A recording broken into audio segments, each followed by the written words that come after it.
Hello? Hey, we're back. More Esoteric Ebb, because Embark and Arc Raiders sucks. So, in the process of getting everything booted back up so I could even start Arc Raiders, Steam for some reason wanted me to sign in again and make a new password. Because I guess the password that the one dude gave me for a thing earlier was temporary or something, and they were like, oh, well, we want you to make a new one anyways. So I'm like, okay, that's fine. Whatever. I guess in the process of that,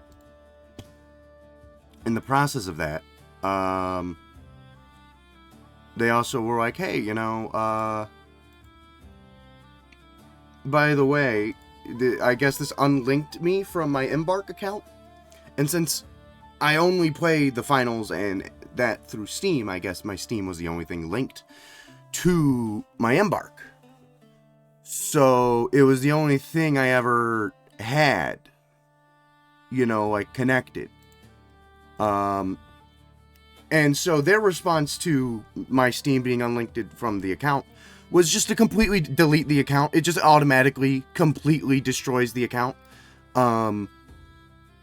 Just completely fucks it. So it's gone. Everything is gone. And on their website it says it's irreversible. So I guess just all of my time I spent, all 115 hours I spent on Arc Raiders, all the money I spent on Arc Raiders, gone. Poof. And this has happened to other people too, apparently. This is not just me. This has happened to other people where I guess they got signed out of their Steam or whatever, or for whatever one reason or another they needed to sign back in on their Steam or make a new password or whatever, and it just unlinks it from Embark. And if that's the only thing you have linked to it, because why would you play it through Epic Games or fucking Xbox or something when you don't have those? It just completely destroys everything. It's just like, oh, bye. We're gonna completely wipe all your shit. So we'll see what happens. I'm probably never gonna play Arc Raiders again. That's just, I don't know why they wouldn't have it connected to your Steam directly and just have you able to, do it through Steam. Why is it not connected to my Steam account? Why is nothing connected to my Steam account? That's very odd. So, real quick, I just booted up Marvel Rivals just to make sure that wasn't, another thing, but it seems to be fine. What the hell? What the actual fuck is going on? I don't know what other games I need to check, or if any, but, what the fuck? And it's not like I got an email about this or anything. It's not like Embark sent me an email and was just like, hey, you should reconnect this account to your Steam before we, permanently delete it. I didn't get an email or anything like that at all. So, we're not... Yeah, I'll probably never play fucking Arc Raiders again. Thanks, Embark. And, again, this hasn't happened just to me. This is multiple people that are just completely lost everything. And it's just like, okay, well, I'm not playing your game anymore.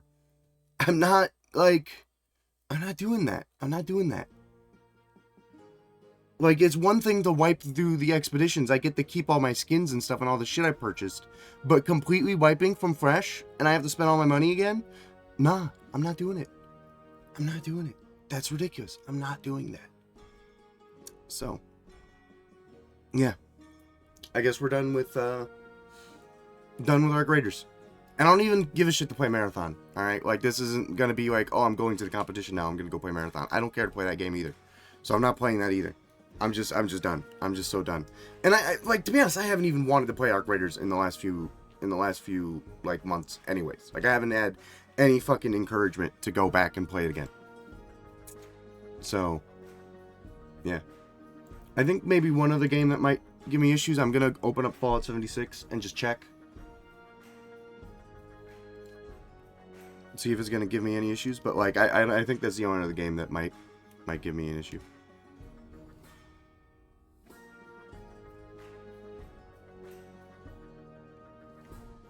Oh, look at that. Still signed in. Wow. It's just Embark that does this. No other game. If it affects one game, me doing the Steam shit, I would assume it would affect other games too. But no, Embark's the only one that's stupid to have it like that. Alright. No more Arc Raiders for me. Is what it is. Is what it is. Oh, I have other games I've been wanting to play anyways. Fuck them. I'm done. Goodbye. Alright. Well, let's keep playing this. Because this is what I want to do. I want to play fucking this game. I'm having a great time with this game. Let's just keep playing this game. So, yeah.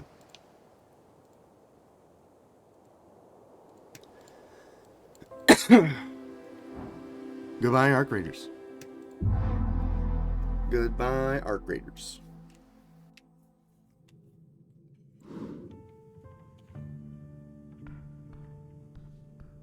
Okay. So, I still do want to go talk to the Angel and possibly the Coin Lord about the happenings of everything, specifically the elves and shit.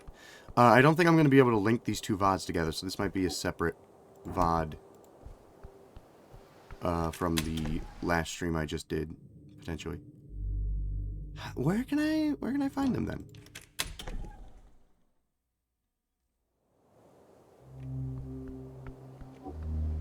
I think I can talk to them in the morning, potentially. I also have this, whatever this is, so I don't know.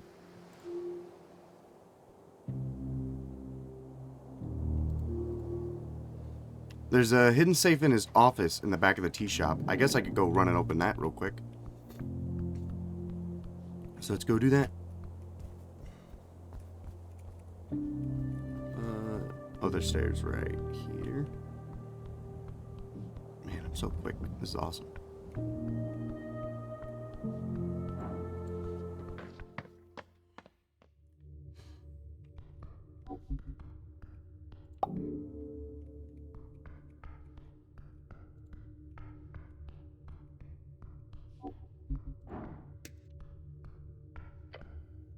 Spotting in the wall. Something is here.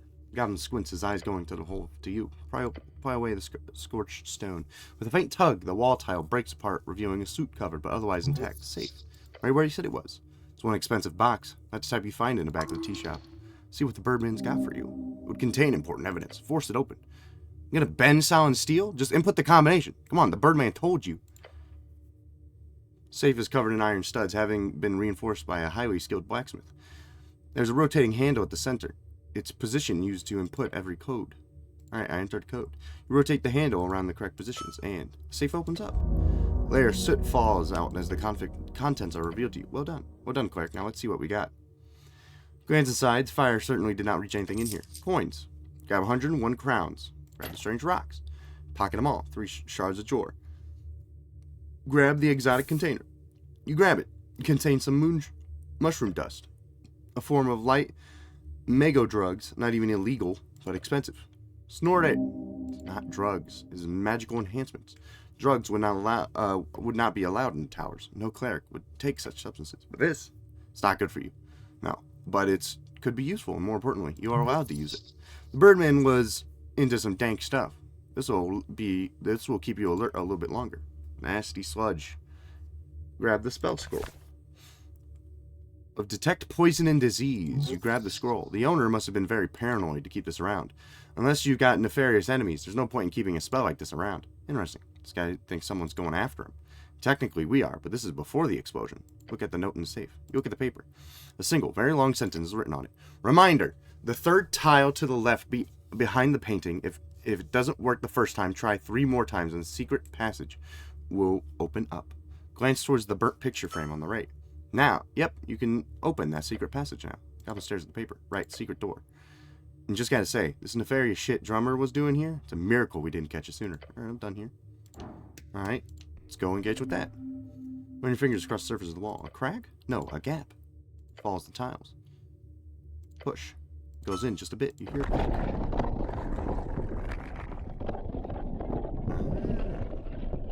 Nice. There's indeed a secret passage. Now we're talking. Get ready. This could lead to a dungeon. Alright. Wonder what's gonna be in here. Secret tunnel. Whoa. This is a lot. Doesn't love a good lever.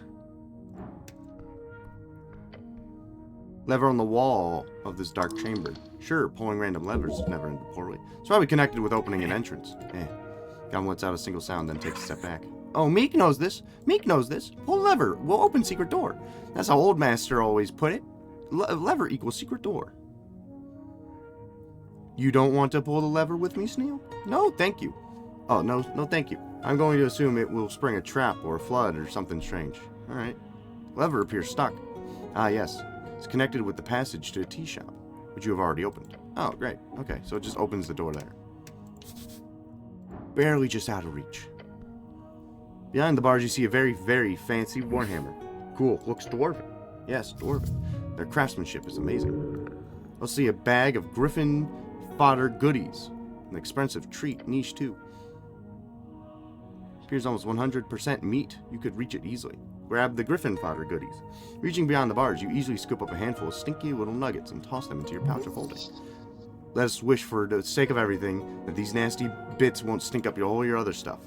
This isn't even an item, it's just mush. You're pushing mush into your pouch. It does not count as loot in any way, shape, or form. You refuse to consider any of this loot. And anyway, mush is not loot. You will not be able to find it in your inventory. It is anti-loot. But everything else I count gets loot. This does not. Stick your hand between and grip it, or... Okay, so this is... I need a 20. Or an 18. Lift the bars to get it. I'll try to lift it. So, that was really close. You squat down, grabbing the bar at a slightly awkward angle. Then lift! You push. Push hard. And without moving the bars at all, you feel your back breaking, your spine. You hear a crack. Stop pushing. You stumble back. In pain, but perhaps you were warmed up. Because next time will be easier. Please don't. Alright, I'm good. Fine. Let me maybe heal up.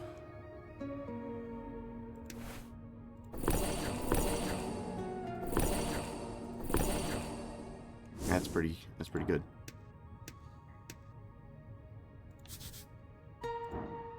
Ooh, oh wait. It's fucking mage handed. Dexterity and charisma. Nice. Adamantine. What the hell? I have fucking mage hand. Nothing's out of reach anymore. Inspired potions. Something in the crate. Who would have thought? Looking inside this crate, you find a notepad. A notepad with several pages scribbled notes. It says, ledgered for smuggled goods. A bit of on the nose, mayhaps. Oh, smuggling? Awesome. Check this shit out right now. So this notebook is filled with proof of both evil actions and intent. Great. Time to break this smuggler. Alright, look at the latest entry. It was about missing payments, lost suppliers, and various angry comments about the tea shop customers. Probably written to himself. He's clearly not someone who remembers without the help of writing. Then you get to the final notice. March 21st, day of the explosion. Coast Hag potions not yet arrived. Days late. Don't want diluted piss again. Elf will arrive from the temple. Then I leave. Don't like the tea shop being used for meetings. If they break anything, they pay. Elf. The meeting in the tea shop, an elf. The smuggler left after letting the elf through the secret tunnel. Interesting. Let me write this down. Smuggling guide. Export, import. Many terms you never heard before. Some you have, mostly importing. Pocket bikes. Rare potions. Quail cartridges, although it appears not to be left the warehouse. It's the one Modissa's looking for. The Asgal girl vendor is clearly this tea shop owner.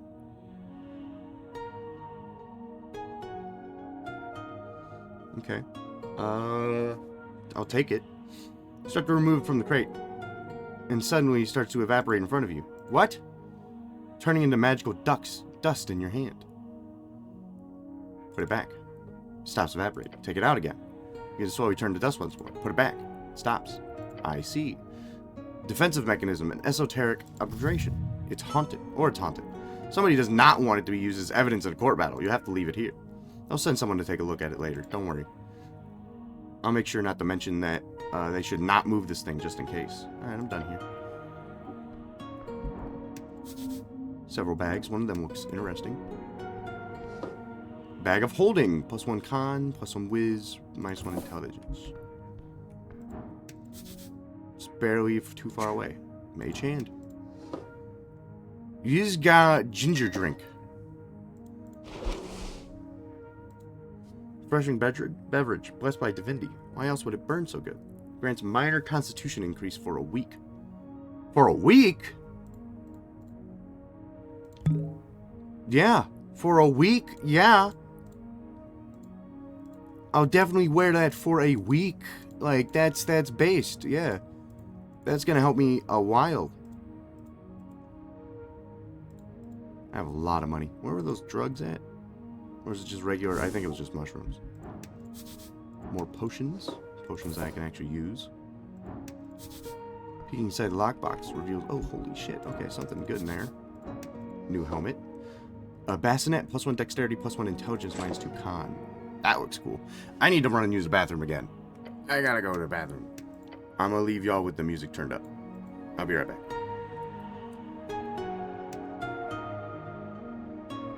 Also, I forgot I was using the disco outfit for this, so I'm gonna turn that back on. Anyways, back to it. I'll go to the bathroom.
Okay. I've returned. I lived. Ugh. Alright. Alright. Gauntlets of Ogre Power. Yo. Okay. Alright. That's pretty freaking cool. That's pretty fucking cool. I am strong as shit now. Wow, that's awesome.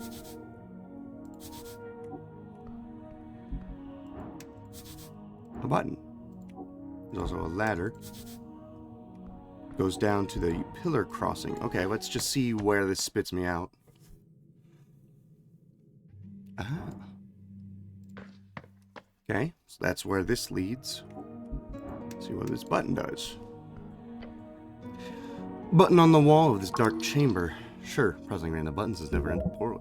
It's probably connected with these strange stairs, leading to nothing. Yeah.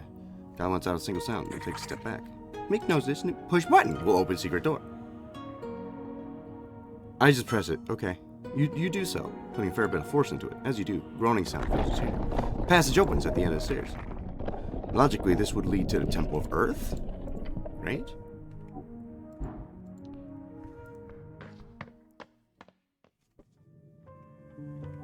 Aha. Path down, a secret path. Okay, so I mean, I found a bunch of cool shit. That's for sure.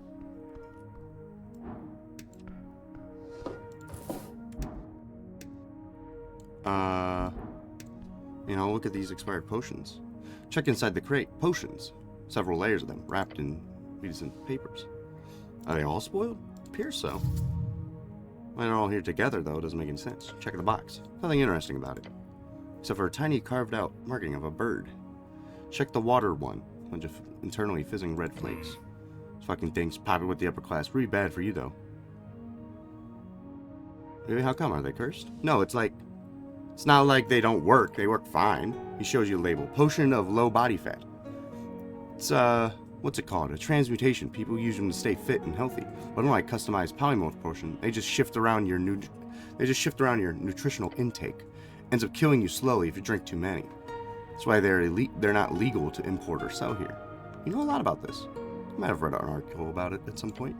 But whatever. Let these rich folk do whatever they want to themselves. Except, what happens is that this shit quickly gets passed to the lower class. And what happens to that? Whatever. What else is in the box? Showing just how much he cares for people in the city. Then he pulled back. Folk need a strong guiding hand. That is why the state disallowed these substances. Regulation is important. No, I should be fine. I don't need to drink it. Check the one that glows faintly yellow at the bottom half and faintly purple at the top. The bottle is long and slender. Weighs quite a lot in your hands. Potion of masculinity or femininity. Gender swapper. Was it popular these days? You've heard of these. They're not interesting to you. If this was actually functional, you could have sold it for a couple 100 crowns. Expensive stuff. Oh, yes. They are capital P popular. I'm not going to drink it. Snow watches you place the bottle back in the box.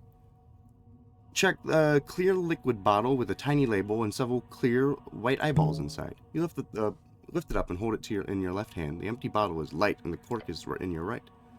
You okay, cleric? No, this is wrong. What? Look at the empty bottle in your hand. The bottle is fully empty. Potion of amnesia. We don't have to start over, do we? Please don't say we do. That would be the worst. You drank it. The weak spoiled potion only took a few seconds of your memory. Ah, I see. So you're okay? That's okay, I remember. Don't scare me like that. Just not drink random potions. Okay, so I guess I drank it immediately. And then I just woke up on the other side. That's cool. Check the date on the newspapers. 26 PE, almost all of them. Last year. Some of these are from your birthday. Who brewed all these? Hex Brew. Hex Brew is a brand of potion as well as the name of the largest mega coven in the Reeds, led by Joanna, the most powerful hag in the coast. Alright. I think that's everything. I believe that is everything, and I think I'm gonna go to bed. Also, I'm gonna internalize whatever this is and see what it gives me.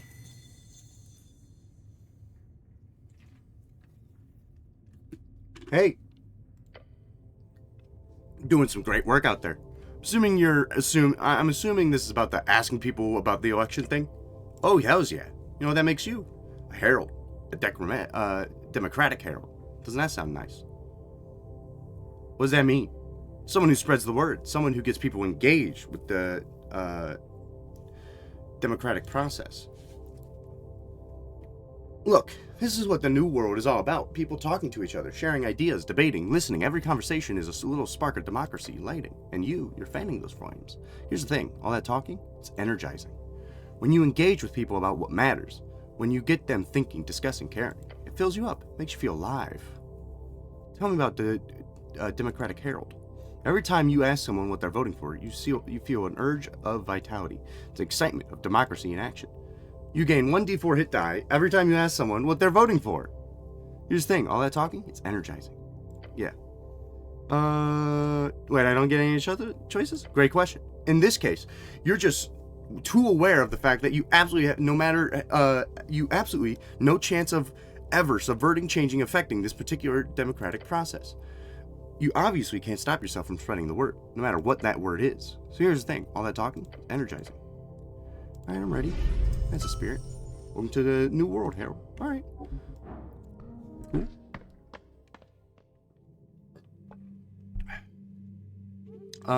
Let's not go this way. I want to go to bed.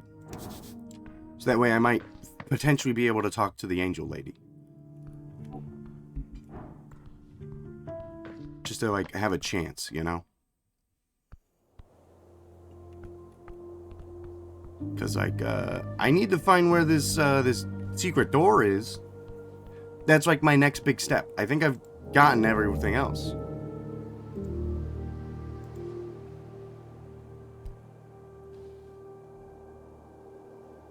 You should check on the corpse. Yeah, secret door. Check on the corpse.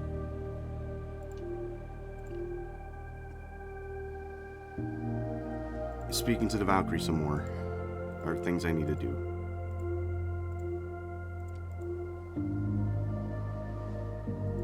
The bike rack. Like, this is about me getting fucked up. What can I do about him being a lich? I don't know. Maybe I run over there real quick. Just go talk to Viskin, the lich. See if he's got anything for me. About, the corpse being gone. So I will run over there real quick. See if I can't do anything.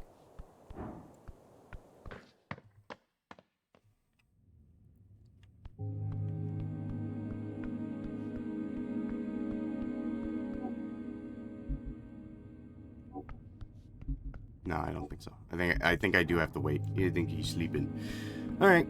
Let's go to the watchtower. Let's go to bed. If I can't talk to him, I can't talk to I can't find the Valkyrie, and I can't find the Coin Lord.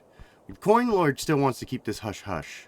And I think that's because he knows that he sent the guards in before the explosion happened. Which, you know, that sucks. But, like, I can tell him that it wasn't his fault. You know? So I'm gonna head in here, and I think I'm gonna take a little EP time.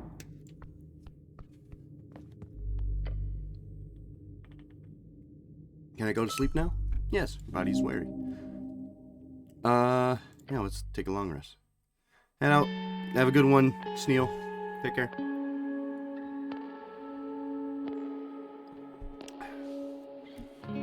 You lay down on your bedroll, finding sleep difficult. As you stir, you think about your quest, the starlitness, the man in yellow. Frank, son of Frank. Might be a dead end. Though you've got a distinct feeling he's lurking somewhere below. Yeah, I know that. And poor drummer, trying to ship himself off into the unknown. Hopefully he'll fare better in some far-off city. Good move sending him away. Then, it's the question of the elf. It's supposed to be a simple job, no casualties, no pressure. Just some angry goblins and a ruined tea shop.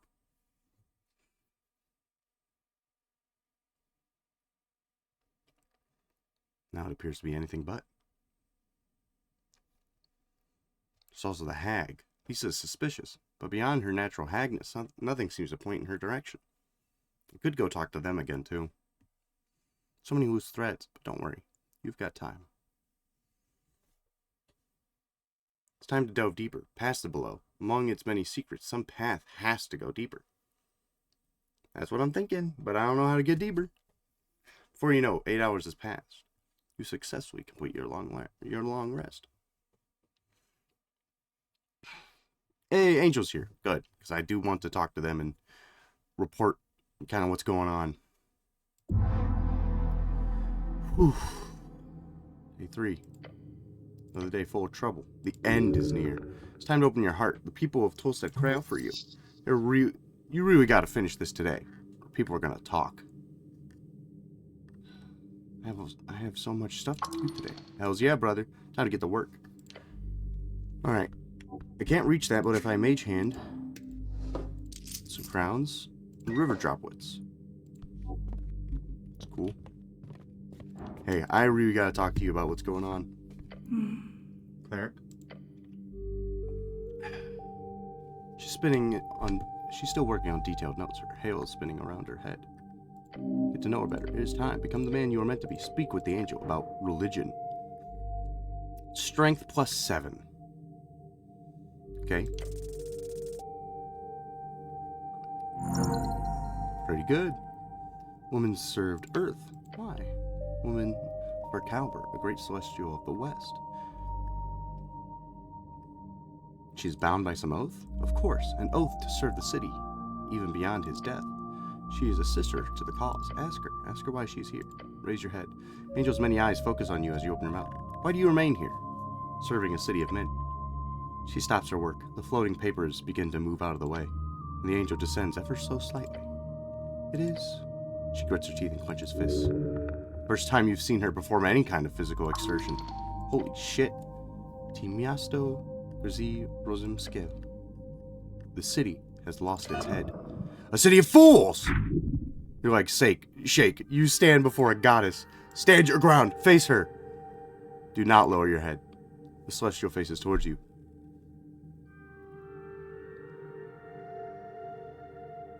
You speak truth. The city is lost. Her normally stone-faced expression is still there, but with a swirling mass of esoteric force where her eyes are supposed to be. Her telepathic voice rattles louder in your mind. A crackling boom. I am not a slave to this city. You feel as though the world is vibrating around you. The angel's halo shows. She's calmer now, as if realizing the angry remark was exactly what she has been waiting to do. But that is not your answer. That is not the answer to your question. It's not an easy question to answer. She lifts her head. The many eyes follow. Why do I remain here? She asks herself, yet in your mind as well. Damn. Some deep psychological stuff. Didn't expect that from a celestial. The darkness within her skull retracts as she waves her hand. Ask, if you're so adamant. Where do you come from? I was crafted from molten blood upon a slain corpse of a titan, Wolaskari, or whatever. My sister spawned from the flood on a slope at the closing. I am no Estalian. My crafting was made here on the Esoteric coast, right as it was all turned hellwards.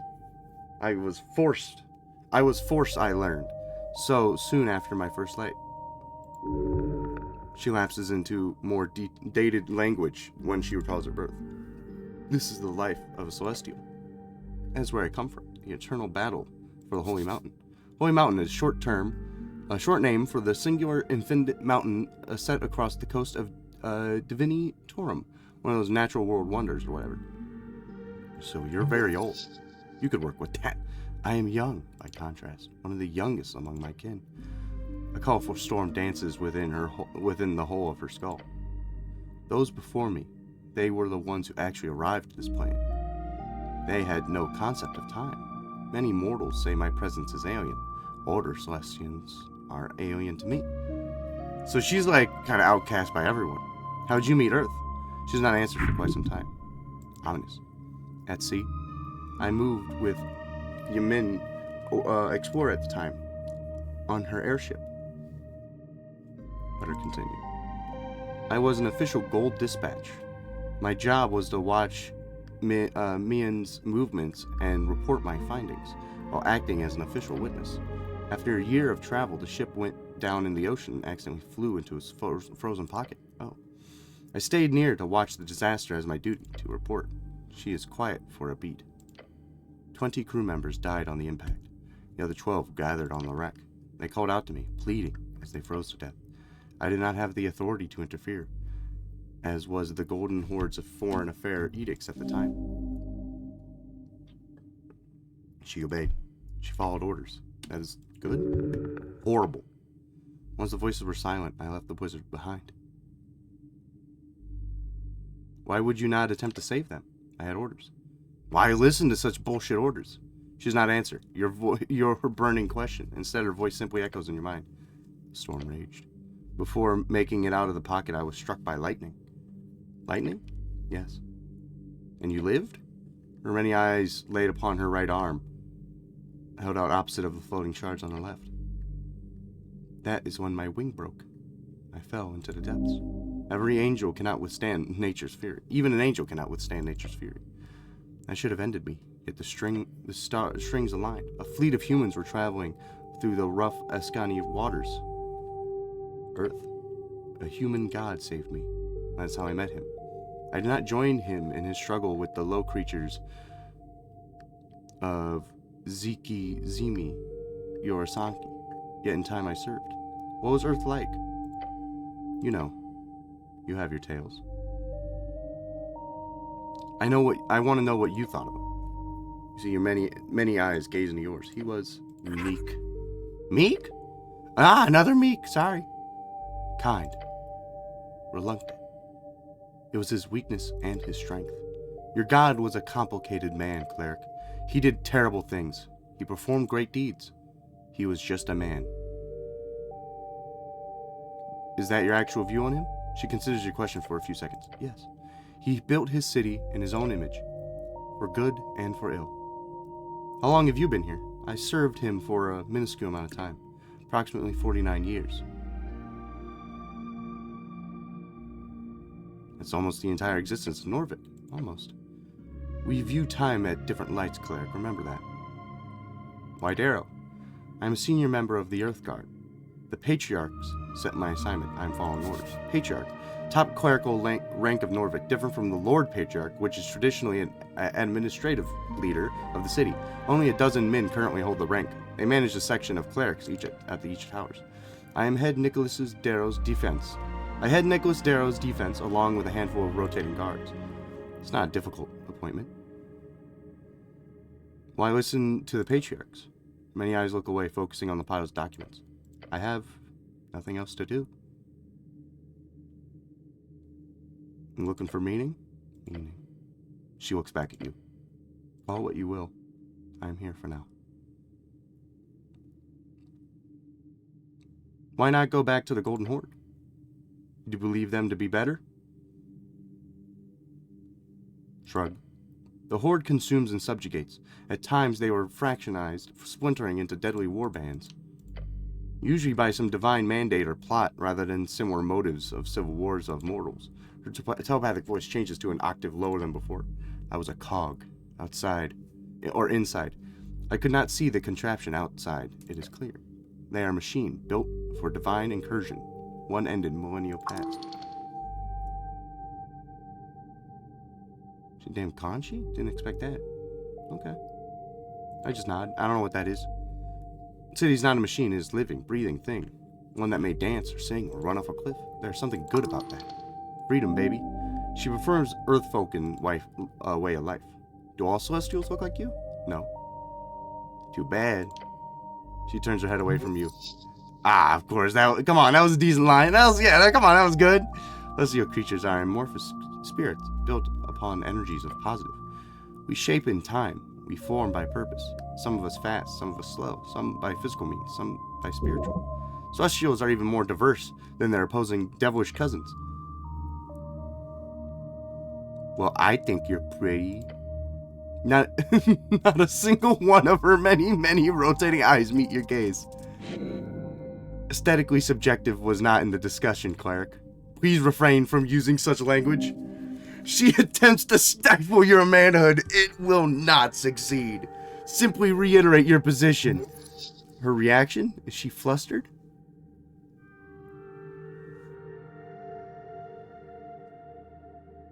I have the freedom to express my subjectivity as much as I want. I am a man. Or should I say, ouch, my heart.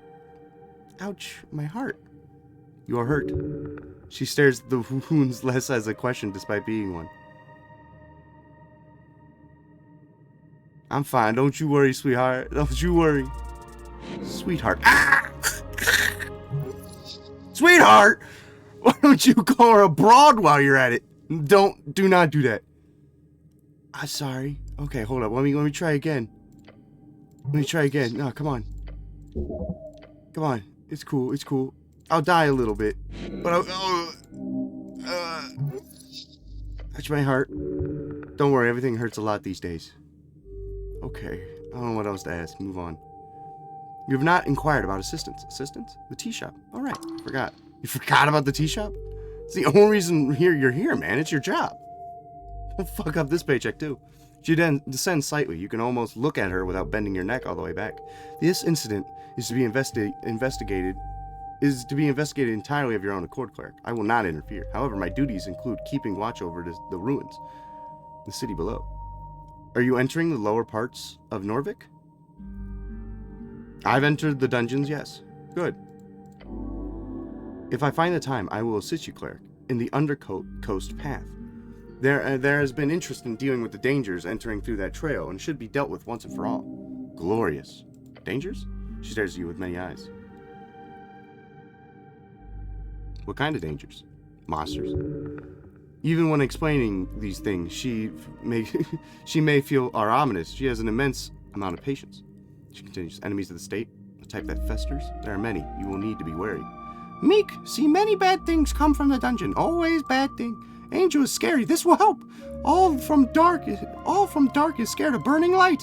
Your scarf whispers you. Meek included self-enlist. I will meet you there. An angel will surely help out a lot. What's that? Your second companion? At this rate, you'll have a full party in no time. She will be a good support.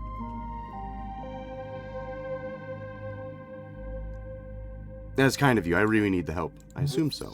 Rude. Blunt. You like that, even if it hurts. Angel returns to her work. We'll now join you in the Undercoast path, as long as you do not go down there solo. Have a good day.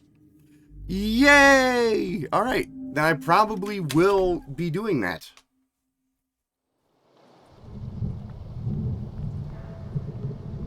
I probably will be, I probably will do that then. Okay, well, let's go pick up Sneal. I think I can kind of get there a little bit quicker by using the secret door.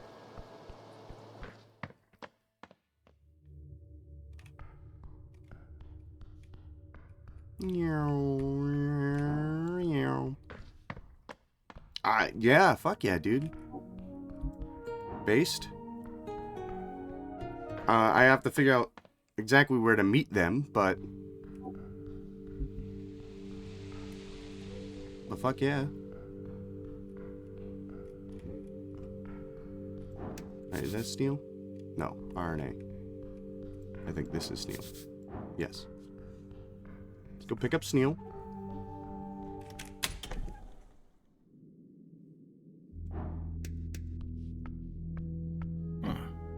Morning, cleric. Ready to head out?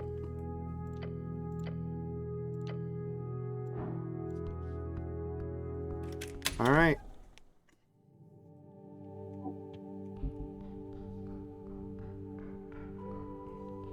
So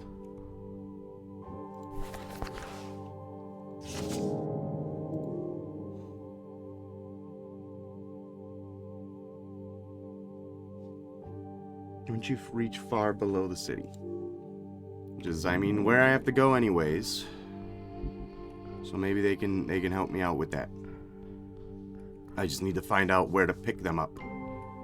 Also, I am a little fucked up. Anything I can take for that? I don't want to eat apples. I do have a potion of supreme healing. I'd rather just eat that treat, take this potion. Alright, that should be good.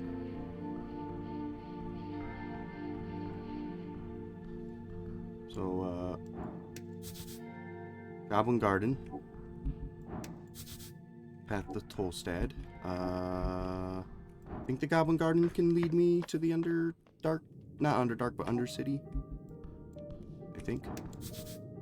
Down to the river. Is it that door? Yes, to lower layer.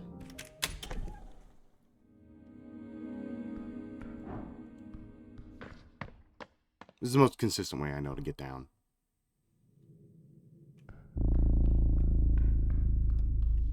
Whee!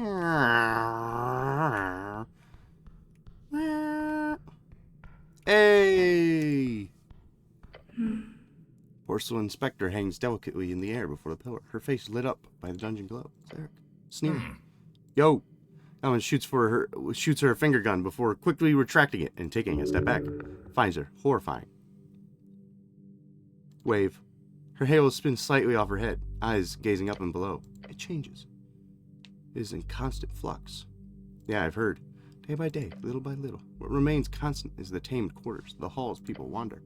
Coin Lord wishes these to be apartments one day. He wishes to tame it all, the city below. Would be a lot of trouble. This place is way too esoteric. Yes. I patrol these holes at intervals. Tolstad tunnels are well kept due to Lady Sage Thief. Damn straight.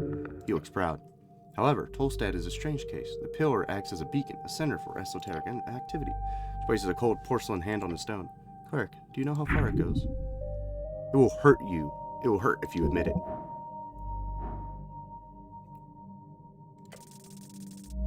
Nice. Nice. City below is a vast, untamed series of tunnels underneath the city of Norvik. That you know. This is what you do not know. It is an esoterically charged ley line conversion point. Some speculate it is due to the pillar. Due to the pillar, some due to the ancient snail folk who lived here. But in the regions where people do not wander en masse, they quickly start to attract and form esoteric pockets. It is, for all intents and inclinations, as prone to esoteric as the lands in the endless waste far inland. Yet, for whatever reason, this effect stabilizes once people come around. It's not understood why. Cleric? Hold on, I'm thinking. Angel glares at you with a few dozen eyes. What was the question again? Right, depth of the pillar. Pillar of Jor is an esoteric relic. Its secrets still yet unraveled. 8 or 4 pillars present on the coast and go down as far as the gravity foot, piercing the undersea coast. Cleric. Simply tell her it goes down through the earth and exists on the other side of the coast. Goes down to Gargamesh? She's silent for a beat. Yes, that's correct. See? Nice. Pillar of Jor goes into the earth by the undersea path. That is the deepest you may travel before entering the gravity foot. I have explored it in pieces, but it is a dangerous place. I must go there. It's important for the investigation. She nods. I believe that will be the case as well. There are reports of a man in yellow delving past this point.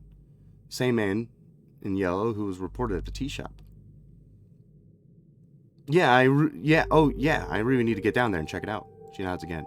A red cape flutters as the angel begins to float over the abyss. We will meet below. Angel begins to descend into the far, far below. Angel will join your party below, but only if you do not go down there solo. I think I told you this before, but she freaks me out. She's not too bad. Let's hope so. Goblin gives a skeptical glance down below. You'll find her below the below. Looking down into darkness, you see nothing. Okay, I don't know how to get below the below, but cool. Cool for sure.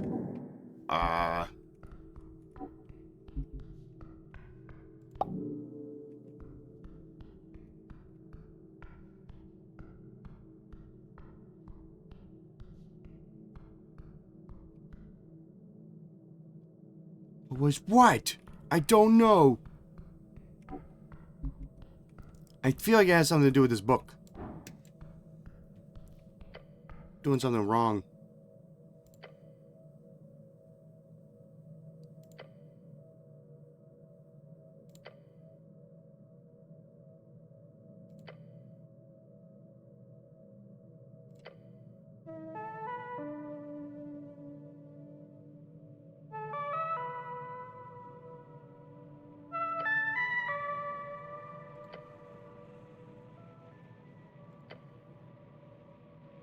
Beyond the reeds, basic travel guide. Many lies within. Even more. One is below, far, far below. Another is up inside the tower.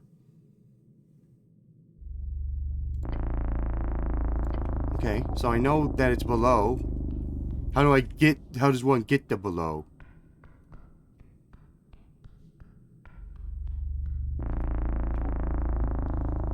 I'm gonna look it up. I don't wanna be wandering around for too long and wasting time.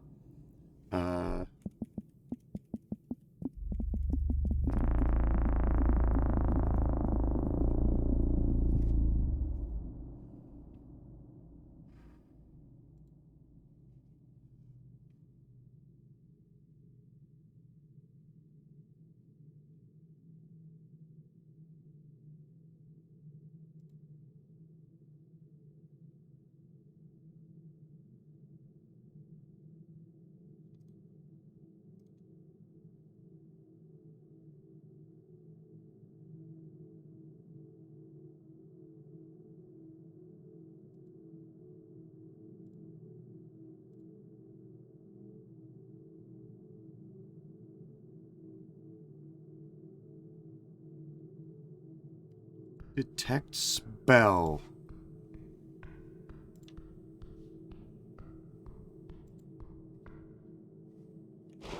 I need detect spell. Which finish the Underdwarf's quest and examine the reward. Oh, it's on the pickaxe.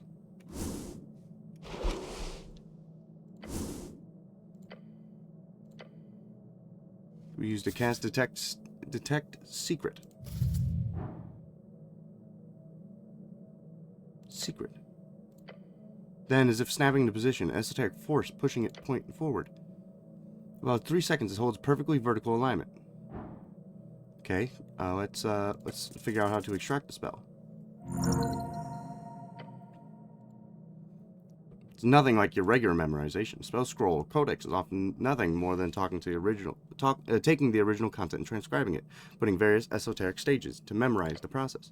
The magic item, however, is crafted only to output these stages per automata, not giving any insight into the inner workings. It is, by definition, reverse engineering. Should be able to retrace the steps of the pickaxe's esoteric activation, which strings are being pulled and when, writing them down step by step. Yes, normally that would work, even if it's a highly difficult and slow process. However, the pickaxe is broken. It does not perform those esoteric stages in proper order. More likely, the stages are broken. They will, no matter how much you take around 3 hours to do so. Okay, let's do it. 3 hours. That's all it takes for you to complete this. Normal man, extremely challenging task. But you are no normal man. You're a genius. You can do it in 3 hours. You have now the pleasure to interact with the spell previously. But you quickly learn of its extreme usefulness. Uncover once for each cast any hidden trap, passage, stashaway item, or esoteric illusion within 30 feet. If you wish to uncover the secrets of the city below, make sure you keep it prepared. Okay, well, I need to run and go prepare it then, which I believe I could do over here by the lizard man. I think there's a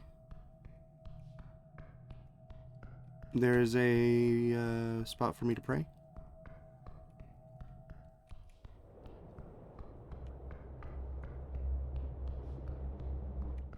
Maybe not over here, but this thing, I think. I believe I can prepare spells there.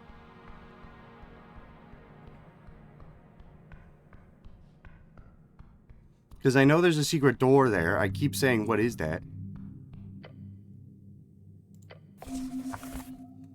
Alright. Comprehend languages. Detect secrets. Cure wounds. Enhance ability. How long does that last? Up to 4 hours. Gain proficiency in all ability scores. I would like that. Enhance ability. I don't need that. I will take knock and then speak with that. I could live this. Another ginger drink. Yo! Yes, please. increase my constitution a little bit more. And I will do enhance ability. Alright. I should just rock for a little while. Okay. Let's run back over to where I think there's something freaking happening.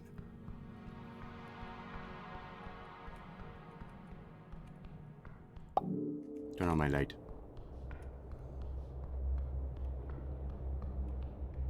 Wish he could have just picked me up and fucking moved me down there, but, you know, whatever.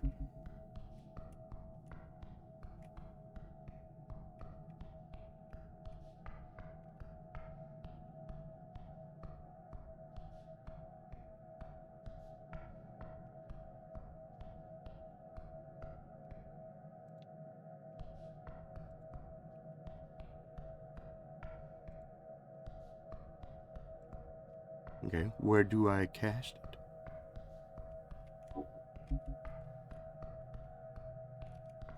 Do I cast it on the book while I'm doing the book?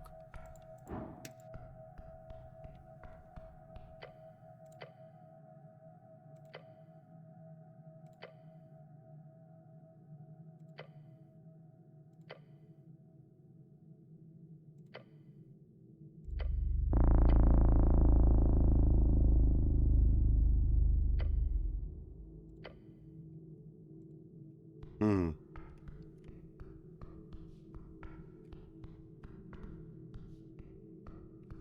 So now where do I cast it?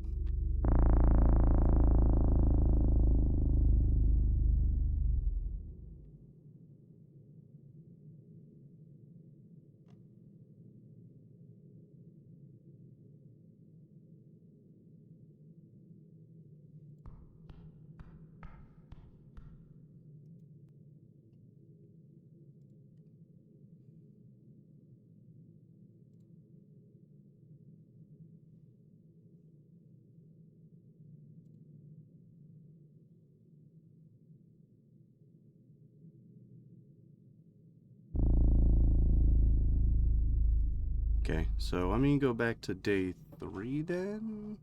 I think is where this dude is. And this thing. T-shot that blew up. Drunk Sphinx. Trying to see here.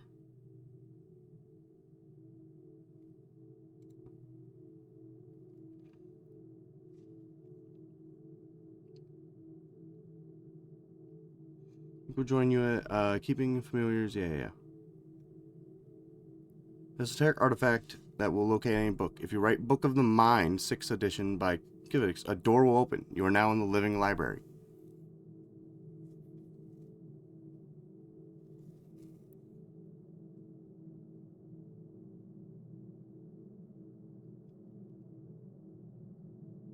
Huh, that's not very helpful. Because I have a feeling it's like right here or something, and I don't get it. I don't understand.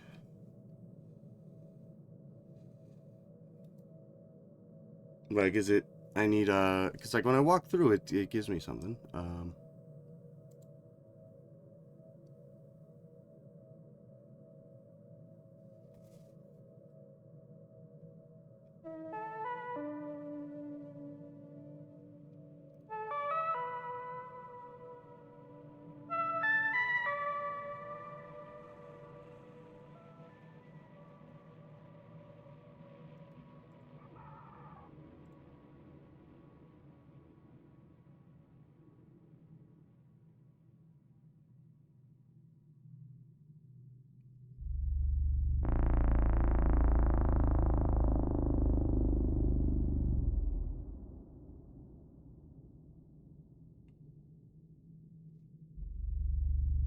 Oh, okay. This is not where it is. This is for a different secret hideaway.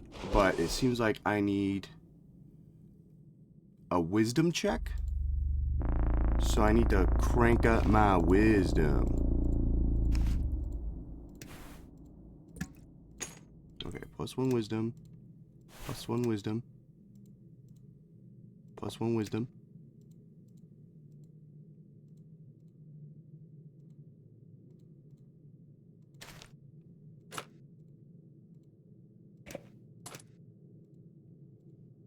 Okay, this is minus wisdom.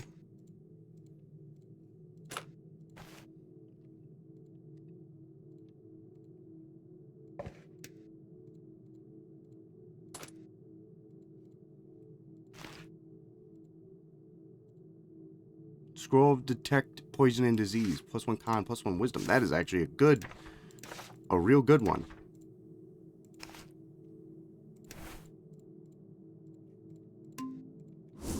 Alright, let's try. It seems to be over this way.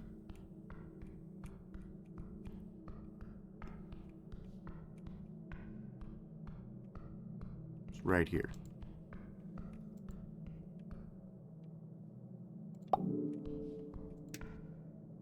Yes. Okay, okay, so I can just use this. It's not just a wall. You can see it now, a crack between two tiles. There's something hidden within. Sleight of hand it. Gloved hand just barely fits in the crevice. Just a bit in, you feel something hard. What is it? A button. I pressed a button. Like quick, the wall begins to grow. Okay, alright. Alright. That is what we were looking for. Nice catch. What's that smell? It stank. Time to go even deeper. Okay, so let's put back on our gear. But that's what I wanted. We are good. That's not Meek. Where's Meek?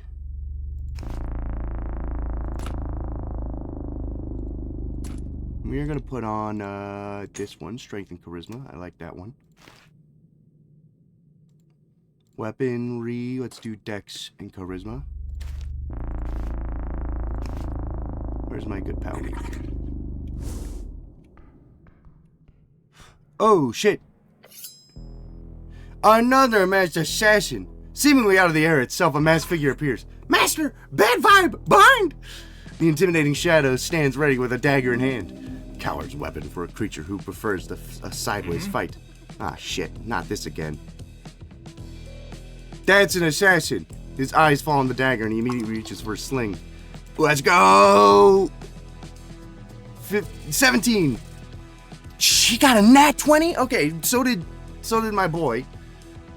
Alright. Takes the initiative. Whips a sling with a practiced flare. Launches the stone. The assassin flips backwards, trying to dodge it, but it connects nonetheless, making a sickening sound. Sound of a brittle branch breaking. Masked figure head tilts towards you.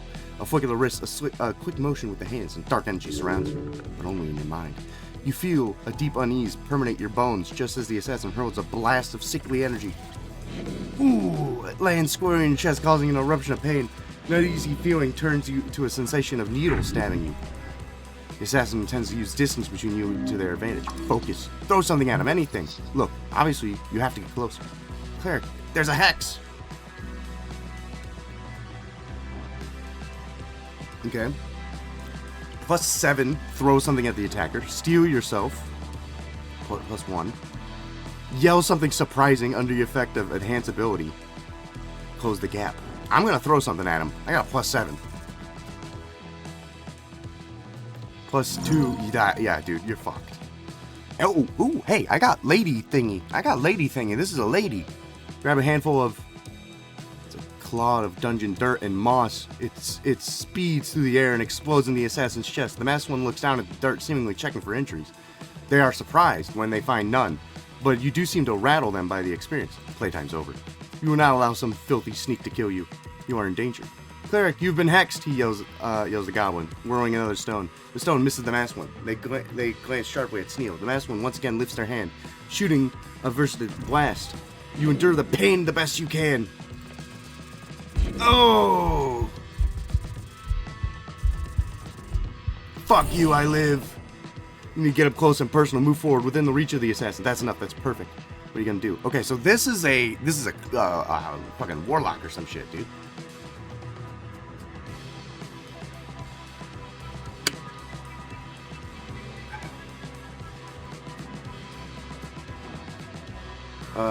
Let's see here. +7 to punch, disarm. Consider the nature of the magic. I know this is a warlock of some sort, but my character might not know that. I'm gonna rock their shit. I think I still get this. Yeah, dude. Plus 11. Cannot beat the classics. You wind up your fist and connect one mightily with the masked one's mask. He stumbles back and clenches at his face for a moment. All three of you beginning to tire. The end is near. Sneal sprints forward at the masked assassin and tries to slide tackle his legs. The mask leaps into the air to dodge, but Sneal reaches a hand up and connects with the masked one's ankle. The assassin tumbles to the side, almost falling prone. What a sidekick. The assassin raises his hand as if he's going to blast you with energy again, but he lashes out with the dagger instead. He slices your forearm, cutting into your ragged gash into your flesh.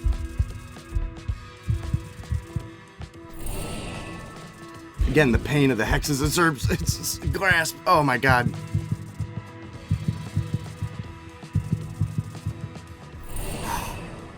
End this fight now. You can mess up the way that dagger works. The mask is valuable to have. Knowing who's trying to kill you is usually a good idea. Grapple, disrupt the grab the mask. Dexterity. I'm gonna grapple him. Oh yeah. Strength is my big thing right now, man. No more games. You move into the tumbling, dodging assassin. You thrust your palm forward and grab the assassin's arm. He squirms and thrashes, which gives you an angle on the other arm. You maneuver yourself and squeeze with every struggle, every panic. You are a python. You constrict. This hasn't gone the way the assassin expected. They probably thought they were going to kill you. Your muscles burn. As the assassin squirms in your grips, Sneal runs over and gets a hold of the masked one's legs. Both of you now secure a hold on your enemy, but the assassin continues to thrash.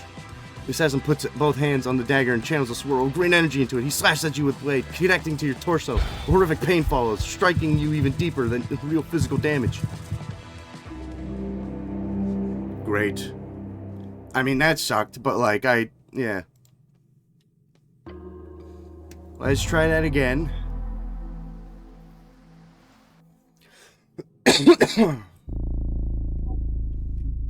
Alright. I mean, I have a ton of HP, but like, come on, you know? Okay, I have all my gear on, or some of my gear on. It's from a little bit ago.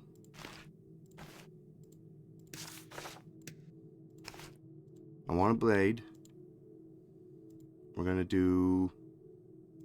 I mean, strength is a big one right now. So I can just whoop their fucking ass crazy style.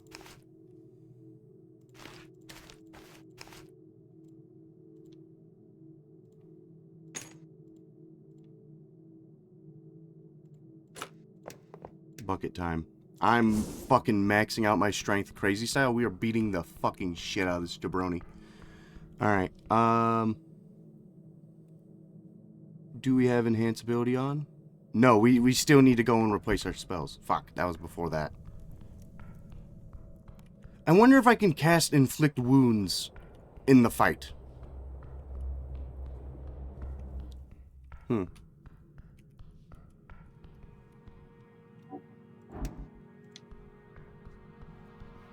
That would be helpful.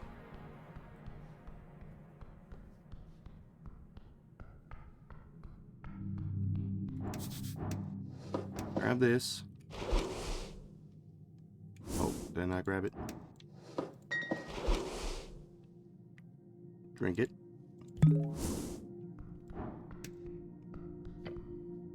Rare spells. We want Comprehend, Cure Wounds, Detect Secrets, Enhance Ability, Knock. 10 minutes. I'm going to also take Inflict Wounds. Let's run back over here.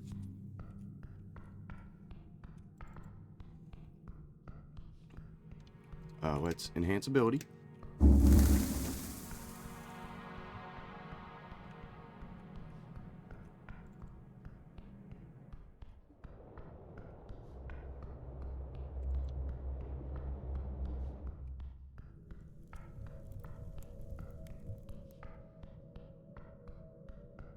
Let's save the video game.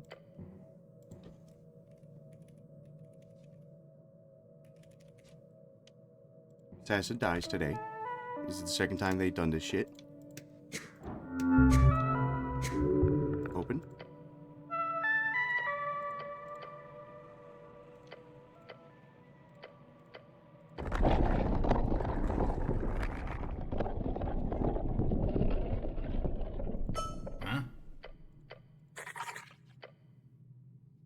I'm also get. Let's activate that as I walk in.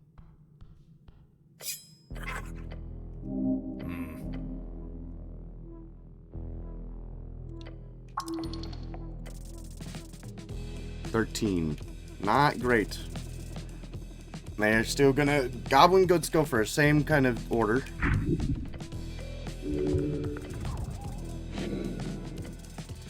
Okay, they casted Hex on me. So throwing something was not helpful. I need to close the gap. Or I inflict wounds.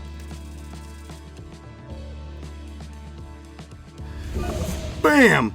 You charge dark energy into your fist with a smoothie, sprint forward and jab directly into the assassin. Your fist connects with his shoulder, and necrotic energy surges through his body. A grunt of pain escapes from the composed assassin. With a flamboyant flip, he's now out of reach once more. Playtime's over. Will not allow some filthy sneak to kill you. You are in danger. Okay, I've been hexed. That was a lot of damage. Move forward, get within reach. To inflict wounds again. I don't think I'm going to be able to get like the hex dealt with. I'm gonna fucking crack him upside the face with a punch. Like, I had so much stuff going on, even though I rolled a 2, there's no way I can fuck this up. I'm so strong.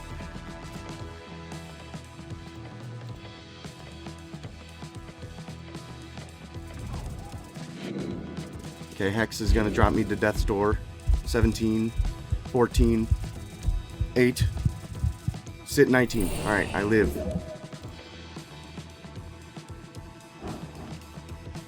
This is a -1. It's no trouble to grab the mask. Punch him in the face, you hit, inflict wounds are off balance. Yeah, let's grab the mask. Like, I cannot fail this, apparently. Faint low, and then suddenly you reach with both hands and connect with the mask. You give it a yank, it peels away from the assassin's face and tumbles to the ground. No! You see the assassin's face for a moment. Her face. You're just a... Hey, what the hell's? She scowls and says, "Fuck you!" Then in an instant, the mask returned to her face, materializing mist. What? You're being attacked by a young lady. You hear a crunching sound from the assassin's mouth, and then suddenly she shrinks 1/10 of her size. That's a bit down on something? Pipe! She's going for the pipe. Try to catch her. You reach, but your body fails you. Tiny little assassin hops into the pipe. Feel disappointed. Fear in the future. General confusion, really. Look. They go down. Far down. Ooh. Just let me sleep for a little. I feel doozy. No. Doesn't look too good himself and returns to swing back to his house. Look, either we can head back upstairs or we can continue down. Whatever that bastard didn't want us to see down there, now's our only chance. Alright, let's keep going. I mean, we can rest, but then come back here later. Dungeon ain't gonna shift right away, but you take the lead. I'm right behind you. Rip the Boop Man and Arc Raiders. Yeah, I mean, listen. It isn't just me. Apparently this has happened to other people as well. So all I can say to you, Tyler, is go check your Embark account and make sure it's connected to more than just Steam. Because at any point, if you change your password on Steam, you will get signed out and you will get disconnected and everything will be gone. You get a distinct feeling you will have to see that face, that mask again, and the one behind it. Revenge. That's what fuels you now. A woman is hunting you. A young one. A hag, perhaps? No. That would be far too exponent. All clues point towards a simple answer. You are dealing with a renegade warlock. You are heading straight towards her master's lair. Time for the truth to be unveiled. Once your body stops leaking.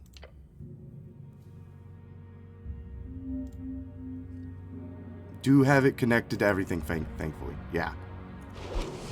Whew, okay. I do want to take a short rest real quick. I'm gonna hit die back before I go back down. But yeah. I need to lower my exhaustion again, so I have easier time.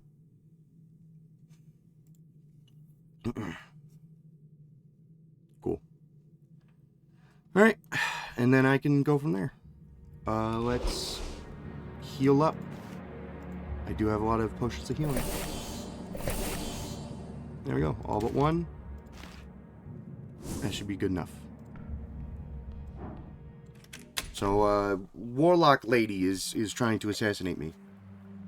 Find yourself walking into the mist. A teal, ethereal veil spreads thin across the basinless wonder, the undercoast. Mushrooms, your companion mutters to himself. Let's not stay down here for too long. As you stand there, something appears through the veil. Porcelain spectre.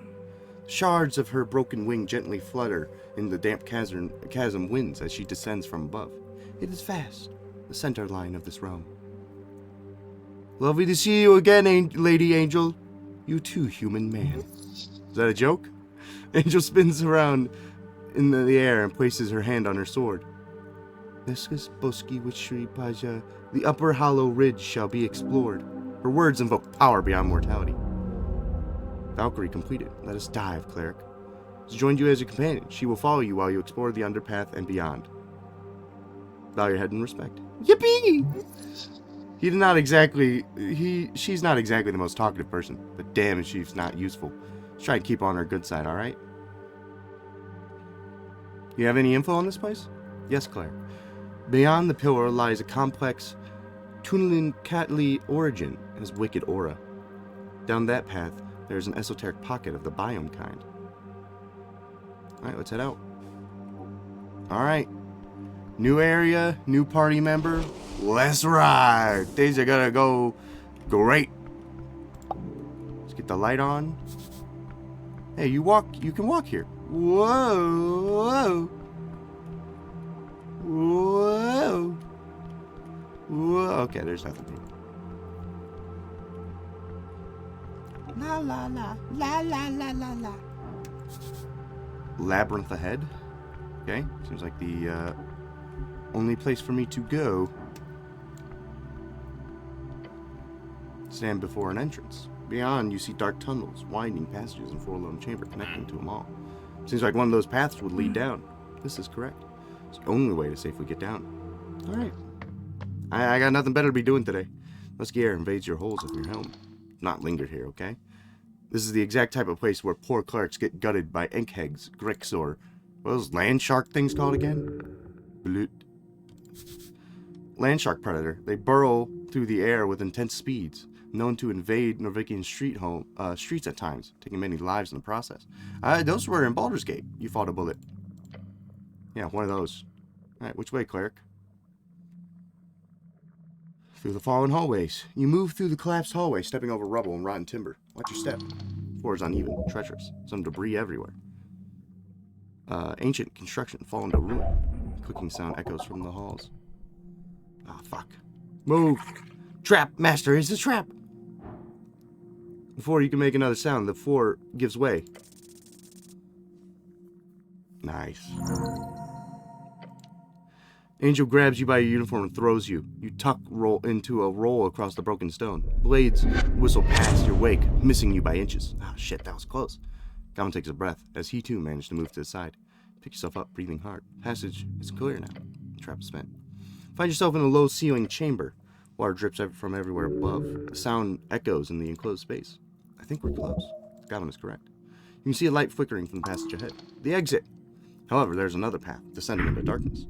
You smell old stone, stale air, death. Let's explore the larger chamber first. You want to go down there? Okay, fine. Where if you do, cleric, there's death there. Descend into the ancient burial chamber.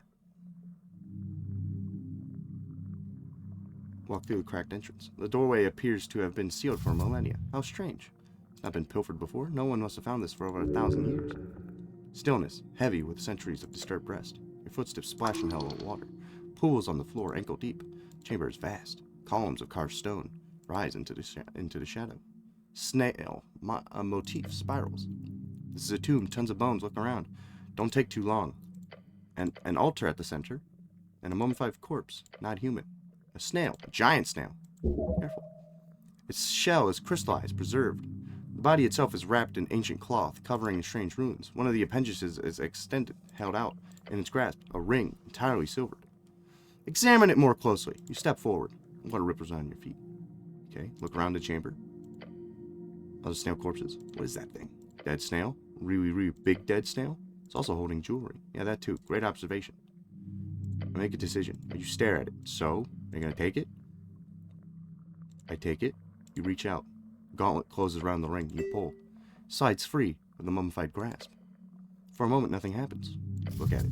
Magical ring. Put it on, and you'll find out what it does. Worth 7 undead guardians. Sorry, what? That's a powerful item, cleric. Goblin wipes sweat from his brow. Let's get out of here before something else wakes up. A sound, huh? Sound are all around you. Ah, shit. From the shadows, from alcoves, from beneath the water, they rise. Skeletons. Their bones ancient and yellowed, covered in barnacles and coil. Run! Ah! You are trapped. Roll initiative. 2. Great.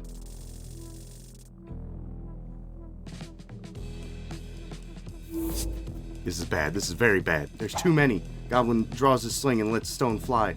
Strikes one skeleton square in the skull. Well, I can't see anything. I don't know if that's supposed to happen. Swarm forward, weapons raised. Rusted blades, bone spears, cord clubs. 3 of them converge on you at once. First blade cuts across your side, the second on your shoulder. Third one misses, but only barely. You're bleeding. Cleric! 2 more skeletons advance on Sneal. He dodges one strike, but the second one catches him in the leg. Ah, shit! Another pair turns towards the eater. She parries with blazing hands, but there are too many. The remaining skeletons circle, waiting for an opening. The angel moves with grace, her wings spreading wide. Radiant flames gather in her palms. Stand back. She releases holy fire in a brilliant arch. Washes over 3 skeletons at once. They shriek and burn, but their bones hold together. Scorched, blackened, but still moving. They resist. Her voice carries concern. 7 of them. You never faced this many at once.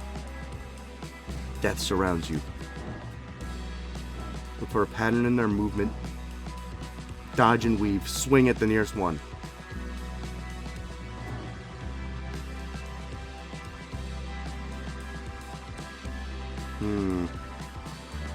Can we talk to him? Probably not. Look for a pattern. Dodge and weave. Start fucking knocking them out. It's a 15, but I have no pluses. This is a 16, and I got +8. I'm gonna start swinging.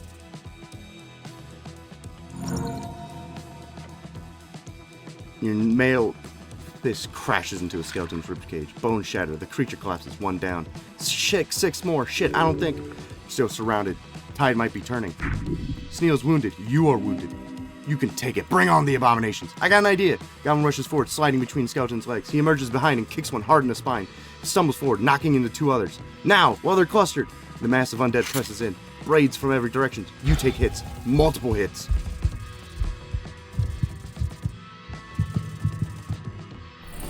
I live. Pain. Blood. The enter deflects 2 strikes meant for you with her burning hands. Then she takes a blow on her side in the process. Hang on.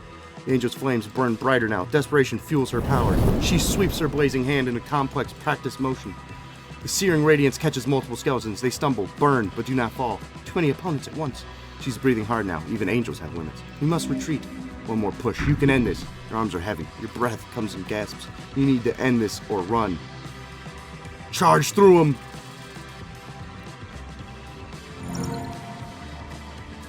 You lower your shoulder and charge. Your armored body crashes into the cluster of skeletons. Bones fly. They scatter like bowling pins. 2 of them don't get back up. Yeah!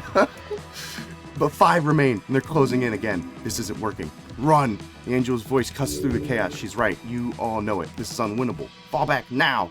You turn and sprint for the exit. The skeletons give chase, their weapons clattering. But you're faster. Esther brings up the rear, her flames creating a wall of radiant fire behind you. Doesn't stop them, but it slows them. Run past the threshold. Rush past the threshold. You burst from the burial chamber into the passage beyond. Your lungs burn. Your wounds scream. But you're alive. Skeletons reach at the threshold and stop. They're at the entrance. Weapons raised, but do not pursue further. Keep moving. Limps beside you, clutching his leg. Her grows dimmed. Even she looks exhausted. You survived. Barely. Thank you, Eater. You are welcome. It's been long since I met so many in battle. It was thrilling. She sounds real energetic about it. Oh, good. You alright, Sneal? I'll live. Probably. You? Nod. Right. That was intense. That's one word for it. Suicidal is another. Reach the exit. Your lungs burn. Your bodies ache. Make your way towards the exit. Behind you, the burial chamber returns to science. You are merging at the bottom of the ruins. Labyrinth delivered you safely down. Well, that was something. Nice to be alive. Good navigating. Let's go.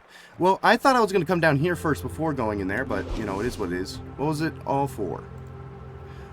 Ring of Spell Storing. A compact ring crafted from ancient silver which tingles with esoteric might. Inside the ring's oblong crown, you feel it.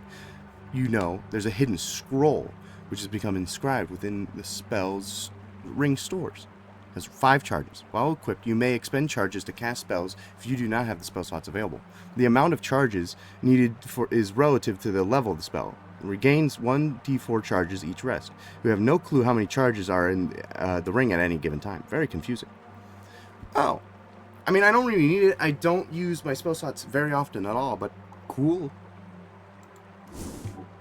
Cool. I don't even have any levels of exhaustion from that, so I don't know why, but... I'm going to take the Supreme Healing. No, wait, no. That one's way too much. Back up the pole, baby. Alright. Great job, team. Sneal looks up at the looming giant mushrooms all around. Then he tenses up his arms and brushes against the sprouting colorful flowers. He looks queasy. Goblin appears unnerved by the floor down here. An understandable reaction. You okay, Sneal? Of course, it's just so big. These damn mushrooms. Shakes his head. I'm fine. I'm ready.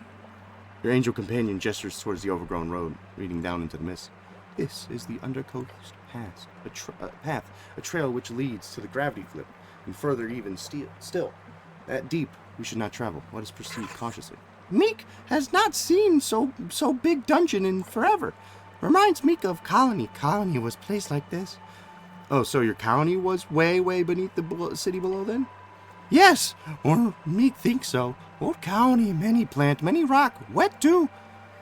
It does describe many parts of the city below, but good to know. Speaking of the city below the city, Mimic, I have a question. Your scarf bunches up. Yes, big angel lady? Did this colony of yours always live in this one place, or did it ever move up into the city? Oh, Meek does not know for sure, but Meek heard colony before Meek was in big house, but in not dungeon. I see. Then I do believe your colony is one which the city has hunted for many years. Oh yeah, I remember reading about that. Goblin nods his head to you. We got one hells of a celebrity cloak around your neck, cleric. You hear the textile after you shiver and shake, some kind of laughter. Onward! Meek shall keep watch. Thank you, Meek. Thank you, Meek. I love you. An old shield, a really old shield. +1 dexterity, +1 wisdom. That's pretty cool. Well, I can equip a better weapon now. Let's do Dex and Con. Strength and intelligence. Dude, my strength is insane right now.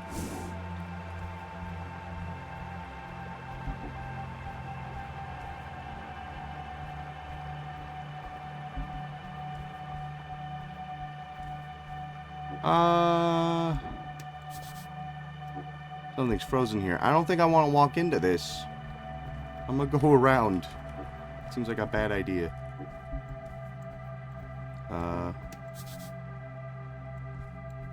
Bunch of apples. Okay.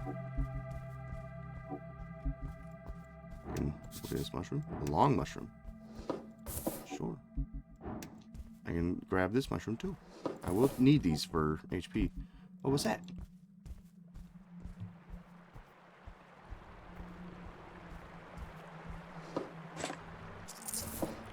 Oh, well, look who it is. Already captured and everything. I have a feeling whoever is sending the assassins who are trying to kill me for the warlock might not actually, want to kill me because I'm here for the guy in yellow and they already caught him. How fucking convenient. La la la, la la la la la, la la la. Whoa, crab. Whoa, dragon. Red dragon, roasting some snails. Big troll. And the man in yellow is here. Big Leaguer Gorglash. I have so much strength. Tell me everything about you. Frost Troll, Chaotic Evil. A great, mighty Frost Troll. Horrifying, even when asleep. You got a few ways approaching this. Killing a troll is not easy. You need to get all the advantage you can get. Attack him right away, giving you a head start. Put up some kind of trap. Try to communicate first. Weak. Walk away. Weak. Getting close enough to strike the sleeping monster would be difficult. However, it would allow you to make a decisive blow. It's time to redeem yourself. Over 20 years have passed since that fateful day. Time to show yourself. You have troll killer in your veins. It's got a lot of con, a lot of strength, a bit of dexterity. Stupid, wise. Alright. It's back facing the pillar of Jor. Creature right out of every kid's nightmare. A troll. Sleeping like a damn babe. Your bloodline pulses within your veins, shying away from its headsman. Gom's companion stares slack-jaw at the beast. Listen, I think it has some level of being able to talk to it since it put this guy in a cage. But, like, who knows? Angel keeps a hand on the hilt of her sword. There's a cage next to the pillar. Something inside is moving, but you'll need to get closer to investigate. You'll easily destroy that.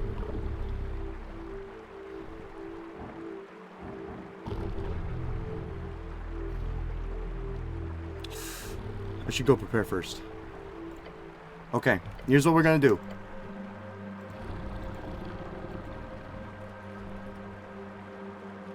I'm gonna try to talk to the troll. If that doesn't work, then I'm just gonna take a swing immediately. But I want to save and see if I can just say hi. The troll slowly opens its horrifying eyes and turns to you. Kavir? Kavath? He stirs, leaning forward. Kavar! See rage building. Let him know you're here to kill him. Let him know you're here to kill him in a polite way.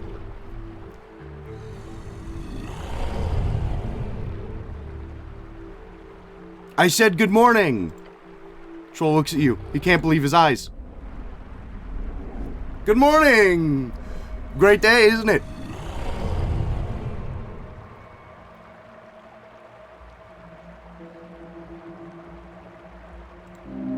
A worthy opponent. A cleric. Oh, I have waited so long. He roars. Your bones lose sludge. Long to crush one of his little soldiers. Oh. Oh yeah, he really wants to kill you. Ooh. I just wanted to say hi. Alright. Well, it seems like I can't re-roll or go and load the screen. A dazzling burst of light pops from her fingers as the troll turns his head. He winces and covers his eyes with both hands. He loads a stone in his sling and readies to shoot it, already breathing heavily. It crunches into the troll's kneecap, blowing the skin off and causing him to waver. You have awakened King Gorgalash. Quake, wrench, for doom has come. Pulls back his giant leg and kicks it forward with another roar. Nails piercing, like a wave of spears. Try your best to shake off the impact, but damn. You hiding under that piece of wood? Not question the bucket beast. You will finish the job Earth began. Charge! You stand tall in front of the troll. Molehill, defying the mountain. Act now. The flesh is shaking. Fear in your very limbs. Okay, this clearly got off to a bad start. Try calming things down.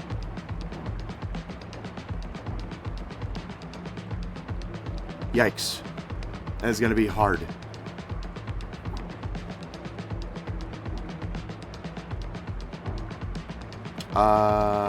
It's a +4.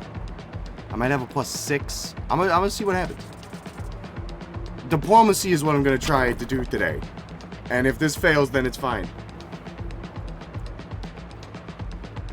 Dragon just wants to ask a question. He throws his head back and bellows in response. Shit. This fight is heating up. Focus. Swipes at the troll's neck, but the troll has recovered from Eater's blinding attack. Humanly fast, the troll twists, grabbing her out of the air and slams her full length into the ground. Eater! Eater is left on her back, crushed against the ancient stone. She is moving, but very hurt. You cannot hold back any longer. You must win this. The angel sends a message to Sneal, motioning at her with many eyes. Attack its eyes. Sneal tosses his hair out of his eyes and looks at the Gorgon's face. With sweat flying off his brow and his lightning-fast sling, fires a shot into the troll's face, lifts the left eye with a loud smack. There we go, direct hit. Troll roars in pain and anger. Yes! Troll leans forward, hate in his eyes. He swipes at you with jagged claws. Tears into your flesh. Blood is drawn, I will mangle your corpse, filthy cleric. Consider your best option. You cannot crush his skull, it is far, so crush his toes. I want to talk, I just want to have a chat. Just talk to me. You look into his eyes and see hate and fear. As you see into the troll's rage-filled behavior, you come to a basic yet vital realization. Earth. That is where his anger is directed. But origin? Fear. You can see the fear of Earth to your advantage. If you successfully impersonate Earth himself, then perhaps this can be resolved quickly. Possible paths are closing off in this fight. Soon it will be all for nothing. She uses a sword to hoist herself up. She moves forward with disciplined advance, swinging her sword precisely along invisible lines, drilled over millennia. She swipes, come to cut the troll's leg. Kindly, the kingly beast roars in response, swatting wildly at you and Eater. Goblin sits at a safe distance and launches another stone at the troll. It smacks him in the face, this time to the side of his other eye. You insolent pest! Reaches out towards you with one hand. Feels like a slow attack. You step to the side, but Master, look up! You notice it's too late. The beast is moving forward, his foot coming at you fast like a missile. Oh no. Comes down on you like a hammer on an anvil. You cannot resist the force. Try not to be flattened. Crushes you in an instant. You cannot do anything. It is impossible weight. You get crushed like an ancient stone. I failed. Again, yes. Another sacrifice for the pavement. A gravel road 30 feet down the lane. Blood pooling into the gutters. People forming a crowd all around. Spectacle of human achievement. A fight against the most fearsome beast. And in an instant. You saw it when it happened. When the troll awoke from the mud and stone. When its claws clashed against the thatched roof of the neighboring hovel. Father was not the first to grab a pike. He was not the last. He was one of many brave men. You remember the sound. Which one? I remember all of it. You were there for all of it. The sight etched inside your eyelids. The sight of humanity being snuffed out by those wretched creatures, each deserving a complete annihilation on the gravel road 30 feet down the lane. Mother did not speak with you about it. Not once. You never asked. You never asked. That's what a man does. He grabs a pike, he goes to face the roaring monster. He gets his bones embedded into the pavement, over and over and over again, until the heavens open up to the earth and hells spill out their guts on your doorstep, until the last man takes his last breath on the last day of existence. Until you die, you will pick up the pike. Jolt awake, mangled, bruised. You watch Eater, this strange woman, push herself to her limit and lift the troll's foot off your crushed body. Your armored guardian angel pushes the entire leg away. Keep fighting. Dying. Get up. You live. Bones cracked and soul returned. Yes, you live. The troll lets out a crackling laughter. I crush you, yet you stand. Cockroach. You're lucky the angel's strong as shit. Now keep fighting. We can take him. It's time. Commit to something. Grab him. You need to commit, but to an actual plan. Figure it out. Pretend to be Earth and intimidate the troll. You pull all your might into the posture and stand with divine grace, despite the blood caked out on you. You enhance the volume of your voice and speak with a rumble that dwarves even the troll's voice. You desperately try to hold together your meager kingdom. I need not try, for I know it is mine, and so I reclaim it. What? You are a violent creature, undeserving of my mercy. You call yourself a king? I am a god. You think your size protects you? Know this, you are but a tree grown in my path to be chopped down. No, and now I lift my axe. The troll's anger turns into totally blind, panicked fury. He is terrified, the poor thing. But this is the only way you can end this without more death. Also, it was sick. You killed it. This is where it ends. The angel creates a sphere of light that scalds the eyes to behold. She hurls it at the troll and it explodes in a dazzling splendor, searing his flesh and earning a wail of pain. This ends now, cleric. Yes, listen to this gorgeous divine woman. Send the troll off this cliff. Despite having visibly panicked and tired, the goblin whips another stone at the troll's head. It cracks him right above his eyes. Your companion is on fire. Give him a quick thumbs up. The goblin gives you a curt nod. Troll flails at you with his immense bulk and deadly claws. It connects again and again and again. I died.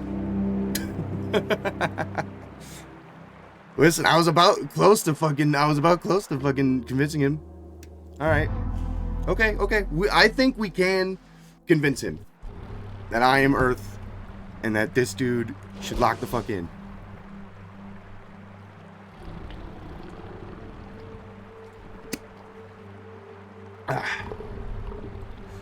It was charisma that I needed to do this. Against a minor strength increase for the week. Oh, yeah, I'll take that too. Nice.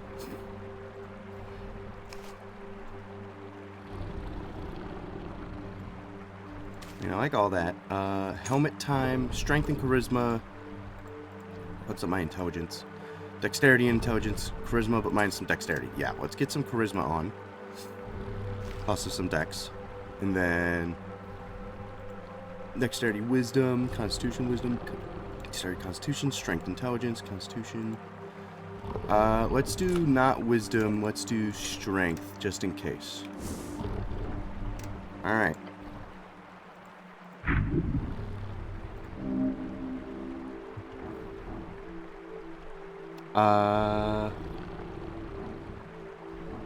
Wake up, foul beast! Alright, I'm gonna fucking scare the shit out of this guy. I'm gonna try and freak him out and say that I'm Earth and that he should fucking listen to me. Or I will fucking chop him down.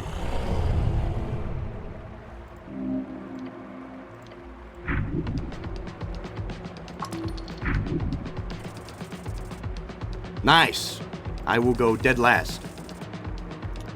He also got a 1. Do I get to go in front of him, or? Nope.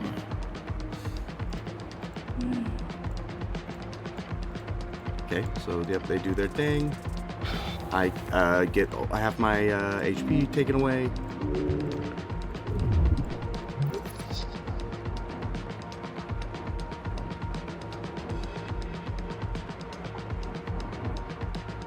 Gosh. Yeah, that's hard. Maybe I just fucking kick his ass.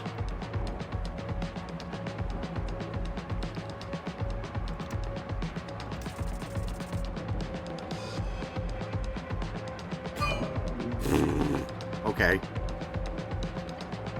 Accomplishes nothing. The fight is heating up.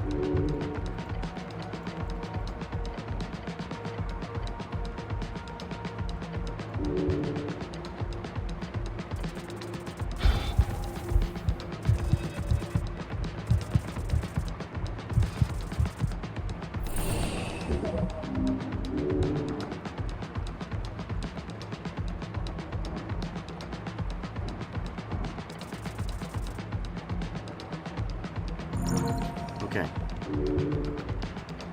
Earth. Yes. Okay, so I figure out I need to be Earth. I try to survive. He's gonna keep fucking swinging at me. I'm gonna be flattened. I'm gonna have a flashback to when my dad ate shit.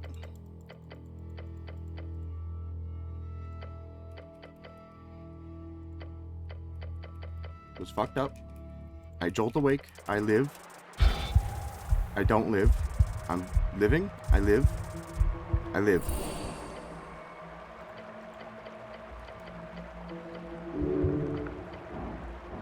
Pretend to be Earth.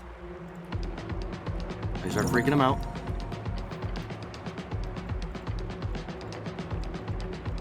I just need to survive maybe one more turn.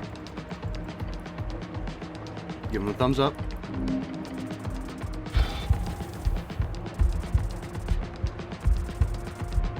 Alright, I live.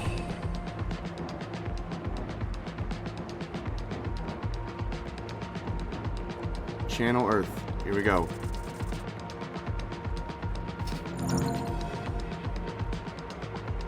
You lift your head up and try to find within you that delicate yet omnipresent connection Earth. Seek divine strings.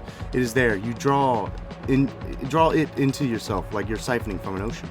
It fills you up. You burst at the seams with divine power. You feel Earth inside you.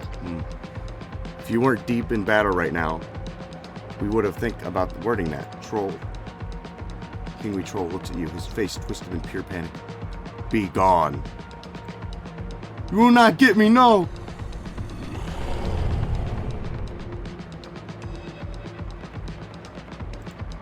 He lunges forward. No, no!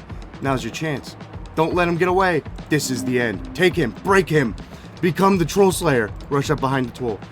I am the king of Ascani. I am. Now every moment your god is watching. Every god is watching. Strike down the beast. Finish what Earth started. Defeat Gorglash. Tackle him. Get the fuck out of here. Charboni. You hear his roar fade into the rushing water. With that, it's over. Look down. To make sure the fading, echoing yell of the beast means he's actually went all the way down to his doom. The great leader, Gorgalash, has fallen to the gravity flip. That means the troll is dead. Let's hope. Gorgalash is heavily damaged. He should be stuck in the gravity flip beneath this ridge. It's most likely he is dead. Take a step back from the edge. Shaky breath leaves your chest. I can't believe it. That wasn't some regular troll either, was it? No, it was not. Peter cleans her bloody blade with a singe of radiant light. On the ground, just off the edge of the chasm, you can see the only proof left behind the beast. A tooth. It's called a tusk, actually. The troll king grabbed the tusk. Vestige of the earlier, more brutal area. Well done, both of you. I'm just happy I'm alive. Sneal puts away his sling.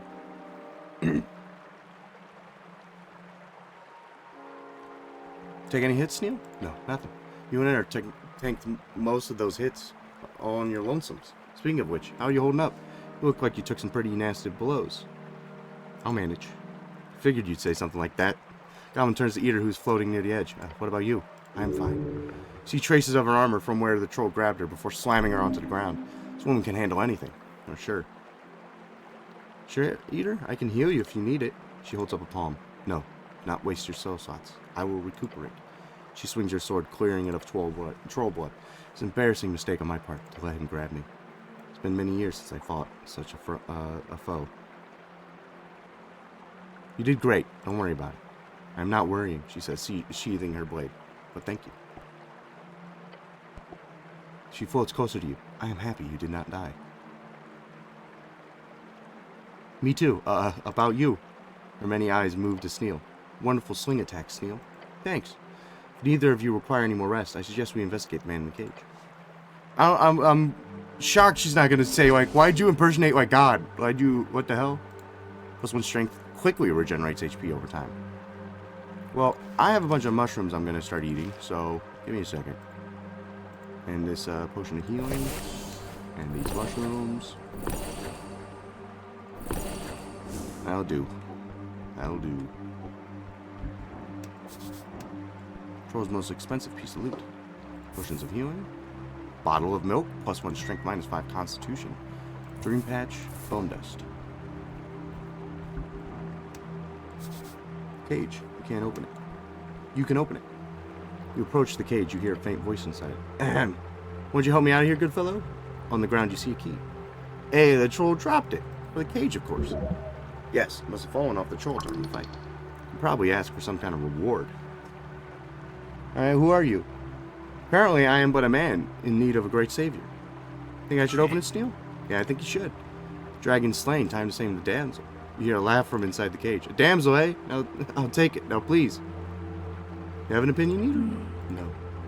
So you got yourself a whole council out there. Got to get everyone's approval, I see. That's okay. Not exactly dying in here, but I would appreciate it if you got the cage open. Meek, what do you think? I like the cage. I don't say I agree personally, but I respect your opinion. Is that a mimic around your neck? I thought I'd seen everything. Right. What do you know about the tea shop? Look, I'll be very happy to answer questions you got, but please, you hear him banging on the bars, I'll be much more talkative about with my freedoms in order. I open the cage. I'm gonna kick your fucking ass if you run away. It opens. You watch a well-dressed and surprisingly not-so-scuffed man step out. Prince Miradoc Moonwatch. Ah, yes. That is the feeling. Freedom. The sweetest nectar of any band. Oh, yeah. This guy. He's got style written all over him. That sure is a free strider. Wait a minute. Miradoc? Is this the free strider captain dude? And you are? Fancy Free Strider flashes you a series of pearly white teeth. Allow me to properly introduce myself. Hola, Haijin. Salve, Amiss. And greetings. I am Miradoc Moonwatch, great merchant prince of the reeds. Pleasure to make your acquaintance. Quite honestly, a much bigger pleasure to be rescued by you. Looks at the goblin and immediately holds out his hand, presenting his palm. You must be a local tribal member. Great to meet you. He looks at the hand for a beat too long. Oh, the goblin did not like the tone of that one bit. Technically, yes, I am Sneal. Ah, of course. Ah, yes. You're not supposed to shake. That's a free strider thing. Just show your palms to people.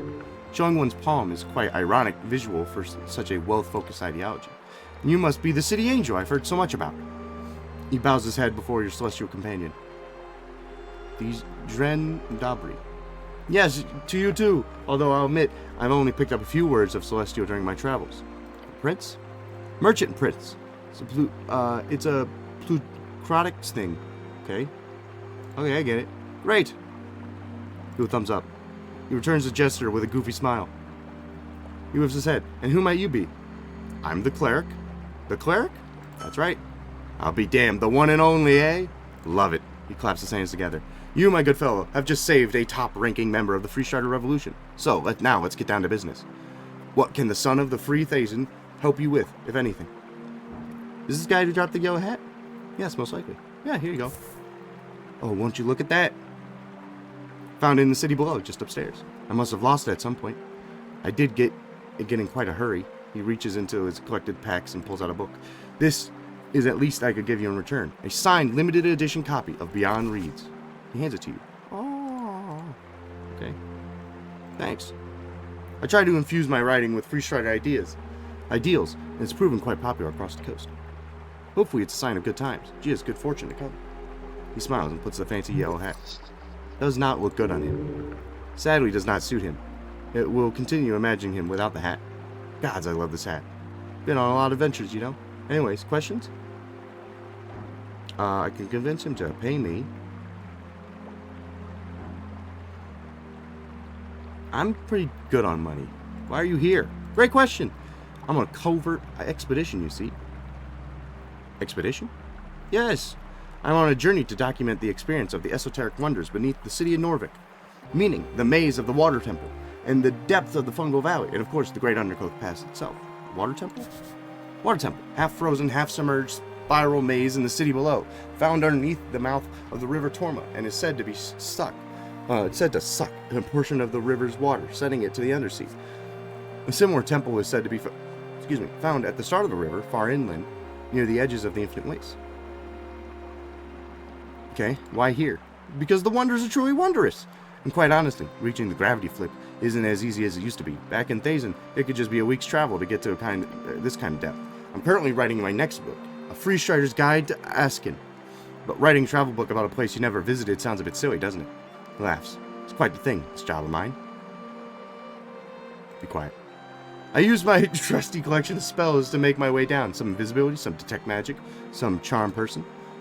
Following directions I bought from an old retired cleric, a recommended source, I found a hidden path down to Soulsad tunnels. Easy trip. Surprised me, really.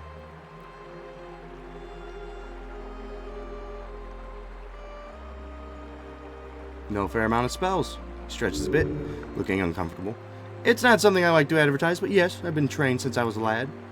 As you might imagine, the horrors of magocracy make magic a less desirable thing among the free city leaders of all kinds. Did you cast Charm Person on Moongor? The bugbear? Oh yes, lovely lady. Yes, I had to. Unfortunately, I don't think she would have let me pass otherwise. Ah, this is the person who Charm Personed on him. I gotta punch him in the face. Making a quick sucker punch, you swing your fist directly into the face of the Free Strider. He lets out a confused groan. What in the name of every bloody fucking ballsack?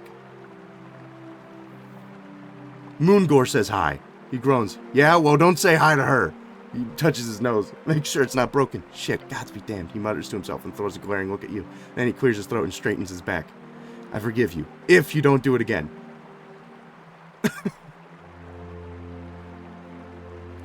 Don't worry, you deserved one punch, not more. Good, I suppose. Tell me about this old retired cleric. Of course, a fellow named Boris. He lives with a monkey. A what? A gorilla, to be precise. Ape, I suppose. His roommate. Not entirely sure why I mentioned it, but it seems like the most natural point of interest about Boris's character. I was recommended to him as a source of information about delving into Norvikian navigation. He's apparently served as a cleric for over 40 years. Hells of a career. I'll have to meet with him someday. For sure, he lives near the, what do you call it, big facility near the ancient ruins to south here? Palace District? That's the one. I'm sure he'd love to talk to you as well. Looks away for a moment. Boris, lovely fellow. I've heard his name at some point. Boris Curson. Never met the fellow, but among the ranks, he's not exactly highly esteemed. And then the troll. He groans and rubs his eyes.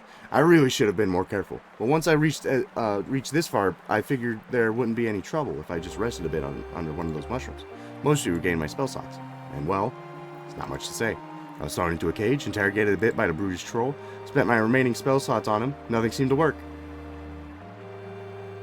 He did seem quite esoterically resistant. Indeed, not entirely, of course, but every charmed person I cast just bounced off. First, I thought it was due to his nature. Obviously, charmed person only works with direct humanoids. However, trolls are distinctly of giant variety, which can speak a broken offshoot of giant charm.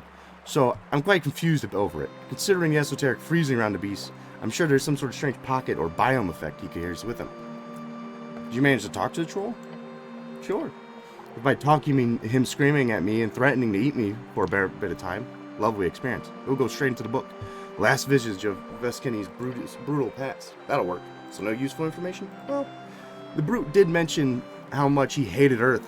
Sounded like he was one of the few that survived your dear god's cleansing during the city's founding. He also spoke about rebuilding the tribe. I'm not even sure what that means. So good riddance, I say. Such a beast has no place in civilized society compared to the half-giants of Vorgony. I do not see much potential in trolls. Goblins, for example, are more or less stellar examples of how democratization of tribal cultures, if you pardon the expression. Sneal looks tired. Happy to be a stellar example for your ideology. Either way, he's gone now. Hopefully, what he found out, the way he fell into a deeper reach of the gravity flip should result in a gruesome death. But don't take anything like that for granted. What makes these parts so wondrous and horrific, both esoterically and stable nature of the strains. Never know what you'll get. What do you know about the tea shop? Smile drops. Suppose I should tell you a little story. Yeah, we've been looking for you, Mr. Frank's son. He nods to the goblin. I hope we can keep this under wraps, of course, but you might have imagined already I'm down here without my permit. I don't care. Just tell us what you do know. Braces himself. I arrived in the morning and planned on taking a stroll through Tolstad before heading down. My presence was a bit of bad timing, really. A week before the election, and a son of the Free Thazen arrives on the scene? That could cause a bit of havoc. And since our dear Ascani Reed's trade company was doing so very well in the election, I did not want to steal the limelight. But then, of course, fate intervenes. And just when I find myself before the Ascani pillar, a damn fireball goes off next to me. Just my luck. So once the ringing had stopped and some goblins started swarming the place, trying to put out the flames, I decided quite quickly that this could end poorly for both my timetable and poor people who had to deal with the mess.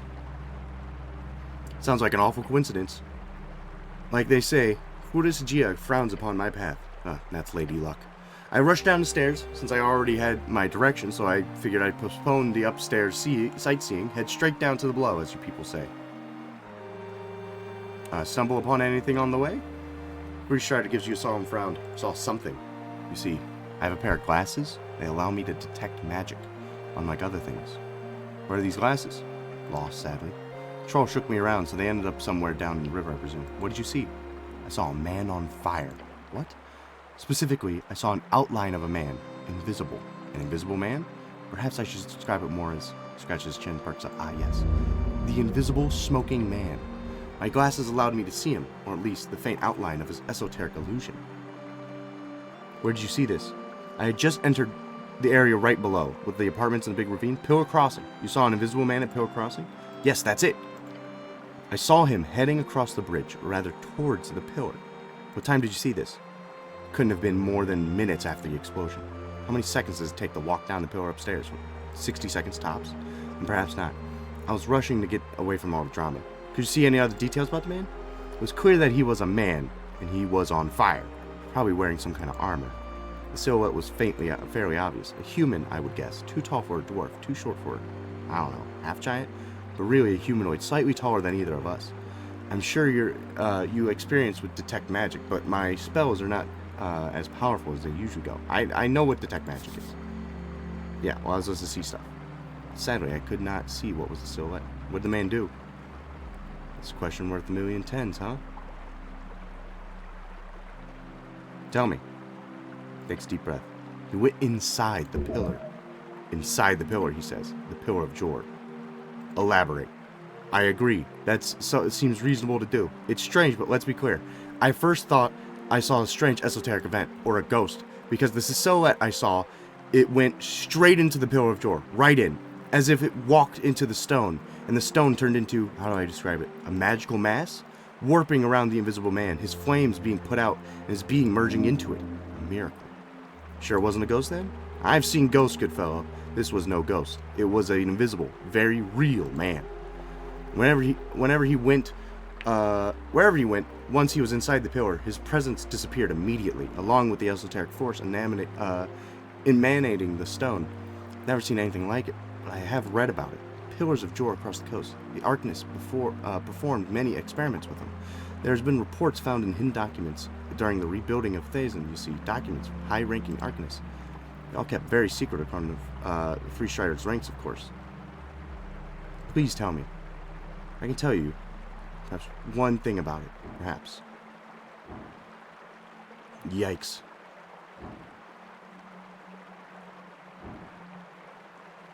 Tell me everything, consider your debt paid, friend. He nods. Glances at your angel companion with her sword on the handle of her sword.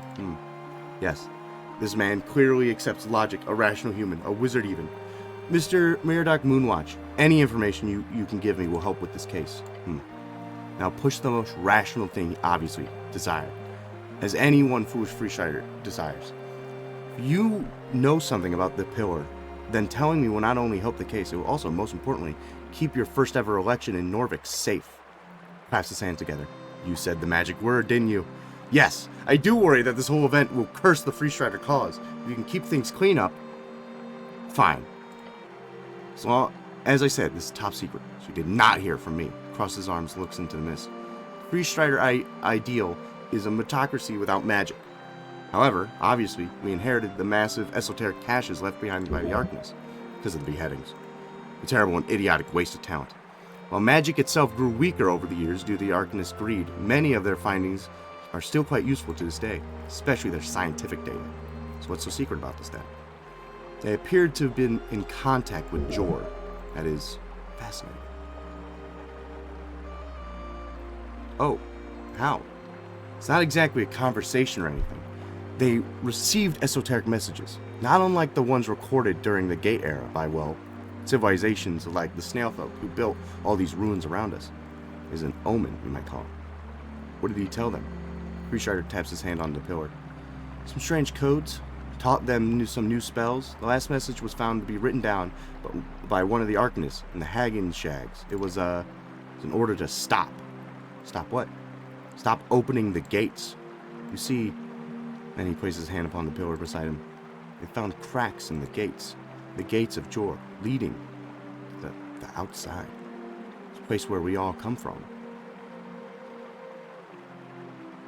They got out?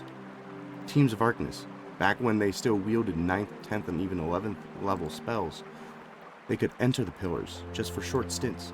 Many did not return, but those who did described a void of souls, alien worlds, beyond far realm aberrations, and paths within strings, whatever that means. Their work was cut short due to the Coast War, but they got in. And Jor was not too happy about that? They did not appear so, no. Not.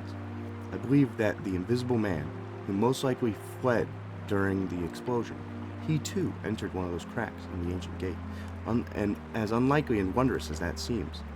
If there's a rogue spellcaster capable of hiding inside the gate, then someone will have to apprehend him.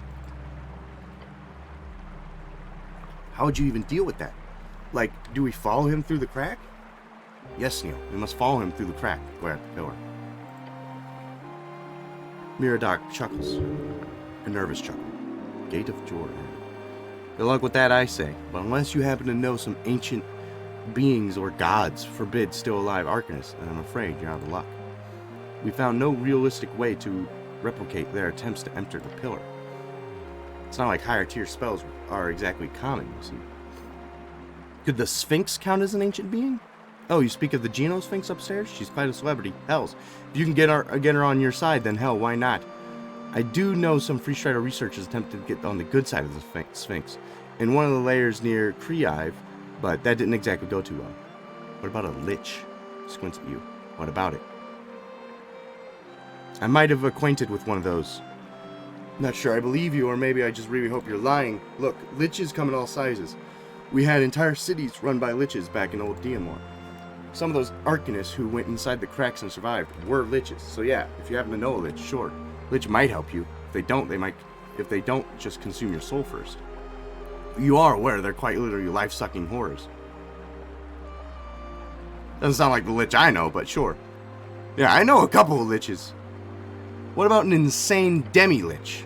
It's just staying away from those, but really, if you had one as your best friend, it probably would not have power to perform such magic. Alright, I'll find a way in. He bows his head. I'm happy to be of service. Looking very worried for your safety. Your goblin companion, who stands quiet next to you as you discuss these methods of the interplanar travel, raises a hand. Just to be clear, I'm talking about teleportation, like magical teleportation? Nod slowly. Sneal side-eyes the grinning free strider, leading in with a scowl. Look, I'm speaking on behalf of Lady Sageleaf when I say this. He takes you to a side a few ways away from Miradok. Halfways want this handled, no matter the obstacle. No matter what? No matter what, because you determined frown. It's going to be very dangerous. No, I get it. Not taking this lightly, I promise. Why does Sageleaf really want this done? Thinks about it, letting his hand land upon the pillar. If we don't get something tangible, for example, this rogue spellcaster, then the halfways will be in a real shitty situation. Sageleaf losing power? Nah, she's got that in the bag. Economically speaking, the city is fucking us all the time. Sorry to break it, but your bosses really don't make it easy for us. I'm listening. The city manages to get their way on the whole fireplace failure narrative, along with all these damn zoning disputes. Legally, looking to get completely screwed. Lots of tenants that we have to house without permits for the apartments they occupy. Hundreds of buildings across Tolstad, commerce, living space, some even government locals. Whoa. If we don't get something tangible, at the very least, some type of leverage on your dear Magistrate Darrow, then I'll have to do anything I can. I have to do anything I can to stop that from happening. The old lady put her trust in me to handle it. And that's what you'll do. You decided to go into the Pillar of Jor. Oh, how lovely. Hope you survived. If you do, I'll write a piece about it. Do you know an elf here in Tolstad? No, not really, no. I have a few elven friends in Reeds, but I'm quite new here in Norvik. How come? An elf died in the explosion of the tea shop. Oh, I had no idea. It's certainly a scandal in the making. An elf, you say? Elam, I assume. Uh-huh. She might have caused the explosion. That's an interesting take, my good fellow. He shakes his head. I'll leave this investigation to you, but I assure you, I have no contract with any elf in this city of yours. If you are unsure if he is speaking the truth or not, his eyes do not waver. Tell me more about you. Dangerous thing to ask a merchant, Prince. Well, I'm a dangerous man. Wink. Oh, he mouths. Cleric. I'm linking. Oh no, I get it. Very playful. I'm just someone who could very easily talk your ear off. Puts out a hearty laugh and then strikes a pose. I've been known to bore officials in every city with my political rants and intrigue common folk with the coast around the coast with my tales. So go ahead. Don't speak to yourself in third person. I don't do it much. Never mind. Right. Damn. Didn't think he'd be that sensitive. Wonder what other bullet holes you can shove your finger into. Nah, that's okay. Yeah, I'm alright. I don't need to talk to you.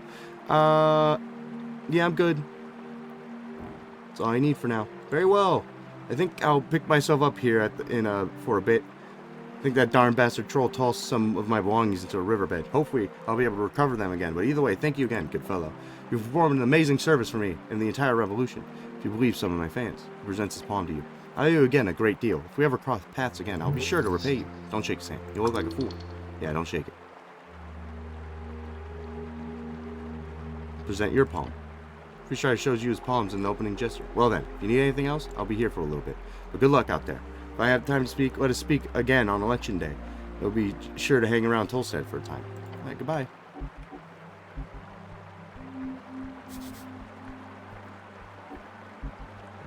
God damn.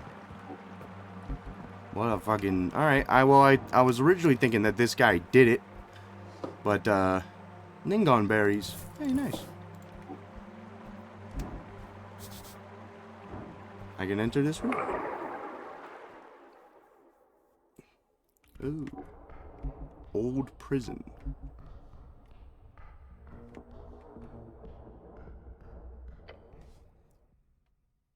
Do you have any idea, Master Beware, how frustrating you are? Oh, hey. Mask is past gone, but she is not hiding her voice anymore. Why does this young lady want to kill you so badly? You will not struggle here. She is but a girl. Finish this quickly. One more time, eh? This piece of shit. Do not let them get away. I mean, I have the angel this time, dude. My initiative is dog shit, but, like, the angel is here, and they're gonna beat the shit out of you. You see the goblin already moving. Spins his sling. The bullet flies dangerously close to the assassin's head, missing only due to the constant movements. The masked assassin lunges forward. Die, die, die! Dagger connects. An agonizing feeling shudders through you. Angel readies her sword. Dark energy surrounds her. What? You, buddy, what's your name? Stan. Stan. Oh! See? I just kicked Stan! Calm down, Sean! That's a bot. The account was created 20 minutes ago. It's a bot. Sorry, goodbye. What? And there's a flash of surprise on the angel's typical impassive face. The malice energy swings towards her. She fails to swing her sword. You face the assassin. Consider your option.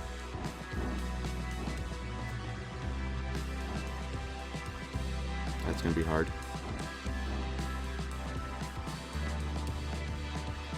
I can try to understand what's going on. Not gonna happen, though.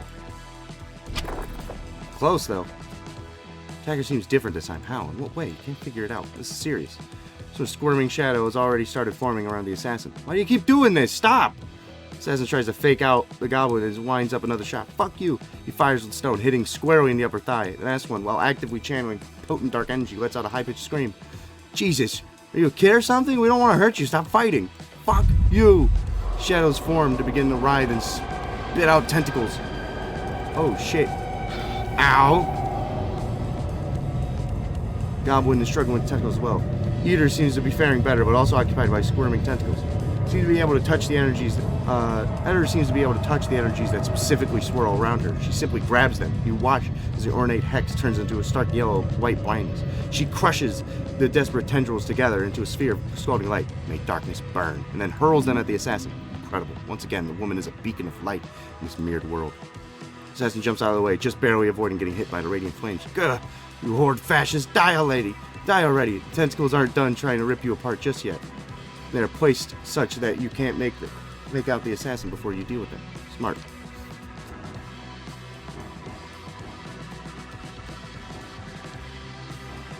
Resist the tentacles.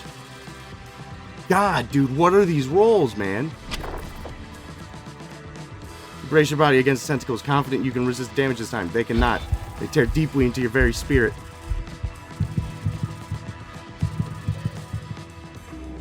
Christ, dude, what are my rolls, man? Double like twos. Alright, how far back did that fucking set me?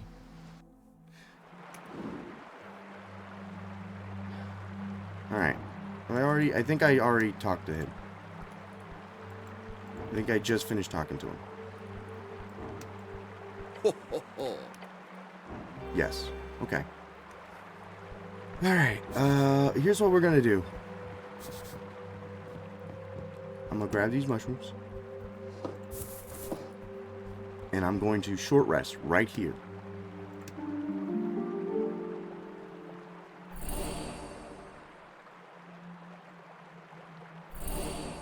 I'm gonna lower my exhaustion a little bit. And then I'm gonna go in. I really do. I don't know why this fucking lady keeps trying to assassinate me. It is getting really annoying. And I'm gonna clock her in the face if I have to. Like, I'm gonna try diplomacy again. I'm gonna try talking it out. I do want to try. But, like, they are not making it very easy for me. I'm too full. Okay. Well, then I just go in then. Lady, you gotta freaking cool it. Dude, what is this? Why can I never roll good initiative? Alright. Ouch. Okay, they cannot fail to swing the sword. Charisma is not gonna work.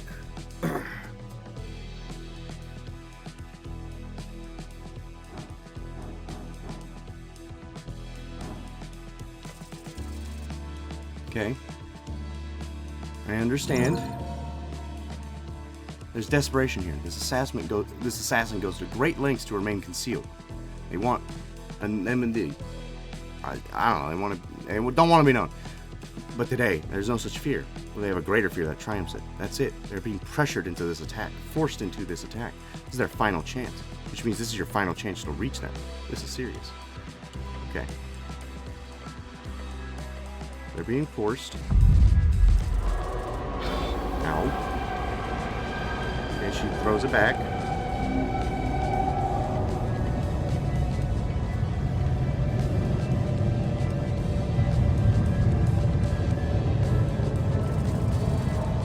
There we go. Alright. Resist the tentacles. Brace yourself against the tentacles. They slap into you, wrapping around your limbs and writhing. Your vision splits. You're both here and elsewhere. You see the outline of twisted, gnarled tree as if a thick and dirty film. It stretches far into the sky above you, or perhaps far below into the ground. You hear whispers in your mind, maddeningly, just incomprehensible. You steel your mind and focus on the image of the assassins twisting their hands. The vision fades. The tentacles are recoiling from you, as if they tasted something bad. Things are deteriorating. Energy's knife glows in dark energy. Heavy smoke fills the edge. Mask firmly planted on her face, glowing faintly. Eyes turn black as the shadowy tentacles begin to rise up once more. There's no other recourse. It's time to finish this. Goblin whips another rock. Shadowy temple slaps out of the air at blinding speed. Oh god. Mask lifts the hand like a puppeteer and the shadows follow. One after another, tentacles latch onto you, focus their ire onto your helm. Your helm.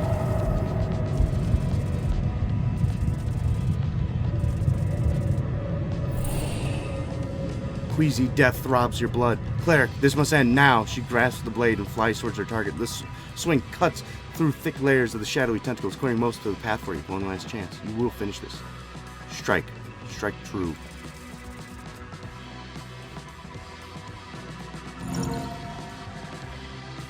You stomp through the demonic tendrils, charging like an enraged ghoul bear up to the hapless assassin, your gauntlet meeting her face. The assassin wobbles and bends. One final jab. You punch again, and that is it. You would feel bad about punching a teenage girl if she hadn't tried to kill you so many times. You may still feel bad about it, but that is okay. Her dagger flies across the chamber. The assassin collapses, unmasked and unconscious. There, in a lull of chaos of the fight, abruptly cuts off. She's just a kid. A dangerous child indeed. A pity to see someone choose to be dangerous when they are so young. The assassin's eyes, now fully maskless, open. You step forth. Fucking bullshit. Have you calmed down now? Go fuck yourself. Let's just take her to the dungeon. She's earned it. That would be protocol. However, Angel swoops in, her many eyes peering into the wannabe assassin. What is it? It appears we will have to rethink this apprehension plan. Why? Her pulls back the girl's hood slightly, reveal her face more clearly in the dim light. Tsk. This is the fucking kid. I knew it. I had a feeling. I'm like, dude, in the back of my head, I'm like, we haven't seen the Darrow kid in like ages.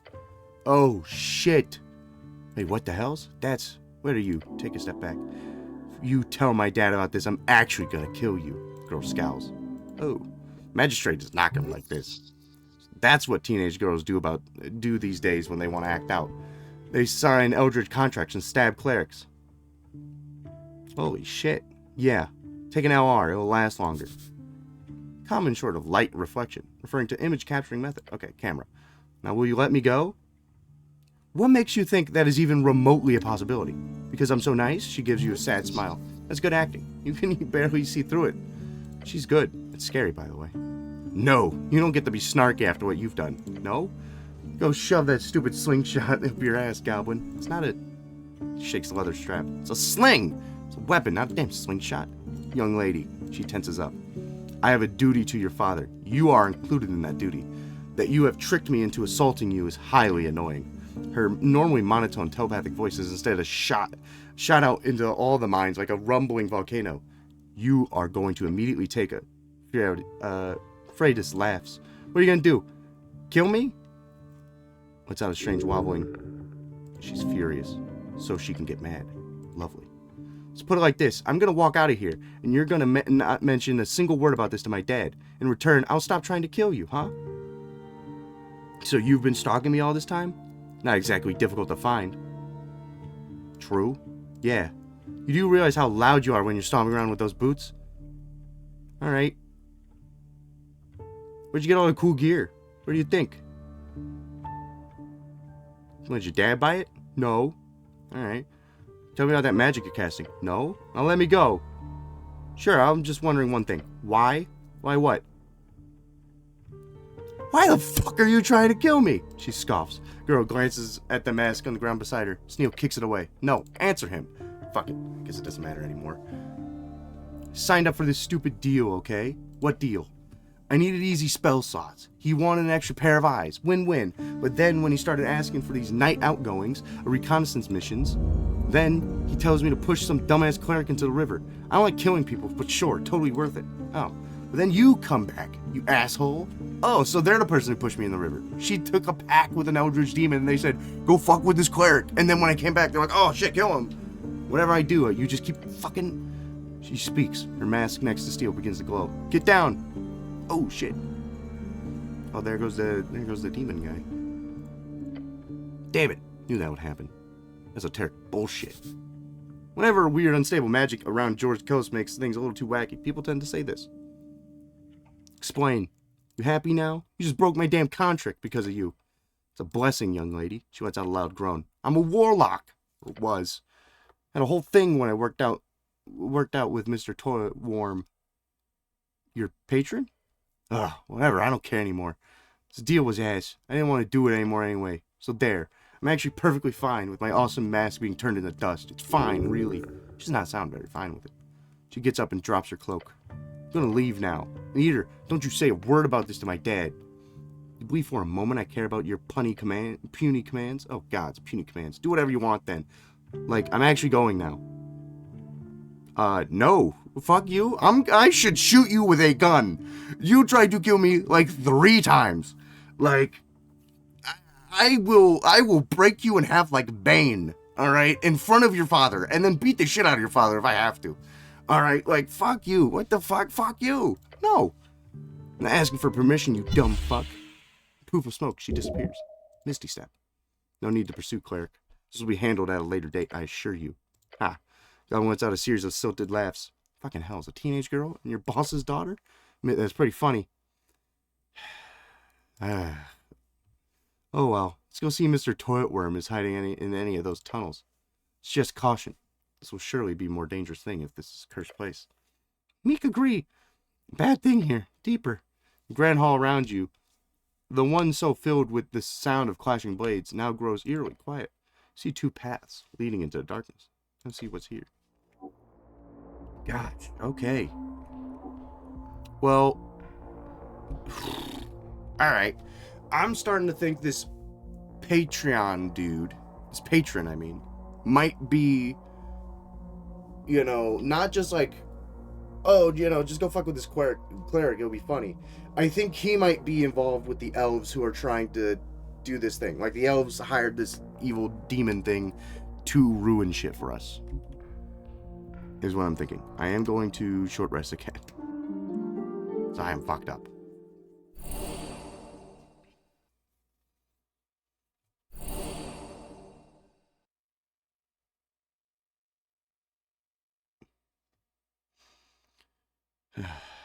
Jesus.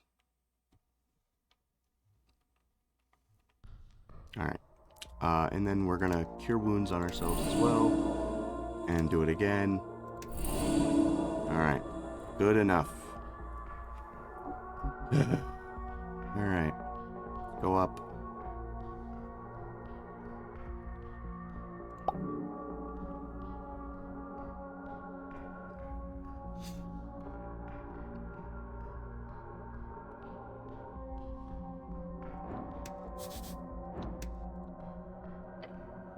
Approach the iron door.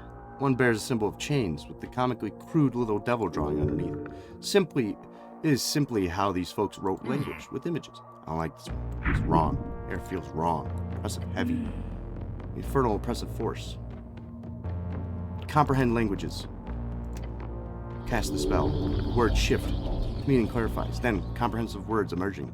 Let the spell activate. Waiting so long. Can you understand me now? Perfect clarity. Yes! A heavy exhale. Relief. Good. Now listen. His voice carries authority. Centuries of command. I am a prisoner here. Not by the Tolan cattle, but by the mad wizard who roams this cursed place. He, by some feat of his own idiocracy, managed to trick me into this cursed cell. By now, my soul has all but burned into the void inside, so please rip the seal off and kill me. I would owe you a quite deal if you did. You sure you're talking a lot? I've been here for a long time, stranger. Indulge me. Mad wizard. A man of House Hagenshags. He went mad years ago, taken by the beyond, surely by now. I came across these ruins via this the undercoast sea, all to avoid you humans above. Yet the trove he promised me was but a ruse, no offense, but I'm not ever gonna put my hope in a human again. None taken, I hate humans. Self-loathing human? How the times have changed. Who are you? I am... He pauses. A soldier. Hiding something. Give me more about your backstory. Just go for leverage. Leverage? Yeah, but smooth. Hey, so I want to make sure who you are before I let you out. If you're somebody interesting, I'm more likely to rip the seal. Voice is silent for a while until eventually lets out a groan. Fine, I can see your intrigue. I will tell you, but it's not as interesting as you imagine. I am Lesianas, a pike holder. It is akin to a sergeant in your terms. I was a Gorgian's initial invasion. Initial invasion? Of Jor, yes. I fought throughout each of the invasions, or as you call it, the Gate War. And I never fell. Through hundreds of years of constant battle, I lived through his fall. His generals all have been ruined or destroyed over a millennia. If you believe the Blood City Council, however, I lived through it all. And now I'm here, stuck in this foul, damned, quite annoying iron gate, eternally due to my own fault. That mad wizard and the trove? Indeed. Since the Coast War ended, that messy brawl, I had been following rumors of various artifacts stolen by the human Arcanists. Those artifacts were hidden, scattered, sometimes handed down to the Free Striders, sometimes buried in hidden troves. One such trove is rumored to be found in the ruins of the Tolan Catli, where your city of Norvik now stands. So I snuck in from the earth to find my contact. This is Hagenshags. Mistake, of course, but my hubris caused me to underestimate the little man. That, along with some unluck on my part, caused me to get stuck here. For now, I would be happy to lose my physical body and be reborn in Blood Bay City. Please rip the seal. If we are ever to meet again, promise I am in your debt, human. Helping this devil is not always a bad idea, even if they are naturally evil. I don't see why not. Doesn't seem that worse than your average top rank in this coast. All right, what do you want? Freedom. Simple, direct. Break the seal. Let my spirit fly. I will return to Gorgian's corpse as I should have done years ago. Honest, at least. You want to return to a corpse? Does it sound insane to you? A little? I see. Decided what I'm gonna do. Oh? You kill me, human? His voice is calm, patient. Yes. Thank you. Gratitude is actually genuine. What a lovely guy. Break the seal. Set me free. I rip the paper. Tears easily. Too easily. The seal shatters. Not flame, not smoke. It's spirit. Into your mind. Don't let him in. Oh yeah, buddy. You're not getting in my brain. Spirit passes. You feel it brush against your soul, but it doesn't take hold. Your will is too strong. Wonderful. Thank you, human. Then you hear a faint, cackling laugh. A whisper, fading into nothing. The door now stands cold, empty. The devil is gone. Did I just doom someone, didn't I? It is possible. The angel offers no comfort. Sneal steps up and taps on your back. Don't worry about it. Now can we go? Yeah. Alright. Well, good luck, buddy. You know? Another snail door. Approach the iron door. A piece of paper. Look closer. Looks like a flame. Heat radiating. It's just me, or is that door a bit hot? Air almost shimmers. An elemental. The angel sends you a message. Goblin companion takes a step away from it. A faint sound, like a whisper of tunnel. Mortal. Yep, that's me. Hello. I wish for you to know my peril. I am Galbatar, one of the Pearled Flame. I have been trapped here for many eras. As the top of Ifriti of the Crimson Court, I would go to my heavens and hells to serve you, if only you destroy the seal that holds me here. What do you want? Silence, then. You will free me! Word explodes from the door. Heat washes over you. Not a question. A command. How arrogant. Why should I? Because I demand it! Entitled creature. Ifriti composes himself. You must listen. I have power to grant you more than anything that this mystical nature ever could. That's vague. True words are always vague. Break the seal, free me, and I shall grant you a great service. What happens if I break this? Freedom, power, I will grant you wishes. If you've been sealed for this long, do not think, only act. The seal keeps you alive, doesn't it? You know nothing, mortal. I've been here for eons. If I die, so be it. Sorry, your choice. Yes. All right. You grab the paper. Heat surges. Burning. Ow, ow, ow. But you hold. Yes, break it. The Ifriti roars with triumph. Free me, mortal. Ow. Flames sear your body. Ow. Make it past the pain, and then you must pull. The seal resists for a moment. The paper feels hard as steel, and then you see little cracks. Break it. Paper explodes in ash and flame. Yes, I am. The voice cuts off. Not gradually, like instantly, like a candle being snuffed. It is gone. The door grows cold, silent. Is it dead? It was a spirit. Now the spirit is gone. The seal was the only thing keeping it intact. The seal gone. The Ifriti is now gone. Touch it. Cold iron. No heat. No life. Alright, well listen, man. If that's what you want, you know, I will give it to you.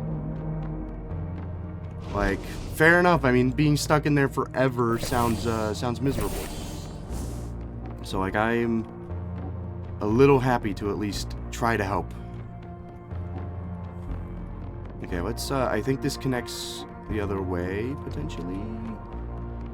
Let's find out. Yes, okay, so what's in this room before I fight a giant crocodile that's gonna come out of there, I bet. Oh, shit, big map. Yizka, Toll's Pass, Earthport, Divini Torm, Askin. The fortress was still here 1,000 years ago. Reeds! Liam Forest. Today, this is a cursed land. Various dungeon thrones. Your homeland. Jor's Point. The coast. You step onto the little lines. Faintly lit. Chamber collapse. Rubble strewn across the surface. It's a map of Ascani. Damn. However, it is old. Mountains and rivers alone do not align with modern-day interpretation. Despite that, the shape of the coastline, of course, is the ever-standing fortress of Verdun show it clearly. This is Ascani. I don't feel like looking at all this. I have shit to do. I ain't got time for that. You kidding me? I ain't got time for that. Alright, let's go to the other side just real quick.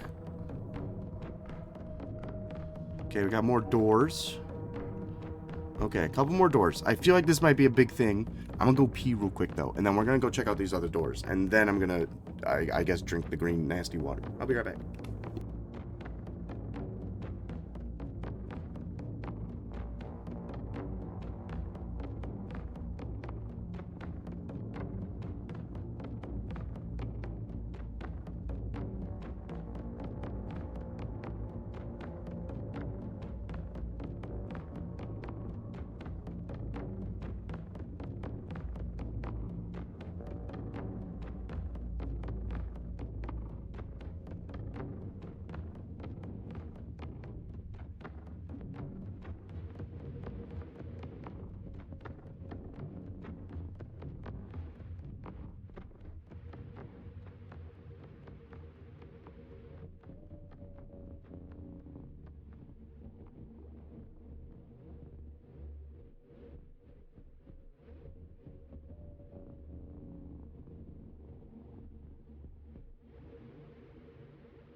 Alright, I am back. And there's another person asking about the freaking Discord thing. Buddy, account created fucking 4 minutes ago. Alright, what's a common thing that I was saying? Add me? Please add me. I might make that like a banned term or something. Just to make it easier. Alright, let's check out these other 2 rooms. And we'll go from there. You approach a round door. Upon the surface, a single piece of paper clings to the metal. This one crude drawing of showing 3 creatures, a snake, a lion, and a goat. It'd be nice to have language to show you the pictures and what you're talking about. I like the goat. Which one do you like, Eater? Angel leans in. I enjoy the lion myself. It's a prideful creature. You also notice a crack in the door. It's small, found in several large pieces of shells. You like the goats, Neil? Yeah, it's a nice drawing. I have no personal issues with goats. Lions and snakes, though, dangerous. Don't like that. I see. I know, very deep and meaningful. Now can we leave this thing alone? You like lions, Eater? The catfolk of Ascani have always fascinated me. Their architecture is beautiful. You should get a cat as a pet. Slavery is illegal in Norvik. I meant like the animal, not the folk. Oh, I see. If I had time, then perhaps one day. Many eyes glare at you. Look through the crack. You press your helmet against the crack, peering through a narrow gap between iron and stone. Darkness, then movement. Eyes. See 3 sets of eyes, glowing faintly in the black. One pair burns with amber fire, another gleams with unsettling blankness, the third cold and reptilian, all watching you. Pull back instinctively. Someone's alive in there, more than one. Of course, Goblin sighs. Why wouldn't there be? I've been freeing everyone. You reach for the paper. Your fingers brush against the crude drawing. Esoteric energy surges through your arm like lightning. Ow! You cannot stop now. Your hand already in your hand.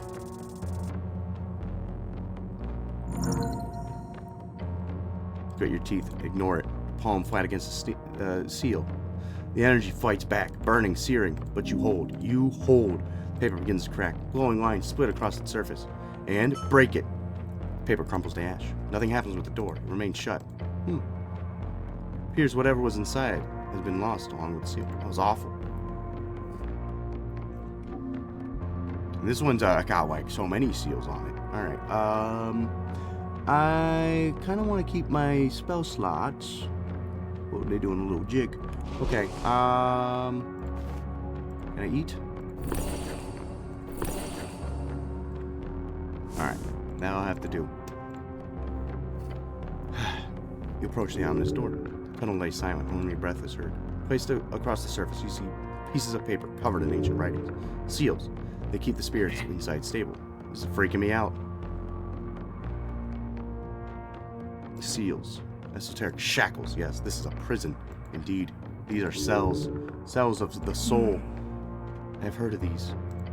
A prison made by Estipian folk.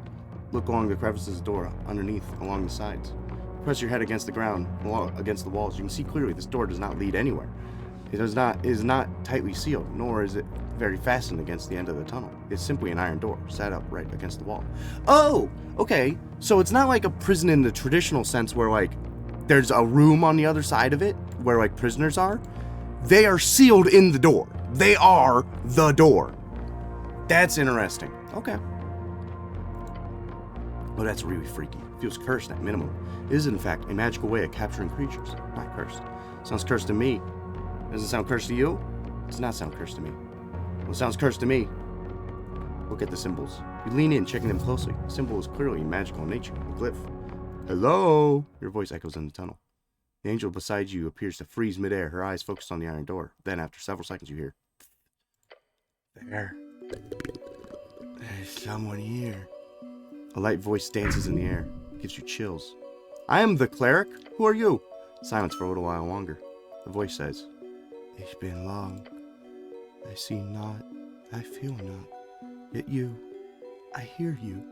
You beyond the door. I have a favor to ask you. Depends what it is. Voice silent for a few seconds longer. Suspense is great. I'm sure it'll just... Please, save my husband. Oh. Catch a glimpse at the goblin giving you a worried expression. I know not who you are. I do not speak your tongue. The strings grant me these few words. They broke his soul into paper. He made a grave mistake, but the punishment is beyond cruel. They just wanted him to see the end of the world, lose everything, my love, my foolish, petty, wonderful husband. Can I get you out of here? We will help, don't worry. My fate is written. The voice fades beyond the door. Lady, we'll get you out of there. She really tugged at his heartstrings. Please break him out. Break the paper. Speak his name, please. Save my Iskarum. Fleeting voice then stops. Lady? Hello? Nothing. Jeez. That was really something. I think I understand. A woman in distress. You need to help. There's no doubt. Yeah, let's look into this. Right, Eater? We have to. Right behind you. The angel is shivering. Glittering dust falls from her halo as it spins erratically. Her voice enters your mind, shuddering. What? Is she crying? This is a travesty. Agreed. Her body shakes in the air. To speak through an iron door takes a heavy toll. If she has truly been here for millennia, then her soul is already withered. You must break the seal, cleric. We must save Iskum. I rip the seals. As your fingers touch the paper, the symbol upon the surface lights up just for a split second. Then, all at once, your fingers drag through it. Paper crumbles, bright white ash. Nothing appears to happen with the door. Sneal looks at the dissolving dust and to you. I hope you know what you're doing. She will rest. She deserves it. Let's go save him. Yes, we should go. So, I mean, I think I already did kind of save him. I took off all the seals. Unless there's one that I haven't found yet. Yeah. I think I kind of went at it backwards. I don't know.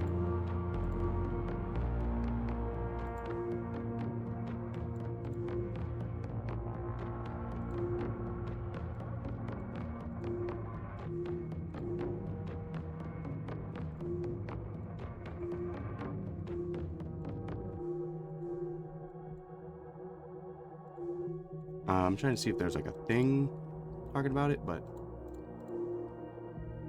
say, I think I already did save him. It might have been the guy up here. Something in the water. You approach the edge. Terror rises. I had a feeling there was something big in here.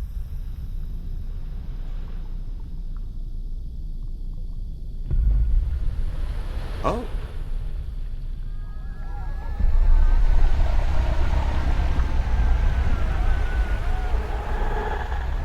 Good morning! Vault Tech calling. Evergland, him in the pipes. Hello, Reagan. The maw below.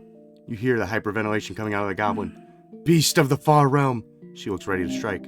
This is it. This is the true test of your stature. Can you truly stand your ground against a creature of the void? Everything is shaking. You need to kill this thing. I'm gonna try and calm down. He knows my name. Try.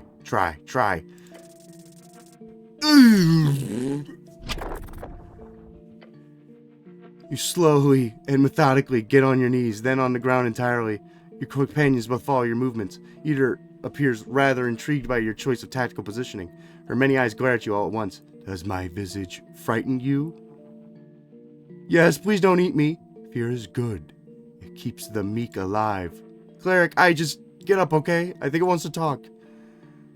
Okay. Far you have delved. I am happy to greet you. The emanation's voice reverberates against the cold, wet walls of the sewer chamber. Naru Super, I am enamored. Impressed. Lucky to witness.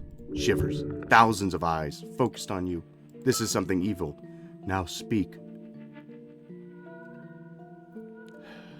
I have some questions for you. Knowledge is my commodity. Knowledge is my trade. I am a simple merchant. Trade, Reagan. Trade with me. Alright. You okay, Sneal? He nods without taking his eyes off the horrific abomination or abbreviation. Yeah. Takes a breath after holding it for a while. Just don't fuck this up. What are you? I am the other which is beyond. Not the big other that you keep close to your chest. The small other, that is I, which you find yourself longing for in the dark. That's very philosophical. Yes. What is this place? Stones, laid by snails. This was their prison, a complex to throw the unwanted and wicked for centuries. They have burned millennial past, dwarvens repurposed it, a cistern, each pipe spread to voices, thoughts, talks, and whispers. I love it. Deep growl causes them the ground to wake. Your gut presses against your lower throat. I have to pay for questions? Each thought carries costs. I am generous. Cheap thoughts I give freely. Expensive ones will require sacrifice. This guy is clearly aware of how incredibly ominous he's being. It's very much messing with you. This thing won't kill me? Does not look like it. Not now. I'm not going to ask if he has a license. Are you the Everglad? Yes. That is the name I adopted. The original title of my claim was considered too difficult. When I signed my first warlock servant, we agreed upon more modern name. Everglad, we chose. It is appropriate. It shows my everlasting happiness. The beast in gold elongated maw appears to widen even further. Wait, warlocks? Yes. You had run-ins with my former servant, the girl. Oh, she kept trying to beat my ass. You're the one who sent her to kill me? Yes. A big misunderstanding. Freya did not perform to her promised level. We went over it many times. It was not a sudden decision, I assure you. I made sure to go through the appropriate steps. I offered training, magical enhancements, hex incarnations, and even free knowledge. None of it was enough to get her appropriate performance. Thus, we ended up having to cut the patronage short. Very unfortunate. It's not often my warlocks end their service in anything other than death. He clacks his massive teeth together. I go through one servant at a time, so the position is now open. Interested? Cleric! The goblin looks worried. I would ask your goblin friend, however. I sense hesitation for outsourcing on his end. Uh-huh. You send your warlock to kill me, and then offer me their job as your servant? Well, it is something to be considered. Your performance, after all, is very admirable. As cool as this would be, I think he's gonna make me do some shit that I don't want to do, so, I will respectfully decline. Ah, how come? I'm a free man. Very well. We can discuss it later. I do not wish to push you into anything. I offer you nothing but the best terms as a patron of the dark. Could be cool. By the gods, do not. The maw, it beckons. You haven't explained why you tried to kill me. That is correct. So why did you try to kill me? Such knowledge comes at a price. Monster's eyes focus on you. There are many things I know. Many things I know you want to know. My trade works as such. You tell me a secret which I do not know, and I will grant you access to knowledge further beyond. A fair exchange. Free trade? Okay, I understand. Tentacles writhe around the cistern. It goes like this. You hand me a secret. I value its depth. I grant you knowledge in return. Fair trade, I assure you. Alright, thumbs up. Sounds good. Good. Monster then stares at you, waiting to be fed a secret. Okay. I'm not gonna attack him. Okay. What secrets could I possibly give this thing? This question is difficult to assess. Can't you just make something up? How's this guy gonna know the difference? Creature will know. What do you want here is just for him to tell you what he's trying to kill you, right? It's a main secret, yes. However, do you have what it takes to actually share a deep part of yourself to this abomination? Make up a fake secret. Come up with an argument on why the information shouldn't be worthy of a secret. Or muster up the courage to tell him one of your deeper secrets.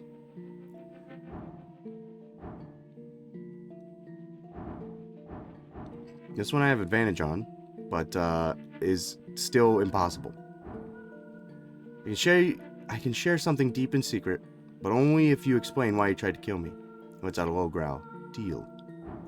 Okay, none of this has gotten any easier.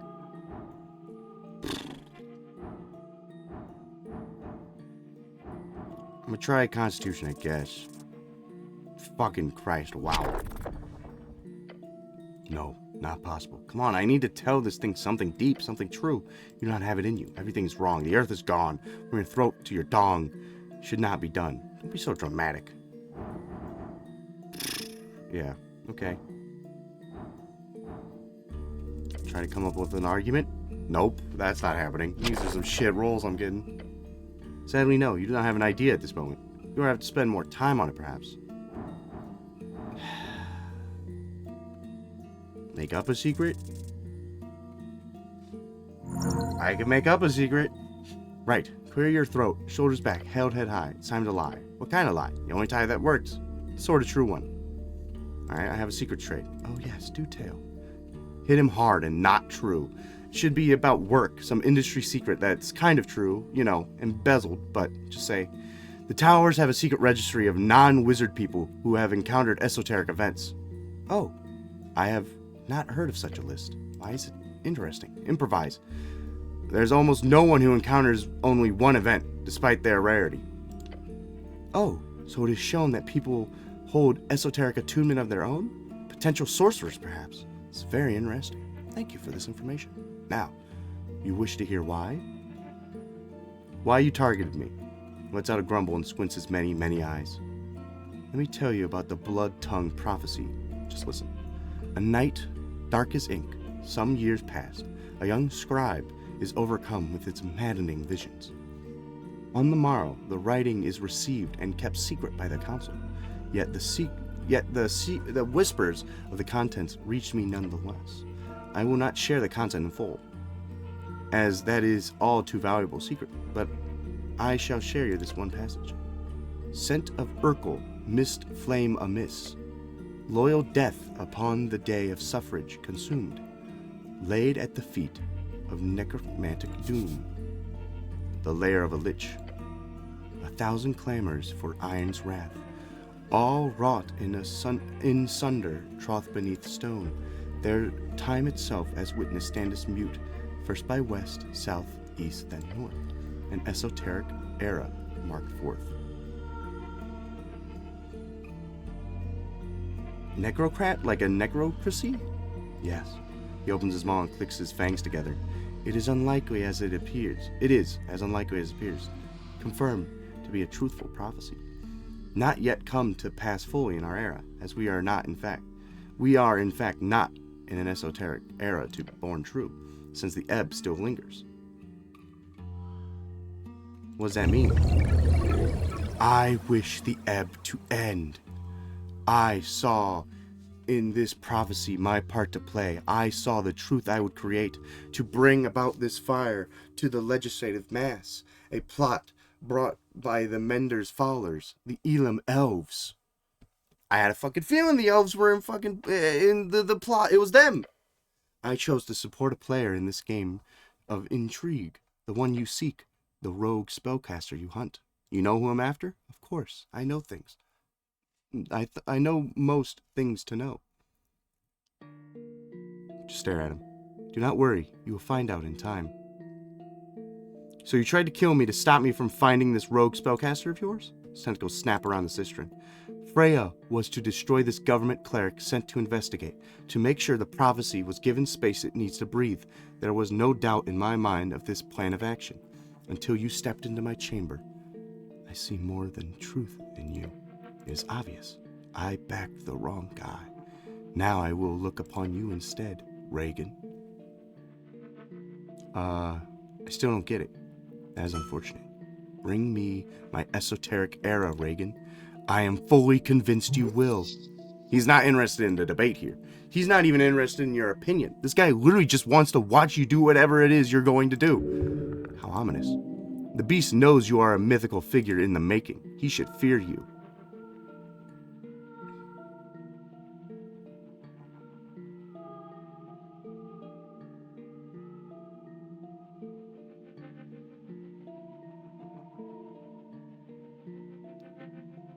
What if I told you a secret about myself, a personal secret?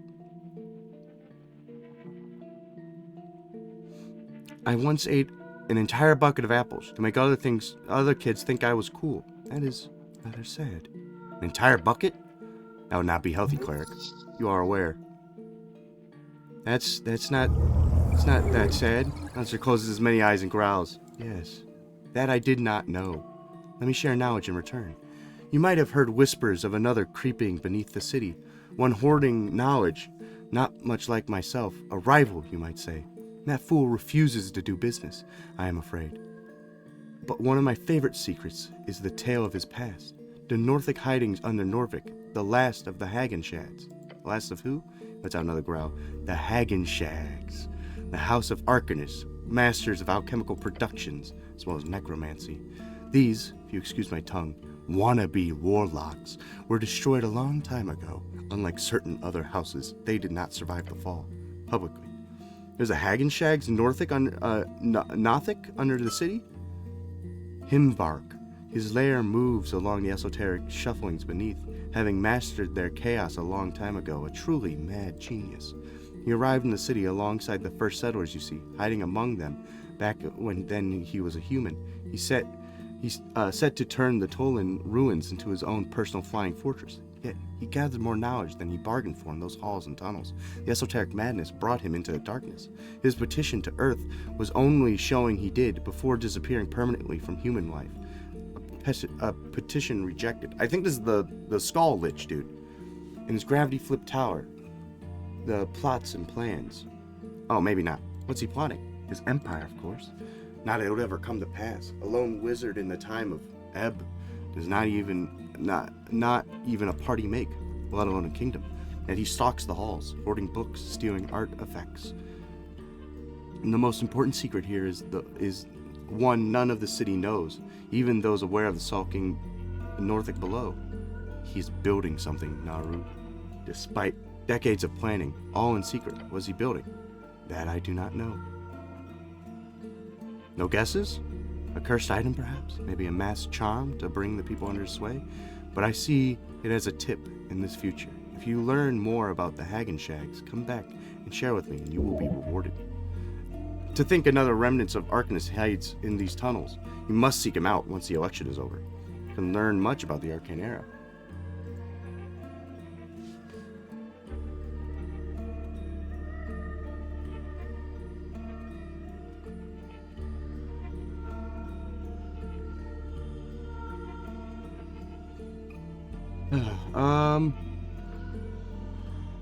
Okay. Have you seen the paladin down here, Lord Gorm? Ah, you asked of the last paladin of your fated god. So you heard of him. Lord Gorm, this missing paladin. You have already found his stash in the city below. That is all you will find upon this material realm. It's pretty ominous, yes, but I cannot say more. Monster smiles as always. Are you illegally influencing the election? No. What are you voting for then? Nothing? Well, I'm voting for the... Yeah, I know what you are voting for. You do? I'm listening. A lot. You keep talking about the Asgolas. At least, if I were to take your spoken word for it. Yet, it is true.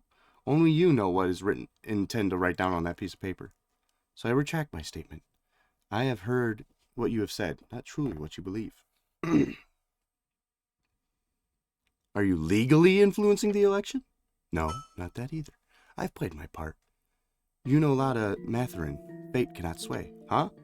Hear a growl coming up from deeper in time, deep in its mind. You humans, the humans, they are played not by me. The toxin of ideology sleeps more thoroughly through their veins. It is formed slowly, then quickly, and then subsides. An invisible force. They're just ideas. That's how sentient beings have always worked. Ideas are infectious. They creep from the minds, crafting memes with poisonous power.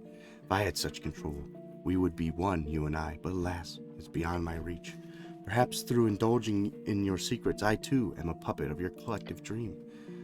The idea makes me incendiary, explosive. See you ranting?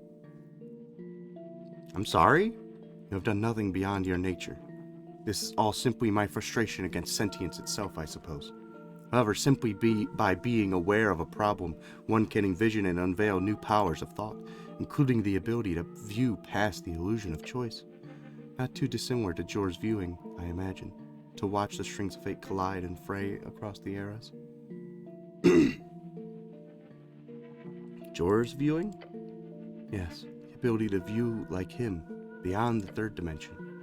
You keep on thinking, Naru, as will I. The time of ours will arrive with thunder and grim tidings one day. once we both understand why and how these thoughts are controlling us.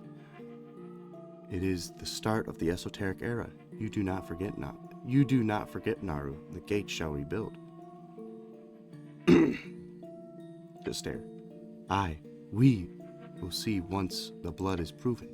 You see a grin grow wider ever before. Thank you for the knowledge, Reagan.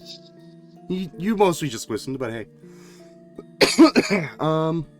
I need help entering the Pillar of Jor. Interesting. That must mean you know where the little hunt is going to end. Through the crack of Jor's realm. The wording crack of Jor does not sound as ominous as you think it does. Yes, Mr. Moonwatch told me he saw someone escaping the explosion and heading inside the pillar. The merchant saw the truth. His maw widens. The shut gate can be passed, yes. That, I'm afraid, I can only assist with if you sign my contract. I do not share such knowledge with anyone unaffiliated with the darkness. Of course, I would not suggest signing my contract simply to gain this knowledge. You should only sign if you truly wish to serve. My assistance in this matter would simply be as a bonus. He's got such a way with words. This is how you persuade someone when you have all the cards. What boons will you offer me? Becoming my next warlock has one major boon, of course. Knowledge. What would I have to do for you? Oh, nothing that should interfere with your life or goals. Sometimes I might ask for some minor tasks to be completed. Nothing straight away. What kind of tasks? Eavesdropping in places I do not have access. Delivering messages to important people. Handling artifacts at times. Minor gigs, as they say. So no warlock magic powers. Of course, in time. I will not promise you pure power. That is very much a misleading thing to do. You might be suitable for far realm magic. You might not. I am most likely very suitable for any kind of magic. Perhaps.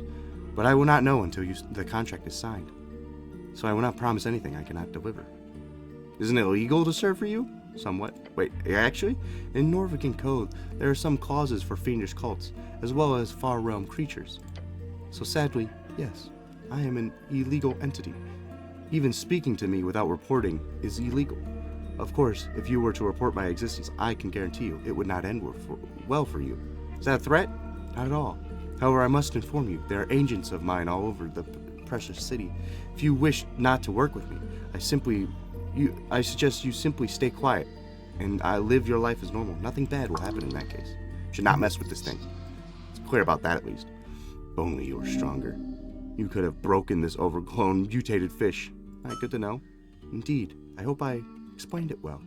If you sign my contract, it would be because you wish to serve, not because you want to be granted boons.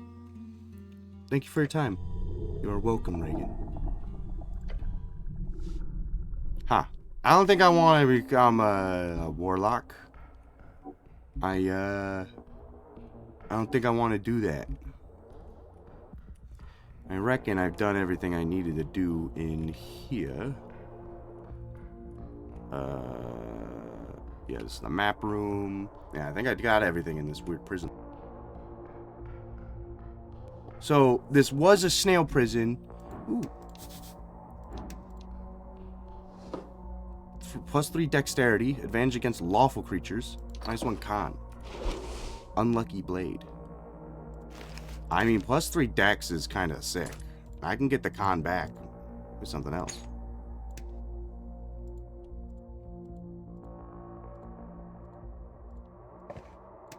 Yeah, it's not too bad.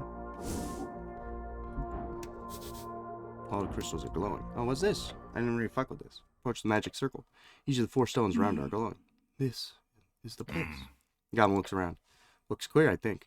Iskurum is broken. The seal is unleashed. Watch the light rapidly expand. Oh, shit! Oh, fuck!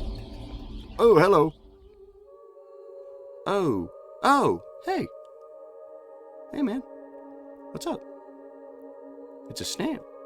Takes a few more steps back. Uh-huh. Hey! You watch as the snail folk of a bygone era slams into the ground. You watch as the creature shake and snivel, its flabby skin. Is Iskurum is that the dude who needed help? Look at the shell. It's covered in trinkets, books, vials, and all manner of esotericals. There's no doubt. This is the wizard of the highest degree. Look at the staff. Gives off a faint glow in the dark temple. A gate artifact. Holy shit, that stick would go for a fortune on the market. Could you imagine? Pristine staff with great power? Left in the stasis for millennia? What a payday. Prepare to approach the snail. Hey. They shine. Oh, I can't even, like, talk to him. Or, like, do a thing on him. Snail lifts his head. Bloop. Excuse me? So this is what the tall caddy looked like. Yalu. Snail holds up his open hand. 4 fingers stretch out. Then he twists them with a snap. There we go. That should be better. I always keep a tongue prepared for this specific situation. Nothing as awkward as dealing with foreign dignitaries when you run out of George slots. I am Isk Urim, Cord Puller of the Tauran Empire, Master of the Path, Servant of Jor, Lord Researcher, and Diplomat of Peace. He lowers his soft head all the way to the ground. I am the cleric. By Jor, do not worry, Mr. Reagan Cleric. I am not poisonous, nor do I hold any ill will. You did not mention how is... Apologies, I cannot help it. What? Yes, that is kind of... That's not my kind of phrasing I'd use, but yes. Snail squints and stares at you both. Hold up. Is this some kind of wizard thing? Green One, you do not appear to be as loud in the strings as your iron friend here. Snail leans upon his staff. I cannot help but hear everything you think, cleric. It was the cleric, was it not? It is. And greetings, Tullian. Ah, Celestial, grand! You spirits sure do comes in all shapes and sizes. What a fascinating meeting we have here. Now I... Looks around, leaning on his staff. My mind seems to have slipped a bit. You care for some exposition? Be careful what you think. He'll hear it. He hears all. What's the last thing you remember?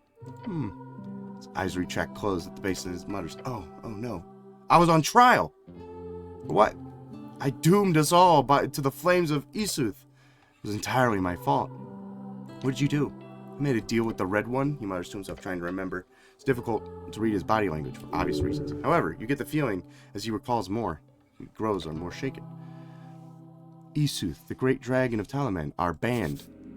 Esoteric divide splits the circular coast of Jor into 8 geographical areas, commonly known as bands. Each band has a unique esoteric and natural traits. It stretches from the coast to the infinite waves. I was the diplomat who enacted the plan of peace. We invited the dragon for an exchange of knowledge. Truth is, I was greedy. I wanted those strange, gigantic techniques, the power words. I was not alone in my hubris, nor did I set the plan in motion myself, but it was me who put it in motion. What happened? Please stop. That's fun. Now you can annoy someone in your mind. Don't say anything. The snail man looks pointedly around the room. Or at least he thinks he does. It's more of a gurgling sound. I'm personally responsible for the deaths of approximately 50,000 to 100,000 of my kin. Oh shit. Destruction of Talakati. Yes, that is what it was. Esuth went back on his word. He used my unorthodox magic to disrupt many mages. Then he buried the entire city. The towers fell. Screams, the heat. So, like, the thing that ruined all the bands in Norvik, yes. Goblin also stares at Sailman. How did you survive? Same way the rest did? You're lucky? Hold up. Water time. As we were not close enough to his anti-magic, I could resist his stunning shriek. We fled downwards. As Ethos claimed our city as his new throne, we fled deeper. A few thousand of us, the ones who remained, we hid in. He taps his staff on the tiles. This place is where we kept our foulest prisoners. It became a base of which we organized resistance, although some of us were not so keen to work with, someone like me, a traitor. How long were you down here? Months? But it did not take long for a divide to build. What did you do here? Debate, mostly. One camp we were leaving entirely. Another wanted to turn to Jor for guidance. I ended up wanting to leave with my wonderful Tut. Tut? He shakes his head. Sorry, no. The voice who won in the end. They sought a more permanent solution to Dragonfire through primal pagan magic. I did not believe in that for a second. They imprisoned you here for inviting the dragon? That, among other things. I was never the most liked snail on the coast, but they wanted an offering, someone to pin blame. Grows silent, his eyes shiver. Snail does not want to begin to think about the things he does not want to think about. Poor Snail. He knows what he must face now. Failure. I believe you've been imprisoned here for a very long time. How long? His eyes retract. He does not want to know the answer. When were you imprisoned? I'm assuming Era of Dragons occurred after our reign. However, we ruled in the aftermath of the shutting of the gates. It has been 211 years since then, the year when our city was burned. That is very old. After the old war with Jor, when the gates had been shut, that would be almost 2,000 years ago. He grips his staff. You can hear it creak. Millennia? I was in stasis for millennia? Yes. Yes. Yes, it is. Good gods. His eyes shoot out, aiming around the room. I am alone. There's no one here, is there? He shakes his staff. His stalk eyes wiggle around the air. A faint glow appears as he mutters a few words to himself. I see snails, yes, but... Are you scrying? No. Is this what you have made of yourselves? He stops casting the spell. His head falls towards the ground. Kurima, you fool! You led them into this primal state? Degenerative, frozen, monstrous beasts, hail snails. Realizes his terrible fate. He lets out a mad laugh. They wanted to use the primal cold to break the dragon's fire. Bastards. He had led them into pure de-evolution. This is a nightmare. Oh, by Jor's grace. Tell me, how did you break the stasis I was in? Angel companion steps in. Last thought was of you, Iskurum. I think it. You cleric. Imagine it in your head now, please. Think about your talk at the Iron Door. Tet Irma. She was in an iron door? They threw her in an iron door for a millennia! His eyes drop down towards the ground. I cannot believe it. My actions caused. I've ruined people. I brought flames. I've divided them. Yet, in the end, I did not even pay for my crimes in my life. Instead, I pay by standing here, alone among the ashes. Iaskani. And Tut, she endured the most torturous existence known to sentience, her soul slowly withering inside a hellish prison. Yet after all that, in the end she, like Ader said, last thoughts were only of you. He lets out a grunt, then a painful howl. Then he roars, a deep bubbling scream causing his glistening flesh to vibrate. When he stops, he takes his staff and slams it into the ground. I retract this string. Jor's words do not speak of humble nature. He broke off this world to make his own path. I will do exactly the same. Snail is going mad. Fair, really. What are you talking about? He lets out a gust of wind. I can fix this. What? Yeah, what? Fix what? My dear Tut was destroyed by an iron prison that leaves her soul in pieces. Not quite dead, not quite existent. But I am a cord puller, Iskurum. I wield strings like Jor himself. From this day I no longer seek power, nor achieve greatness, nor will I build empires. I will only perform one miracle. I will resurrect her. Then I will pay back 1,000-fold for her unyielding love and devotion. Yes. Celestial clenches her fist. Pay your debt, Tolian, to her, with everything I have. What kind of resurrection? True resurrection. Not easy, especially when the strings are this weak. Resurrection, the act of returning a dead person back from life. There are many spells that do this, from a weak Revivify to the legendary True Resurrection. Revivify, a third-level necromancy spell. If used within 60 seconds of a death, the body is in two ruined, and the target is brought back to life. An ebb, surely? What can you tell me more about? Yes. Anything you need. I am in debt as well, of course. He mutters himself and leans on the staff. I now have a time limit, cleric. In 200 years, the fragments of my wife's soul will leave this plane forever. Thus, I can no longer resurrect her. It will take time, but it can be done. Anything can be done. He's coping, but not in a terribly destructive way. Fuck yes. You need anything, let me know. Thank you, my green friend. That is very romantic, is Urim. I wish you luck on your venture. Thank you, Celestial. It's funny. Last time I saw one of your kind, it was on a battlefield. I prefer this. As do I. Do you know how to enter the pillar? Oh! You wish to enter the closed gate? That is bold. Fuck. Should probably not mention the rogue spellcaster, right? Wait, damn it. He's hearing all this right now, isn't he? Shit. Yeah, he already knows what I'm thinking of. I need to follow rogue spellcaster. Snare snails at you. I heard nothing. But if you need to enter... I didn't hear anything. I wasn't listening. Promise. But if you need to enter a closed gate, that is no small feat, of course. But it's possible? Very much so. What lies beyond is not so much a mystery as it is a question of shape, tunnels, paths, cracks in the veil around your realm. To enter it is as simple as either having a key or blessed passing or forcing your way through with a powerful spell. Gates, astral projection, wish, they can all break through, but of course, with the current state of things here in your time, it is clear all such methods would be difficult, very difficult. You require assistance from creatures who have studied or understood its current shape. Have any in mind? He lowers his head.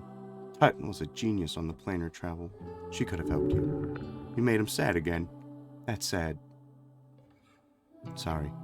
He glares at you with his one eye, then the other falls upon his staff.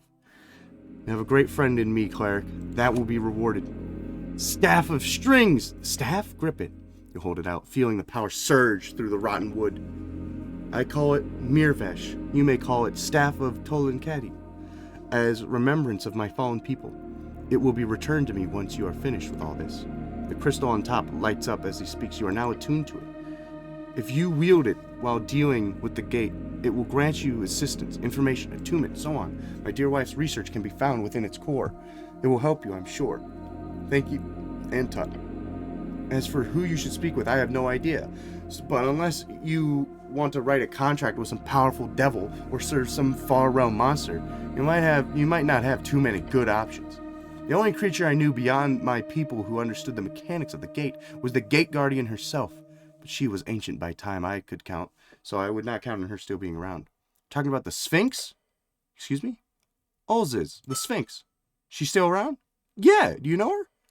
The snail leans back, still reeling over this information. You keep shocking the poor old man. He's got an old friend in the city, then good for him. I'll have to visit. Is she still in the lair? She's in a tavern now, called the Drunk Sphinx. This is a strange area you've built for yourself. I can't say I dislike it. In that case, I highly recommend you go speak with Ulziz. Unless you've made a fool of herself before, she might be inclined to help you getting into the gate crack. Flashback to when you last spoke to Ulziz last. Oh, Jor. I'm sure with Maravish it'll be fine. If not, then maybe there's some other dark and oppressive magical creature you can persuade? Do you know this pale guy who knows a lot about this stuff? Interesting. I should speak with him too at some point. Do you have any questions about all the stuff you missed? A couple thousand of them, yes. I also, of course, dive into whatever libraries you have available for information soon enough. You do still have libraries, I hope. Dorian Library, just south of here. I can get you access if you put in an application. Oh, grand, please do. Is that your local government? Darrow? Technically speaking, I see. I also need to ask, what is south? South? Yes, south is south. Ah, must be some common knowledge. Please elaborate. It's a direction, downwards on the map. Interesting. Do you not use inwards and outwards? With and against? Scholarly version of seaward and inland, which is forward in your case. With is when you move along the coast and the movement of the sun. Against is against the sun's movement. Ah, we use west for with them and east for against. I see. Do you know the etymological origin of these words? I find your use of them quite fascinating, especially the fact my tongue spell does not localize them. Well, imagine a map. Interesting. That you base your directions on a map is very different from our way of navigation. Later, I will have much love to pore over your findings and documents, especially of those maps. Alright, so what do you want to ask? He lets out a bubbling noise. Timeline. I can see images in your current world in your mind, your city, called Norvik. You live upon the ruins of my people's creations. Very interesting. But I am interested in how you got there. You appear to be human, yes? I remember the dragons of the east bringing your people to the coast as servants, slaves rather. When did you break your chains? It was during the Fade Era. Humans broke free alongside many other big ones. It was... I see! I am both relieved and extremely happy of your demise. To hear about their demise. Dude, it is so fucking interesting to have a guy who's like... I'm talking to myself in my head, and he's also just listening in on this. He's like, yeah, what intelligence said. That's cool. You're welcome. But I must ask, whatever happened to Esuth? His downfall must have been in the hands of some great warrior. Oh, I know that one. It's a children's story. Oh? The little and the large, think of the tale.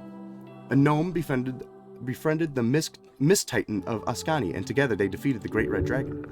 Abyscus the half-wit, and Khan Ymor, the greatest of friends. You're kidding. By Jor, that is very good. Very, very good. An ironic end for such a horrid piece. Defeated by friendship? He lets out a bubbling laugh. May his bones be cursed forever.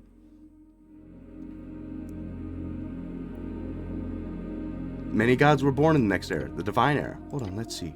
Snail retracts his eyes and goes quiet for a while as he listens to your thoughts. Do go on. The Fade era, after the Gate era, lasted 1,000 years. You are at the start of a new era then. What do you call it? Post-war era. Ah, the Arcane era brought with it most foul war then. I can only imagine myself. I too, was born in a time before war, the Gate War. But my father saw the end of it in his youth. I will make sure to read about it more. What caused this this great war? It's complicated. Yes, I can see that. I can simply not in any way tell you the real reason behind the Gate War. But since it's closer to our timeline, how did your Coast War end? It's complicated. Fascinating. It's understandable that there's no clear answer to such a complex conflict. As per usual, the victor will write notes on the history, however, so I will be sure to read with the critical stock. Stock? Ah, I stock. And your people then, they fled the Arcanists during the war? I seem to get that impression of these images I keep seeing. What exactly can you see out of my thoughts? Voices? Images? Nothing too personal so far, thank Jor. So esoterically attuned people cannot help themselves. It's honestly quite dangerous at times. My old rival used to run into my laboratory and think very loudly and grimy things. The most heinous scenarios you can imagine. Yeah, what an asshole. Quite a frayed fellow, aren't you? You're forked? His eye stalk glares at you in silence. Case in point. He's like, you keep having these weird things where you keep thinking of doing like all this different shit. Alright, so you're a wizard? Yes, I'm learned of Tolan, the path of Jor. String master, string player, chord puller extraordinaire. Must have missed a few eras, but I assure you, we had reality warping powers in our times. By Jor, I sure sound like an old timer. Because he does. I heard that. Sorry. No worries, it's true. I'm a wizard too. Are you now? Good to hear. Does make sense. Someone with a head so attuned to the string is usually either dipped into the soul river at birth or powerful mage of some sort, or a crazy person. Maybe I'm all three. Wonderful. I was hoping this era of yours was acumented for magical use, well, despite the past. What spell levels can you cast? 9th. By regular limits, I had the ability to wield a 10th level spell at one point, although that was of course a weak 10th level spell. I called it Isk Urum's Epic Traversal. It basically targeted a road, up to 100 miles of it, repairing any cracks, making the journey smooth and wonderful, and generally increasing your movement speed up to double. Sounds useful. Not exactly epic. Useful, yes. As you can imagine, we kept it for more grounded mages for anything above 9th. The actual world-changing spells would simply get you popped out of existence. Popped out of existence? Yes, I named it Esoteric Events. They apparently began during the Gate War, but grew worse during my lifetime. Irresponsible usage of magic could have easily caused them to appear. Some called it wild magic. Some called it Jor's Curse. Oh yeah, we have those all the time. We have those all the time. Oh, do you now? I suppose the tongues translated it properly then? What 9th level spell can you cast? Nothing currently. When I cast in the stasis, Giaruma made sure to place an ebbing seal on me. That is a curse, essentially. Makes me unable to cast anything above, in this case, 3rd level spells. So currently, I'm not so powerful at all. But I do not fret. It will fade in time. Hopefully the ley lines grow stronger all around. That's all I have to ask about wizards. Can you teach me some magic? Teaching, not my specialty. But if you have questions, I can always share my knowledge, but beyond that, I'm afraid I can only offer some spell scrolls. What does ebb mean? It's our start around. You want a definition? Yeah. A demi-lich? Dangerous friends to have, cleric. Unless the world has changed more than I imagined since I left. His eyes jitter a bit. Ebb is defined as an effect of anti-magic. It is when the flow of magic is ebbed, lowered, ceased. It is a word I do not like for many reasons. For one, it is a tool used by our enemies at the Gate War to sink Jor's realm. They wish to quell his strings. Then, of course, it was the dragon Isuth. His betrayal began by casting a horrid and terribly effective spell. Power word ebb. What does it do? Power word ebb puts a clamp on Jor's strings, a large area. I believe up to 1,000 feet. It becomes void of high-tier magics, and low-tier magics become unstable. Yet, there's no simple anti-magic field. It is not an area of suppression of magic. It is literal editing of the strings themselves. It cuts off the flow of the strings. Flow from the past and future. A ripple of non-magic through time. I'll be honest, I have no clue what the exact parameters on casting a spell would be, nor their long-term effects. But it does sound like your era has been affected by some terrible ebbings. For your strings seem to me as if they are indeed clamped and clutched, as if struggling to breathe. So you're telling me someone cast a bunch of ebb spells? It's a lot of questions. I'll say possibly, probably, and not really, and yes, through time. This is the only theory of mine when it comes to esoteric effects, pockets, and so on. But what makes an esoteric ebb so powerful is the sheer time frame of it. Consequences can be felt for centuries. This is what makes Jor's esoteric magic so powerful and so dangerous. No sane being can calculate beyond the third dimension. Not at least beyond some abstract and practical sense. We are not made for it. But it doesn't stop me from researching it, or at least until Isus did. I was getting sad again. What do you know about Jor's strings? He holds out a hand and casts Predestination. Very convenient but difficult to master transmutation cantrip. Pretty much do much anything, from heating tea and cleaning clothes to creating minor sensory effects or temporary objects. It's extremely versatile, and a talented user is able to wield it into even greater forms of usefulness. When Jor crafted the coast, he did not make it from scratch. Dazzling lights spawn out of his palm, forming a collection of gleaming lights. He based his design on others, the landscape, the water, the wind, the biome, as well as magic. In most other realms, from what our history teaches us, ley lines, as in the thing we channel magic from, is usually formed as a web, a network, a weaving series of nodes connected. This design is fundamental and solid. It is connected so many material realms to the outer ones. As in, they're not just one. The solid world of mortals on one side, the world of all the angels and demons and non-mortals on the other, the magic web interconnecting them. Go on. He nods. Jor did something different. He created the strings. Instead of having a series of nodes with connections between them, his ley lines were simply just nodes. They contain a sort of esoteric vector, intensity, delta, rush, tone, some call it colors, various difficult to parse parameters. Instead of being interconnected, they simply bump into one each other, physically. That's how they interact, to put it in a simple metaphor. However, Jor did something ingenious here. He took a design of those interconnected webs and repurposed them, not to connect with one another, but to connect with themselves over time. Connected from the past, through the present to the future, a straight line, a chord, a string. Remember, he's reading your mind, so every option you think will be presented to him all at once. Fuck, so he's seeing this too.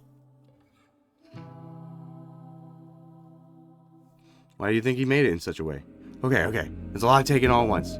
His mind reading makes conversation highly efficient and boring. I'll take your questions one by one then, if that's okay. Starting off, compared to the original web design, which I sadly have not been able to investigate myself. I am basing all this on findings off data retrieved from my forebears. There seems to be almost no difference on the surface level. Channeling magic from practical art works fundamentally the same. Drawing powerful powers from the network using verbal, somatic, and components to steer this power is a certain direction. However, this change, making the network into strings, changes how the magic flows. Instead of being focused on that one point in time, it's constantly connected to the past and the present. A part of the power is leaked in each direction. Now, this does happen in some degree in a normal web-based mode system. That is how divination magic works. But instead of happening in a natural way, it all, just like we remember where we were a second ago, so does magic. Just like how we can extrapolate on current information in order to reach conclusions about the future, so does magic. The strings, instead, we are directly connected. If we would be as we can constantly saw ourselves in the past alongside the future with glimpses of the alongside our present with glimpses of the future. A constant, permanent form of divination magic. It's quite difficult to imagine. To answer your second question, I do not know why Jor made the strings this way. They are just theories. He could have done it to perform some sort of chronomancy. Perhaps it is simply an experiment. My belief is simply that Jor found it efficient. By leaking esoteric energies to the past and future, it would make sense that we are able to build much more potent acceleration in our spells. How this works in practice, none can tell, since the gates closed. As your third question, yes. Sounds as if your Arcanist did uncover many of the same mysteries we worked on. However, it does not sound sound as if Jor abandoned them in his own way, not too dissimilar of our own. Finally, a fourth question. Chronomancy is a topic many wizards dream of as they study. I must disappoint you. There are no ways beyond divination, those little peaks behind the curtain, to tamper with time.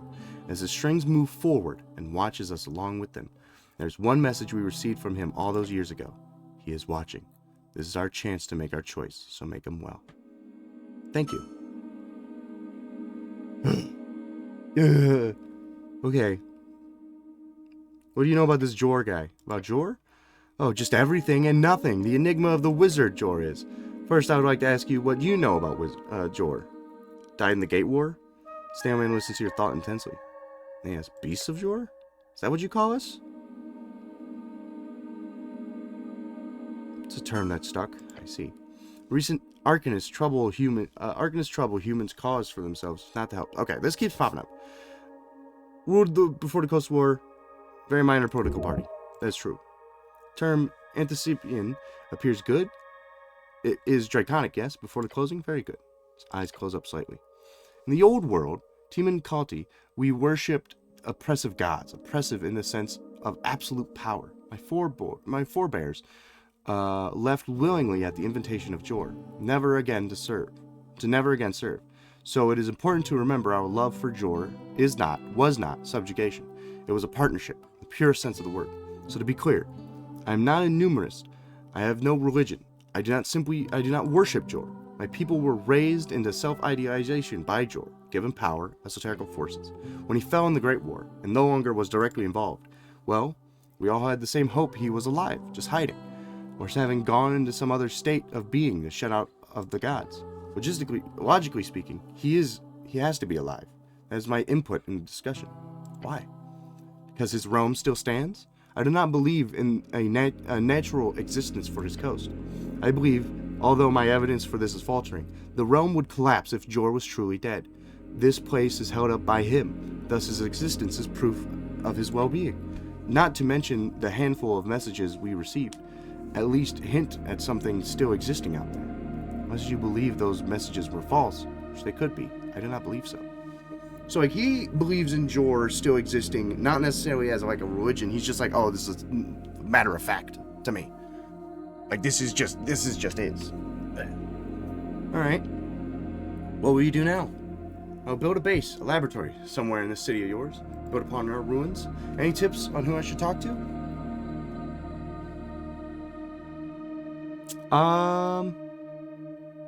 Think of some more? There's a ton, really. Oh, yes, I see. That would help a lot. Thank you, Cleric. Once I've established a foothold in this new era, I will return to my research, figure out how the strings have changed over the millennia, relearn my mastery of the chords, collect my resources needed, and then, of course, I'll bind her fragments to this material world, and I will return her to flesh, bring life to her once again. My dear, sweet Toot Irma will be given life once more. Then, if she will have me, I will build a life for us here, a life of peace. True, fair peace. Wish me luck. Good luck. He nods. Do you have any scrolls I can have? Only a dozen or so. They're deep in my shell. Are you interested in? I can dig and get one out for you. He retracts his arms and reaches into a shell. Ew. Astral projection, charm person, protection from good and evil, aura vitality. Charm person? Sounds like that would be mean. Astral projection? You have particular tastes. As not one spell you are even able to cast, not without great unreliability. So is that a no? Of course not. Enjoy! He hands you a tingling power with a casual nod, the intense power rushing into your arm. It will tear a hole into you. Grasp it with your life! Considering the state of the world, it would not have intended the effect if you did not know how to cast it, so useless to me anyhow. But I was just studying it. Got charm person? Sure. What about protection from evil and good? It is indeed. Sadly, I do not have any divine spell scrolls. Okay. What about aura vitality? That's an oldie, but too good. All right. Anything else? Snailman stares at you for a few seconds. No, you seem to have thought of all I am able to hand you, except... Except what? He shrugs, slowly retracting his entire head slowly. Just watch. Soon the snail is no more. You are simply standing in front of a shell. It's convenient. Then, as slowly as you retract it, he begins to leave his shell. I went over the esoteric attunements from your mind, cleric. It appears the only spell scroll you do not actively think about here, that you also do not already have memorized, would be this. Hands you a spell scroll. Wish? I'm sorry, what? Iskarum, that is a very dangerous item. That is not like the wish, is it? That is wish. However, you cannot memorize it at your current level of attunement. Attempting to cast it directly would also take, even at your level of talent, weeks, maybe months. Even if I did cast it, Wish is one of those few non-epic tier spells that can wildly shape reality. It is arguably the most powerful and versatile of all 9th level spells. It is so powerful, in fact, that it can easily cripple anyone who doesn't manage to cast it.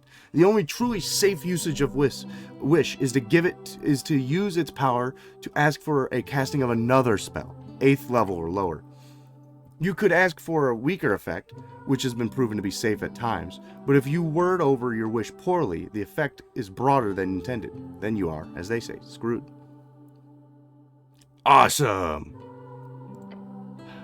I received that scroll from a Jinn I fought alongside during the war. It was a reminder to stay humble for those who use it for personal gain, use it as a shortcut for greatness, and end up in ashes. I do not always listen to such ideals, but when it comes to that spell, I have great respect for it. One of my teachers, the great Ritlos, or Eos, used its power to shatter the hearts and souls of 100 ice devils. In the process, her entire being turned into a permanent esoteric pocket. I'm giving this spell scroll not to use, cleric, but as a reminder of your mortality. I nod. It makes a peculiar mouth movement. Like your fire, it burns bright. I'm good. That's all for now. I'll see you around. Holy shit, I got a lot. I got a lot of items. Let's see here. Scroll of Astral Projection. Scroll of Wish. The Staff, a brand of Brecken born through centuries of Gale War fighting. It's an indestructible item, seen the early days of this world, and has now been brought to you. Grasping it gives you chills. +2 intelligence, +2 con. That is really good. That's awesome. Holy fuck. Let's see here. I got Charm Person now. 10 minutes. I can charm a person. And I got Order of Vitality. Up to 10 minutes. Healing radiance that emanates around you within a 30-foot radius. Until the spell ends, the aura moves with you, centered on you. During an encounter, each round, you and all your allies in the aura gain 2 d6 hit points. Outside of encounter, you gain 20 d6 hit points. That's crazy. That's cool. Whew.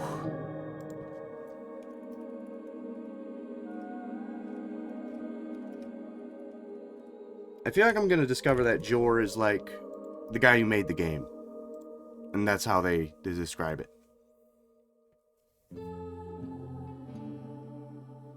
Seems like my only... Oh, okay. This is not a feat I wanted, but this is the other feat I just got. The Star Witness. And then I got some, I guess, talking to do to the liches. Be aggressive. Push over the line, destroying each worthless monster in the way. That's how you get ahead in life. Aggressive competence, stoic demeanor. Oh indeed. As the adrenaline wears off, as the world comes back into perfect, regular clarity after such deeply euphoric fright, you're standing here realizing you are on top. This is where you're supposed to be, the most competent man around. Capable of slaying a damn troll, yes. You are. This taste of pure, near instant blood-misted death has got you hooked. You need more. More? More fights. More near-death experiences. More romance. Romance! Romance! Knights chasing down tyrannical dragons, damsels being carried away to safety, empires falling and kingdoms rising, men with goodness in their hearts, bearing the burden of reigniting spirits, breaking darkness and smashing evil. You have finally reached that point. Point of actually feeling like a professional cleric. Finally. Feels like you might be leaning in the wrong direction here. The goal isn't to break yourself for a more illusionary audience. It's not? Oh, yes. Risk assessment, baby. The larger the creature is, the more you should be getting paid. Not in troves or loot. That shit's a nice bonus, but you gotta get this on paper before you dive in. If you're ever fighting a troll again, you'll need to do so for maximized hourly rate with every possible gruesome death calculated into the final price. Your life on the line? That pouch is getting fat. That's a lot of them. I'm not for sale. You even say that with a straight face? Clerics are in high demand, especially these days. Clerics with your kind of esoteric know-how? Invaluable. Do like getting paid a livable wage? Oh, yes. The towers are infamous for their tight budgets, after all. Gotta make a living somehow. Taking a gamble for pay is good, sure. But to actually live to tell the tale, that, you need a little more than luck. You need luck of the fool. Well, I'm not stupid. Stupid is the eye of the beholder. Every time you head down here, it's a gamble. Every time you take on a job, it will surely be even more ruthless jobs than a troll in the future. You will roll the die. That die being a 50-50 chance of death and destruction. What did the red one call it? Getting blood misted? Instantaneous smashing. That's it. That's what you're risking. Every time. So embrace it. Focus on being really lucky. You'll survive long enough to get gut and feeling, survive long enough on gut and feeling the ultimate pointless gamble. It's time to calculate your odds. Tell me more. As you can clearly evaluate, each time you take on a challenge, your outcomes are quite extreme. It appears you are just as likely to succeed in an unlikely and extreme manner as you are to commonly find yourself in a radical and rather terrible failure. That might be true. It is.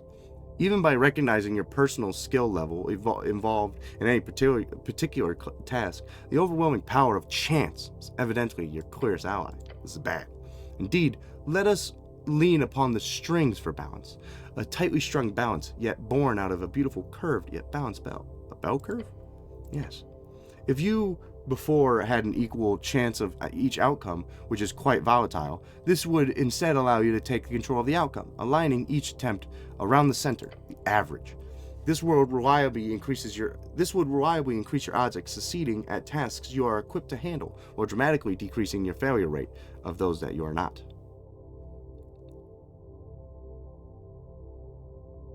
Okay, I understand what that means. Obviously, it's quite rudimentary.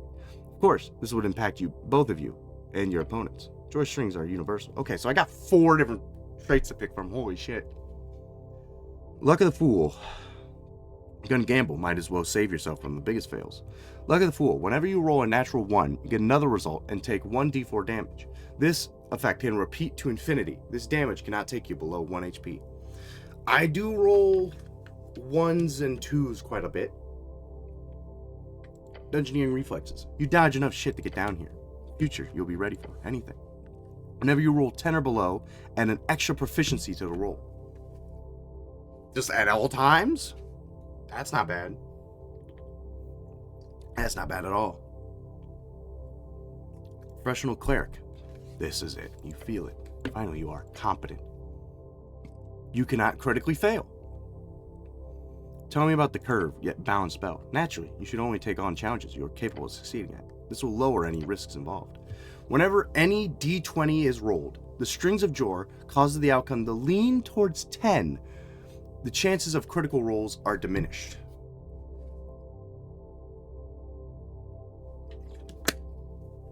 Wow. Okay. We got some good ones.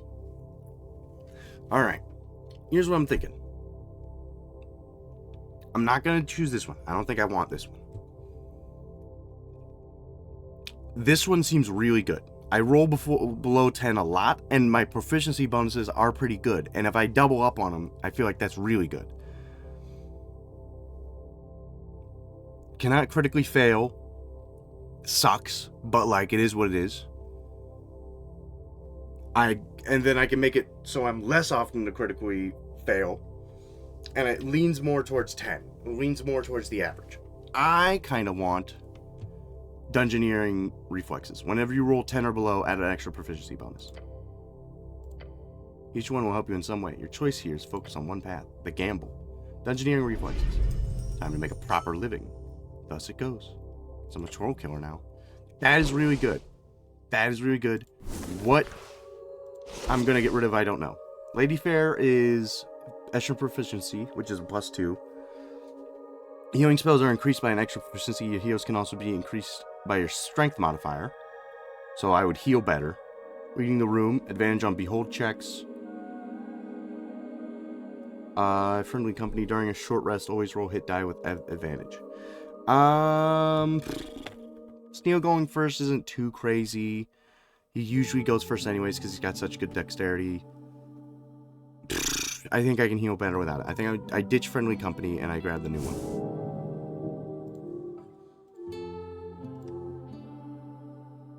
Forgo this feat. Grab this. Engineering reflexes. Where the fuck to go to now? Holy shit. So, I need to get into the Pillar of Jor. Is the big thing. And I need to find someone who can get me in there. Which is gonna be a whole ordeal. Roots are moving ever so slightly. Hello? At the foot of the small ruins, you watch a mass of withering roots move about ever so slowly around a series of corpses. Skeletons, to be precise. This reminds you of that magazine you read as a kid, Lord Fiki and the Tiny and Bony Tim. Skeletons. Lovely helmet. You see it, straddled upon a brow of skeleton face. It is ancient, must be thousands of years old. We're not thinking of what you're thinking. A helm would be a great find for this. Oh, I'm thinking. Alright. No, I got it. Hold up. No. I check it. I got mage hand.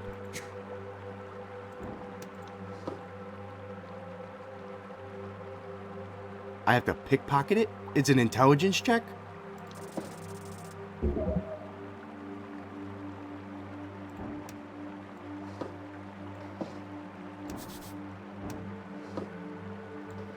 Great. Alright.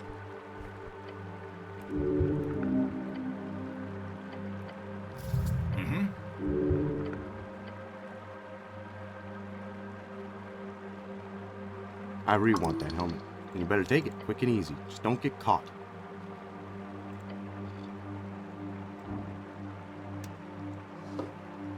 So now would be a dexterity check.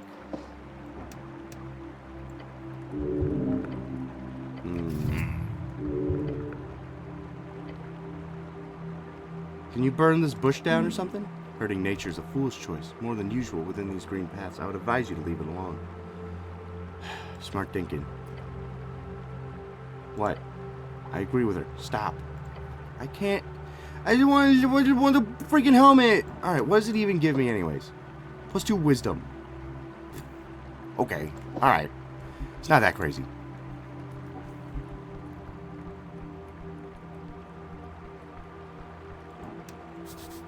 Climb these vines. There's a dead guy up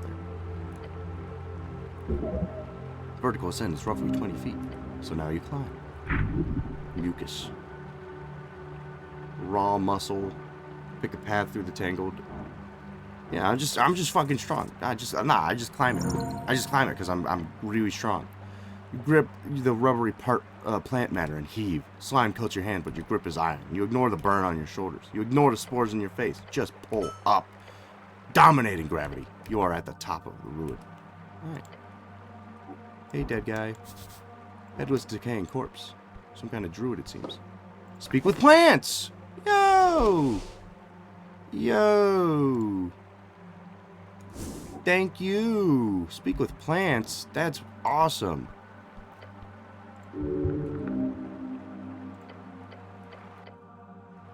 Alright, so I could probably speak with that plant over there if I wanted to. I just need to prepare the spell. Which I can't do, obviously. So, let's see here. What's that? Apple? Apple. Alright, I'm good. La la la, la la la la la. I think it's time to skedaddle, folks. I think I want to get the hell out of here.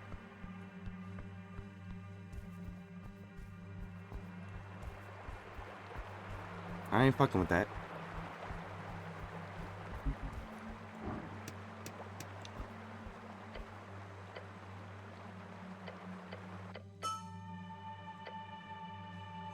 I think it's time to leave. I think I got everything I need to do. I think I need to talk to the liches again about entering the pillar.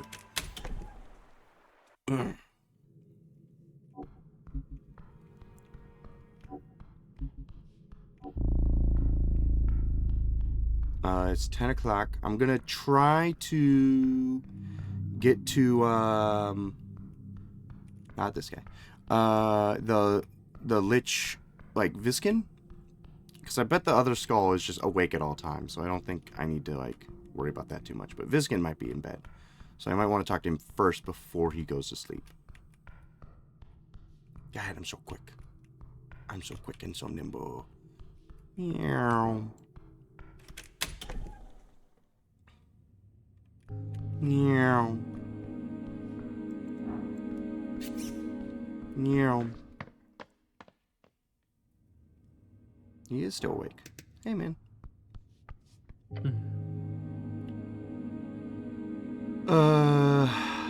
So what happened to the dead elf? Gone, I'm afraid. What? Door hug. Embarrassing, but unfortunately there's not much to be done. Someone wanted that corpse, and they had the resources to acquire it. Oh boy, they pulled no trick. If they had access to 4th level spells, there's no mere trifle. Shit. What do you mean a door hug on you? Like I said, embarrassing. Should have set up more defenses, but if they could employ an agent with Dimension Door, it could surely cause more trouble. It's perhaps a horse for the best. How'd this happen? They wanted the corpse, clearly. He's repeating the obvious information. Is he trying to be funny? Elves are strange creatures. Who knows what strange activities they perform with their dead? They're dead. This must be the elves. Them's roots reach far, cleric. You see an unnaturally uncharacteristic wide smile across his pale face. Things are getting interesting. AEFA. Here's a thing from the Free Striders. Oh. Economic Accord. How quaint.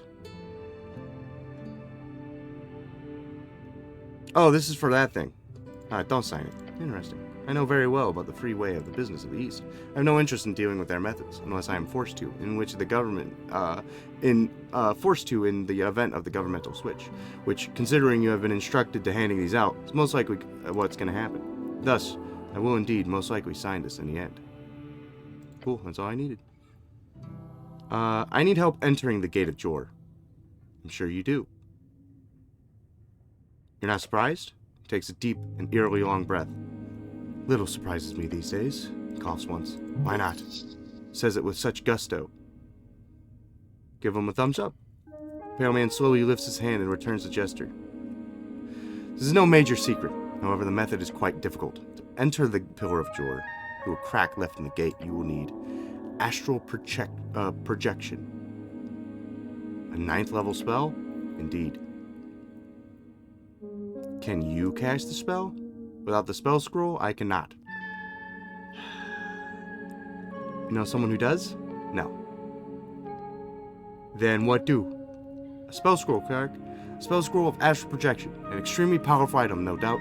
However, it would not be so strange for one to be found in the halls beneath us. Of course, despite your natural acumen of string manipulation, you do not possess the ability to cast 9th level scrolls reliably. If you acquire one, bring the scroll to me, and I will cast it for you. You can cast 9th level spells? I can reliably cast 9th level spell scrolls, yes. Admittedly, that is no small feat, but it will not be conflated with the power of the freely wield 9th level magic. Doing so is unheard of since the Coast War. I think I already have one of those. Excuse me? I got one right here. He grabs the scroll with deliberate movements in his reverence. You are full of surprises, cleric. Pale man opens it, taking a few glances. Scroll of Tolan Kati. This will do fine. He puts it away and gives you a slight smile. There's an illusionary wall in here, over by my book collection. He gestures towards the shelves on the wall. Of course, you already know that, but I hope its contents have proved useful. Oh yeah, I saw that. Enjoy. When you are ready, call for me at the pillar. I will cast on you any party members you wish to bring into the darkness. Thank you for your help. You're welcome. He returns to his work. Alright, goodbye for now. So, I guess I go over here and I use this, like, fake door. And I just get there.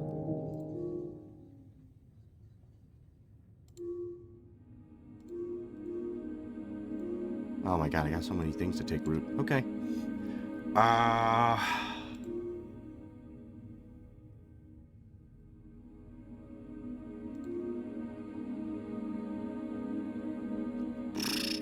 Okay, so let me think here. If I go below and pick up the lady, the celestial, could I take her with me? Like, if I was down below at that gate and she's in my party, could he cast that with them, like, in my party? Because I would love to take him with me, man. I would love to take him with me. Because I need all the help I can get.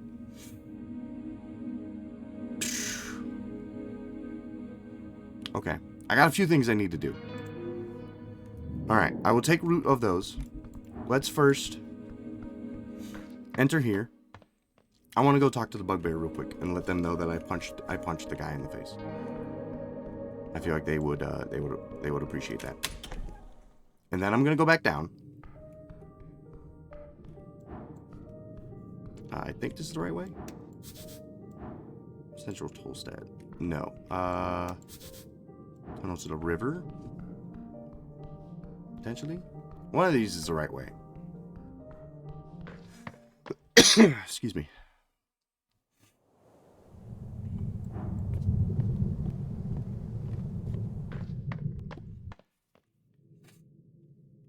No. Booey. How do I get to where they were? I guess I have to go back down again. Okay, yeah, let me go back down through Viskin's place. And then I go south. Alright. La la la, la la la la la, la la la la la.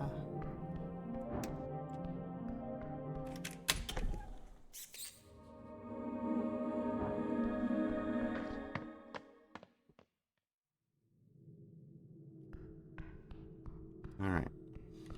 I just want to go let the bugbear know. You think if they like if I secure like 13 dates with women that like it's gonna be bad for me? Like they're gonna get mad?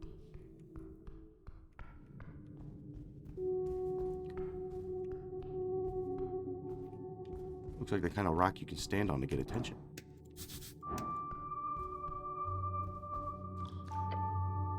Step on the rock. Around you lies a vast chamber of roots and stone. Part of struggle, part of harmonic symbiosis. There's a vessel in which the great branch and tree of Tolstad is nurtured. This well, it's a beating heart. Also, you can absolutely make some noise in here. Try it. Don't make this about yourself. A rock like this is a keystone of the community, not a tool for an individual. It's a platform, a scene. Scenes are made for bringing attention to those who deserve it, i.e. you. I'm not going to do that. However, I am going to go talk to this lady. Hey. You helmed mankind. I found the man in Yo, the one who charmed you. You did? Bugbear lifts her chin and looks down at you. See in the city below? No, I found him captured by a troll. Oh, that is good. He deserves pain. Well, speaking of which, I punched him in the face. You did? She clears her throat. Sounded more like a surprised growl. You did? I did. I avenged your honor. This imposing, fluffy creature looks you up and down with a smirk. I must have misjudged you, human. Maybe you are a real man after all. Careful now, real smooth. Invite her to fight thugs in housing. That should work. Meek is happy for Master. Meek did not know human needed proof humanness. Very good, hairy woman. Trust Master now. Come with me. We can fight thugs in the housing or something. Perhaps you'd like to get dinner sometime? No. No! But, she gives you a nod and a grin. A sparring match. In the garden. After the election, of course. I'm on duty until then. Physical meeting with this handsome woman? I'll take it. Good. We'll set a time for later. Now, if there's anything else you need, puny human male, well, I defeated a troll. A troll? The hairy woman gives you a wicked smile. I'd say you were lying, but I don't think you're up for that. This will surely help. He did actually kill a troll. Technically speaking, it was... Silence, she interrupts him. She nods in your direction. Well done, human. I find your skills highly arousing. Thank you, I made them myself. The bugbear scoffs and clenches her morning star. Now, what else do you need... Now what else do you with to speak of? I do not indulge your ego any more than this, I assure you. Oh, man. Yep, halfway there, boy. Glory be as glory found. The greatest man will not be bound. To foreign lands and foreign shores, a loving heart will be open doors. I defeated a roper, too. A roper? That's a ferocious beast. They don't tend to come up this far. Well done, human. Keep killing things. It's manly. She likes it. There's a dwarf who says you won't let him pass here. Dark dwarf, yes. He asked for access in the south tunnels. He's not permitted. Why not? Lady does not permit it. Lady Saychief does not allow looters on her grounds. Only official expeditions. Am I on an official expedition? She glances at Sneal, who shrugs. More or less, she frowns. If you go into the south tunnels, beware of monsters. They crawl from below. Okay, what kind of monsters? Alright. I want to be surprised. You're insane. I like that. Last month we killed a hook whore. It was a great hunt. Before that, a bunch of giant spiders. A gray ooze. Last year we had to get a specialist to deal with a hive of cranium ants. They negotiated for days. The worst thing about the Gricks, I hate those things, but I'm sad to say we had not yet dealt with a bullet. I do not think those land sharks enjoy tunneling here, but they have made a few reports of moving closer to the settlements. I would like to skin one of those things. I can deal with that. I'm very strong. She looks you up and down. Isn't that pest control guild kind of stuff? She lets out a deep sigh. Pest control? Those pussies one step below the lower, especially at Tolstad. Bunch of weaklings looking for easy payouts. If we can't deal with it ourselves, we hire outside muscles, but not the PCG. Historically, the PCG has trouble dealing with massive amounts of requests of monsters and esoteric things crawling through Norvik. I've heard many tales of pest controllers in your days. Pest Control Guild works closely with clerics whenever they need heavy muscle. Back in the day, retired clerics would often gravitate towards the PCG. But these days, most clerics don't want to get their hands dirty in that sort of way. Dangerous work. Alright. How do I leave?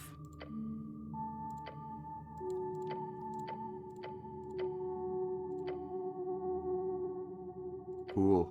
Okay, Jesus, I thought I was gonna get stuck in hell. Alright, well, I talk to them. Okay, let me... What I want to check, real quick, I'm actually very close to leveling up, too. I want to check real quick, is if I go down there with the Celestial, can I bring them with me?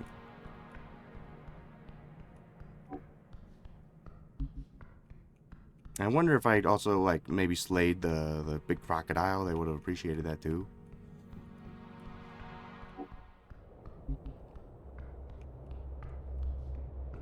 Okay, so then, la la la la la la la la la la la la la ba ba ba ba ba ba.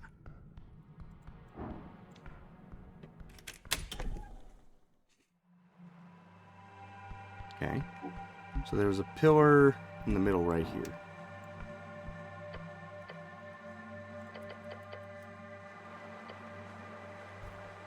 So let me just see if I'm able to take them with me. Because I think I have everything that's ready. Like, I think I got all the shit. I might short rest first, but, you know, okay. Let's save.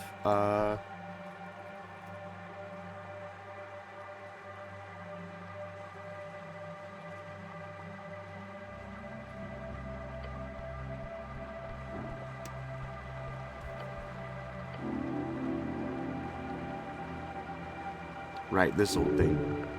It's here before Earth. It will be here after you, remaining until the end. Gate into another time. So what do I do with it? Nothing. It's just a rock to you, a tingly esoteric rock. You can attempt to focus on it, learn from this ancient relic. As you do, the air itself tingles. Ow, listen. He's speaking to you. Touch the pillar. I touch it. You place your palm against the damp, soft surface. Yes. There's a sentence inside. The strings are connected with something beyond. It is easier to make it out down here. It appears the esoteric power grows more intensely the further down you go. However, you could try to reason this sentence if you so desire. It could prove useful.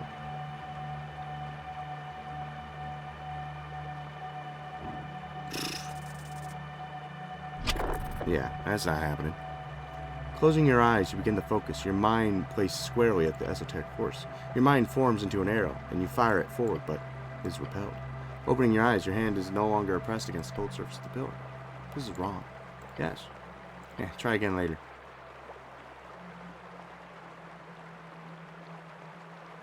I guess I should go to the top part of this pillar if I want to try and enter it. Ah, I guess I gotta go up. Okay. Someone went inside this thing, huh? Yes.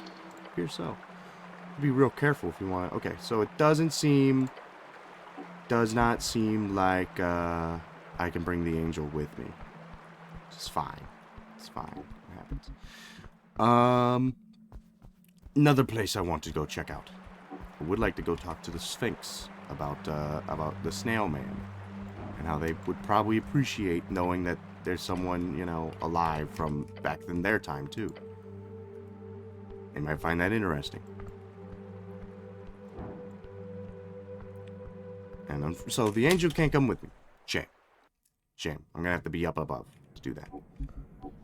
Okay, where's an area that could spit me out kind of near where I need to go?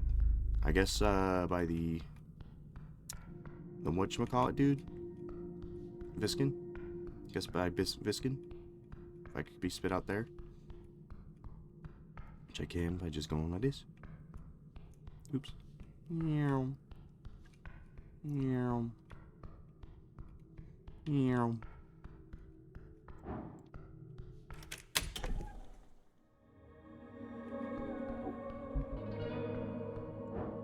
Meow.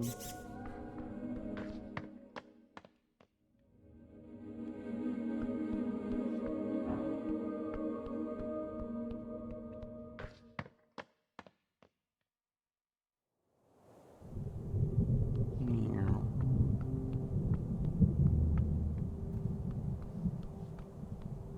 And into the drunk sphinx.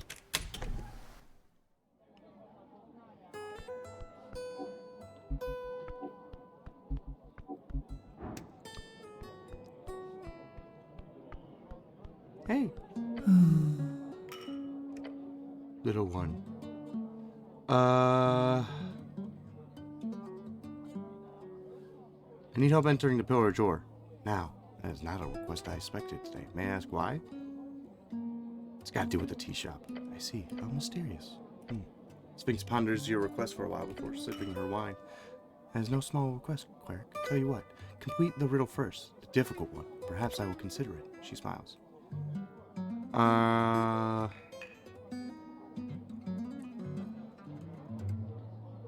Can you tell me the riddle again? She chuckles. As many times as you want, Cleric.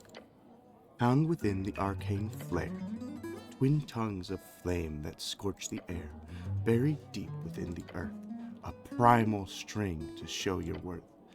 Folk and gods in thronging herds, a man divine, all his words.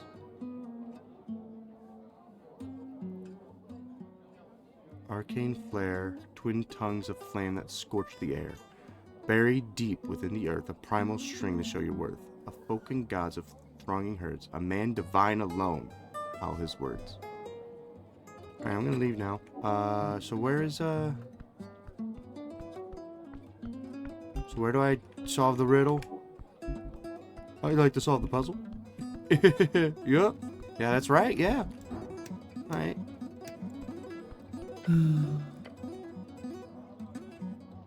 you give me a hint? A hint? You dare stand before a sphinx and ask for a hint? Is that kind of a social taboo? She puts down the barrel of wine and leans in. You can ask questions, but no, you do not get a hint. Wow, cool distinction. Alright,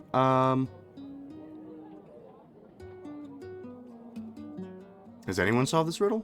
Her smile fades. Only a handful of folk have been proven worthy to enter the vault during the eons I've watched over it. I will only tell you more if you prove yourself worthy. So I have to try some stuff. Trial and error. The most silly tactic I've seen over the years. Cat's shoulders sliding smoothly up and down, which more like funny on her whole feline body. I'll get back at it, little one. Okay, so where do I, do the riddle? Where does I want no riddle? Do I need to find it? I don't think it's here, is it? No.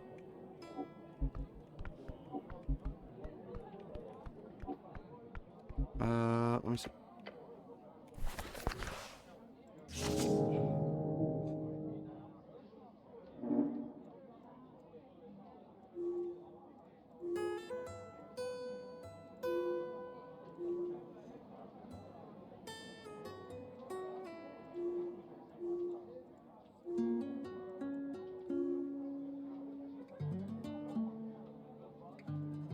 Lure challenge. She's offered you another riddle. Okay, but like, yeah, but where? Where do I turn in the riddle? Where do I try?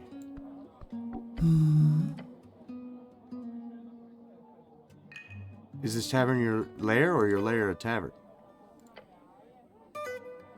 As indeed, a riddle worth pondering.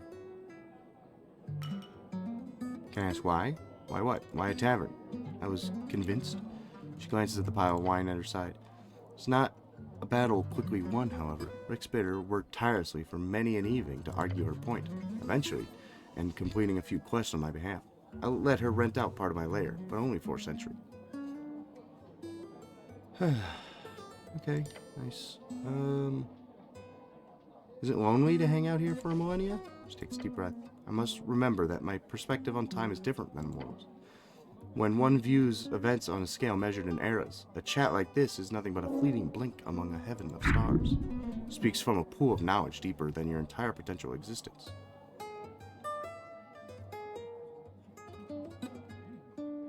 So everything is going really fast for you? Sphinx takes a moment. When a child grows, a house once thought massive will soon feel cramped. As time grinds on, the idea of today is no longer a canyon of possibilities. For me, the house is minuscule. What about this head? Try jumping from side to side real quick. Follows your movements in a stale expression. Your impressive movements. Before you can keep up a full minute, you feel your legs begin to grow sluggish. Your companion stares at you with an open mouth. How's the size of the house now? This indescribable expression on her face, watching you pant like a dog. Those were some spectacular jumps, little one. She's being patient with you, but also somewhat entertained. She's just being sarcastic. Please, calm down. Okay. Sphinx nods. Alright, I want to ask something else. Tell me the riddle again? Okay.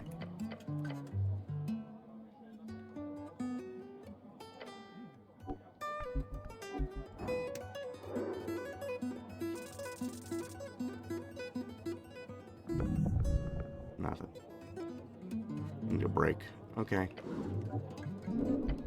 Yeah, I'm just trying to figure out where to solve the riddle. You know, where should I go and solve the riddle, if anything? I mean, it's not a huge deal. Like, I can get the other dude to go and do it for me. You know, like the Lich. Like, that's not a huge deal. And he doesn't seem too, you know, not inclined to do so. So I don't know.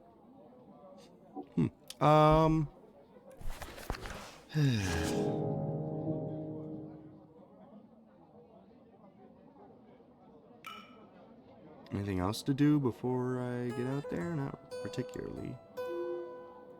I'll take root in these, I guess. And then I think I might wrap up once I take these 2 roots, and then I'll enter in next time. Damn, they took her. Just like that. Tendrils of Mendor's court reach far. You can learn something from this. Sure can.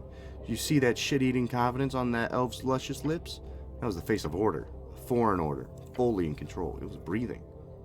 I didn't believe a word he was saying, and yet he said them, to your face, with complete conviction.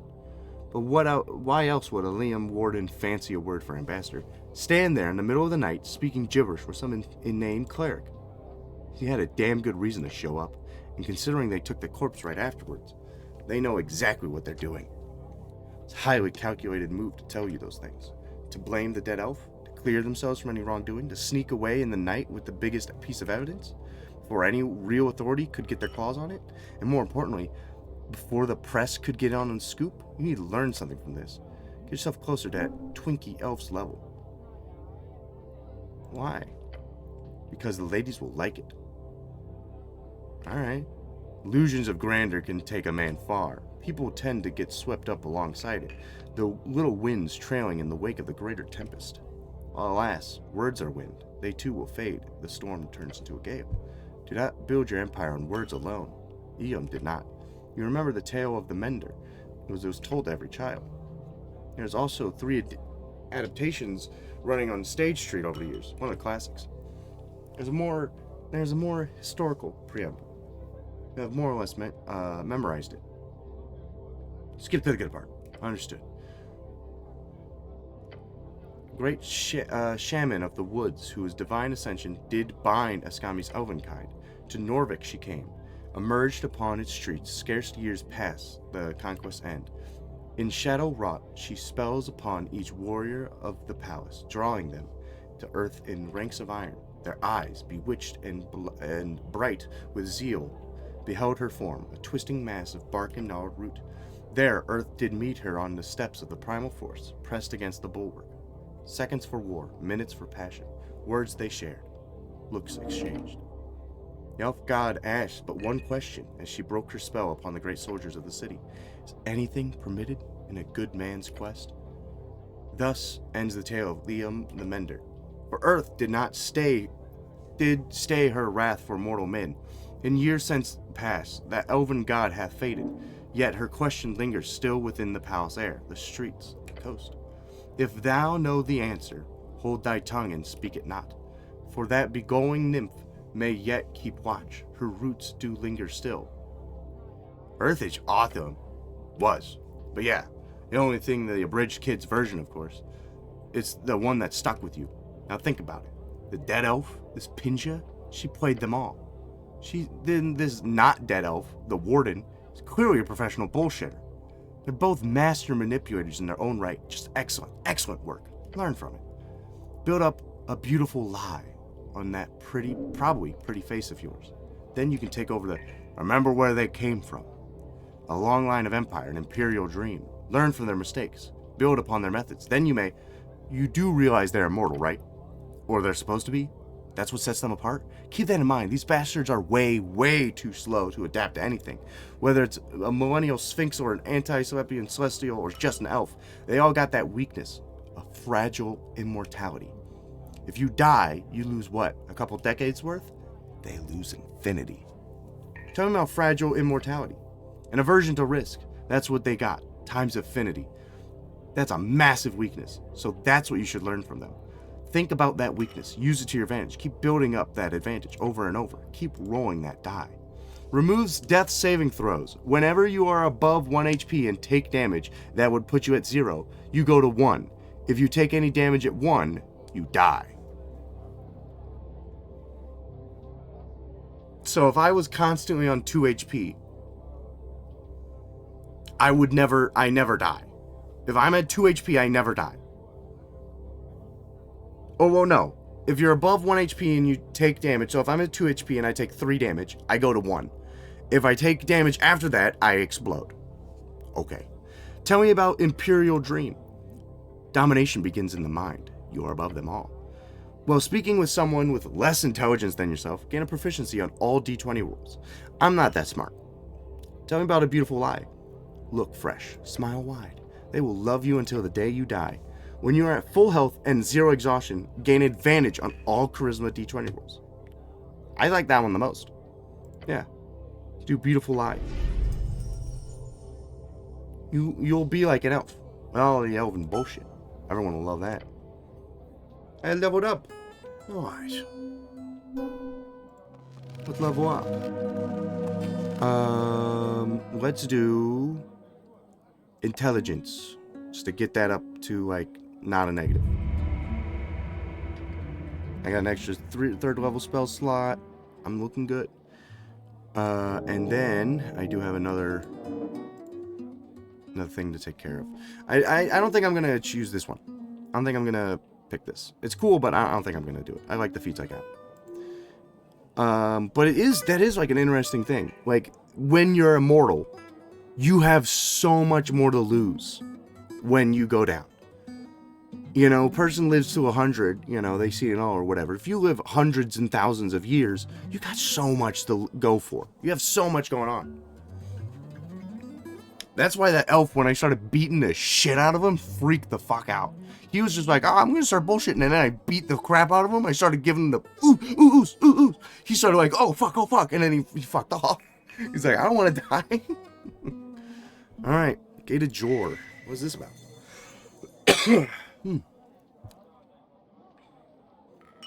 Who would have imagined such a thing? The beatings of life upon the shores, each wave another painful twinge. The heart laid square, blood in veins, fear in glands, peace upon the earth. Smoking man in the pillar. I have the key. I'm ready to dive in. Diving is down. This is up. secret laid bare, soonish. Which method? I'll use Viskin's spell, of course. The spell man, his pale face twisted into nothing. Hollow soul, breathless bearings. A creature of pure evil, with nothing but intrigue as guide. The path forward lay clear nothingness.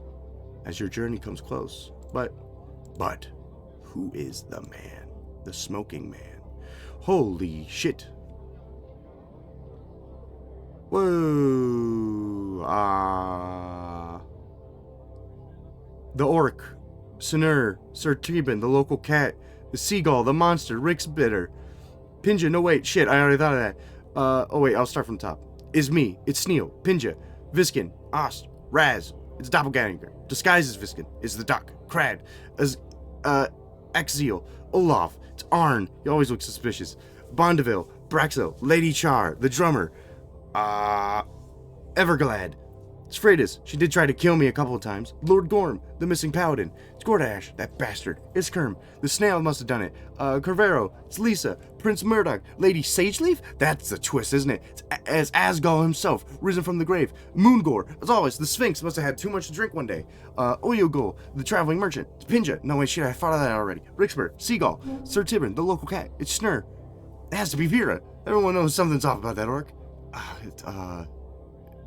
me? Your gut is telling you, no, that is untrue, not the case, false. I only get one guess? Think as much as you will, however. If you wish to know the truth, do it. Go into the pillar. Seek truth and justice. It shall calm your rumbling stomach once and for all, for the end of time. In that, you shall find the dark belly of the soul, that which hides within, and spews without. As you will, the heart that beating thing which dreams of a world without strife, one of love and community, of friends, one friend, dear, oh dear. Harjura Mit, it was very close. It almost makes you think of what you will find in a different light, a question of broader implications. In effect, why did this happen? And what is the burning stake of a quest drawn into your flesh? It is what is it actually about? It's so simple of a question. That thought that causes your muscles to tense up and cramp. The question that you've been asking yourself since you were 5 years old. What is a good man? And does it seem they're all dead and buried and long before your time? Tell me about the dark belly of the soul. Facing the end to see the light. Dark belly of the soul. Resistance to all damage when below 50%. Tell me about Harjura Mit. Hold everyone and everything in your heart. If there's no space, fix it or die. Each level of exhaustion grants +1 to each D20 roll instead of -0 or -1. Whoa. Okay. So the more fucked up I am, the better I am at shit. Tell me about a good man. It drives you, it fuels you. The dream of becoming exactly what you were meant to be. Whenever you survive a death saving throw, get back up with 1d20 HP. Keep fighting. Ooh, I do fall below that threshold a lot. So I think I do want to be a good man.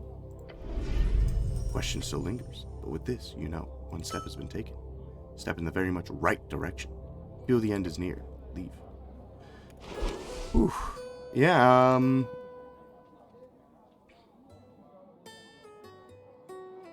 maybe instead of the cleric, I take that. I think I do. Go the cleric. Grab. Whenever you survive a death saving throw, you get back up with 1d20 HP. Because so many times I've been just slammed at 1 HP over and over and over and over and over again. And it sucks. Okay. We are going to go hang out at the pillar and then save, and that is going to do it for tonight. And then this next time we are going to, I guess, enter the pillar. I don't know how long that'll be, but tonight's going to be the night, I guess. Well, I should probably do a long rest beforehand, huh? Get these spell slots put in. Would probably be a good idea. Grab all the spells I could possibly need for this.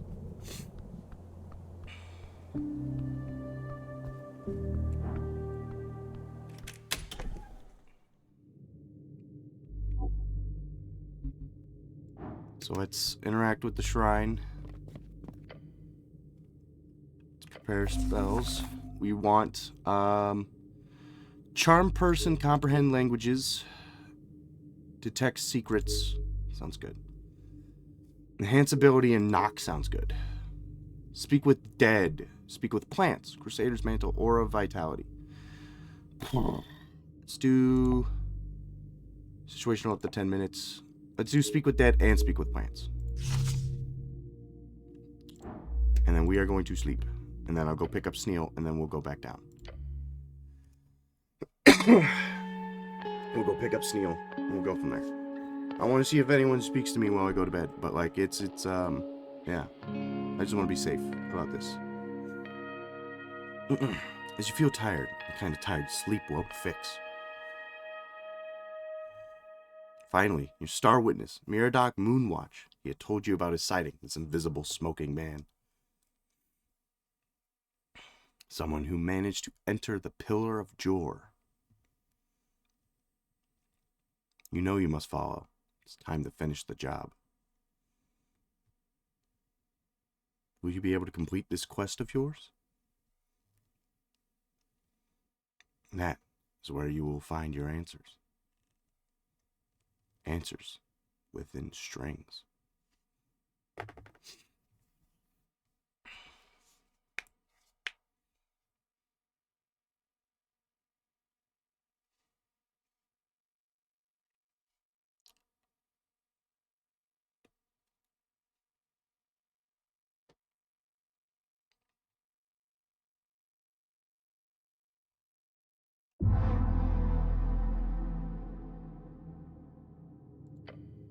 Two days remaining. 2 days till the election. Let's do this. Alright, I'm gonna ask them. If they want to come with me. Cleric. Nope. Okay. I want to see if there was an option for me to be like, hey, you know, I'm about to like enter the pillar. You want to like come with me or something? Like, just a thought. Just a thought. La la la la la la la la. Oh, hello. This is a new guy? No, this is the pencil wing guy. I know him. La la la la la la la la la la la la la. I have a lot of money. I might go spend it a little bit at the vendor. Might be stuff I want to grab.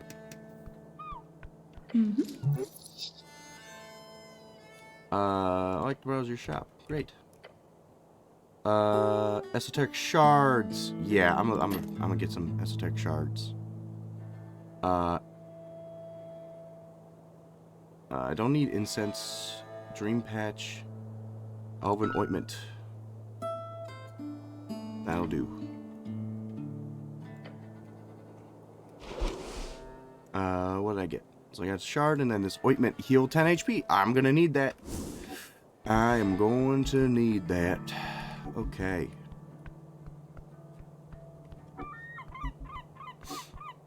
Don't know about that door. Don't know what they do. But I ain't gonna worry about it. No sir, no sir. So I guess I haven't really interacted with any of the pipes, but I guess that creature would be in the pipes. What the? Thought he was over. Ah, whatever. Probably nothing.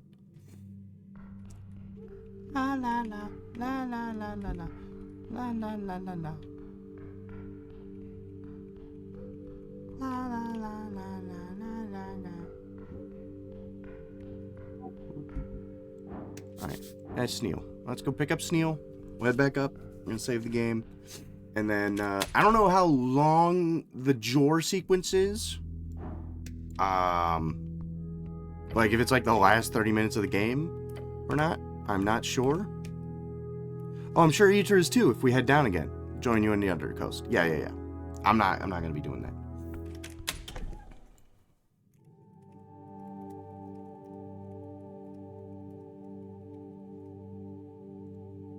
Okay, so then, let's head back up. Oh, as a matter of fact, I can go through this way, and that will kind of spit me out exactly where I need to be.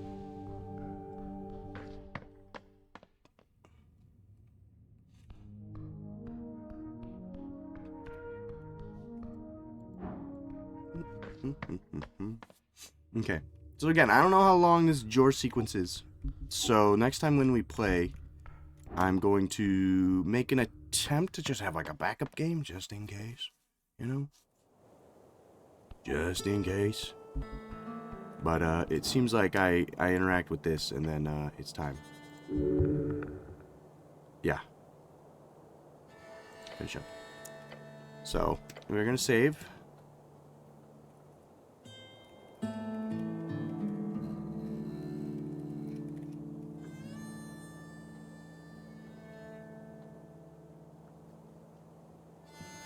Alright. Yeah. That will be what we do next time we play this game. Again, don't know if that's the ending per se, but yeah, it is what it is. And I'm telling you right now, for people interested in this game, I definitely have not talked to everyone.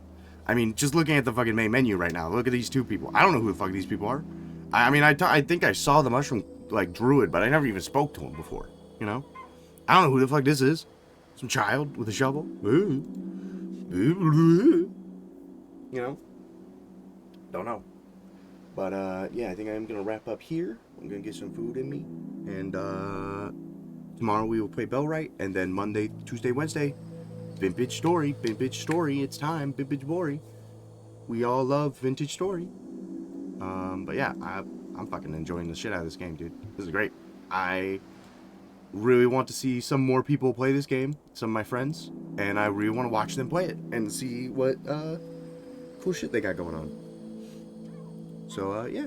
Thank you guys for joining me. I appreciate it so much. Screw you, Arc Raiders, for fucking up my whole deal. And bye-bye, everyone. Bye-bye. Bye-bye.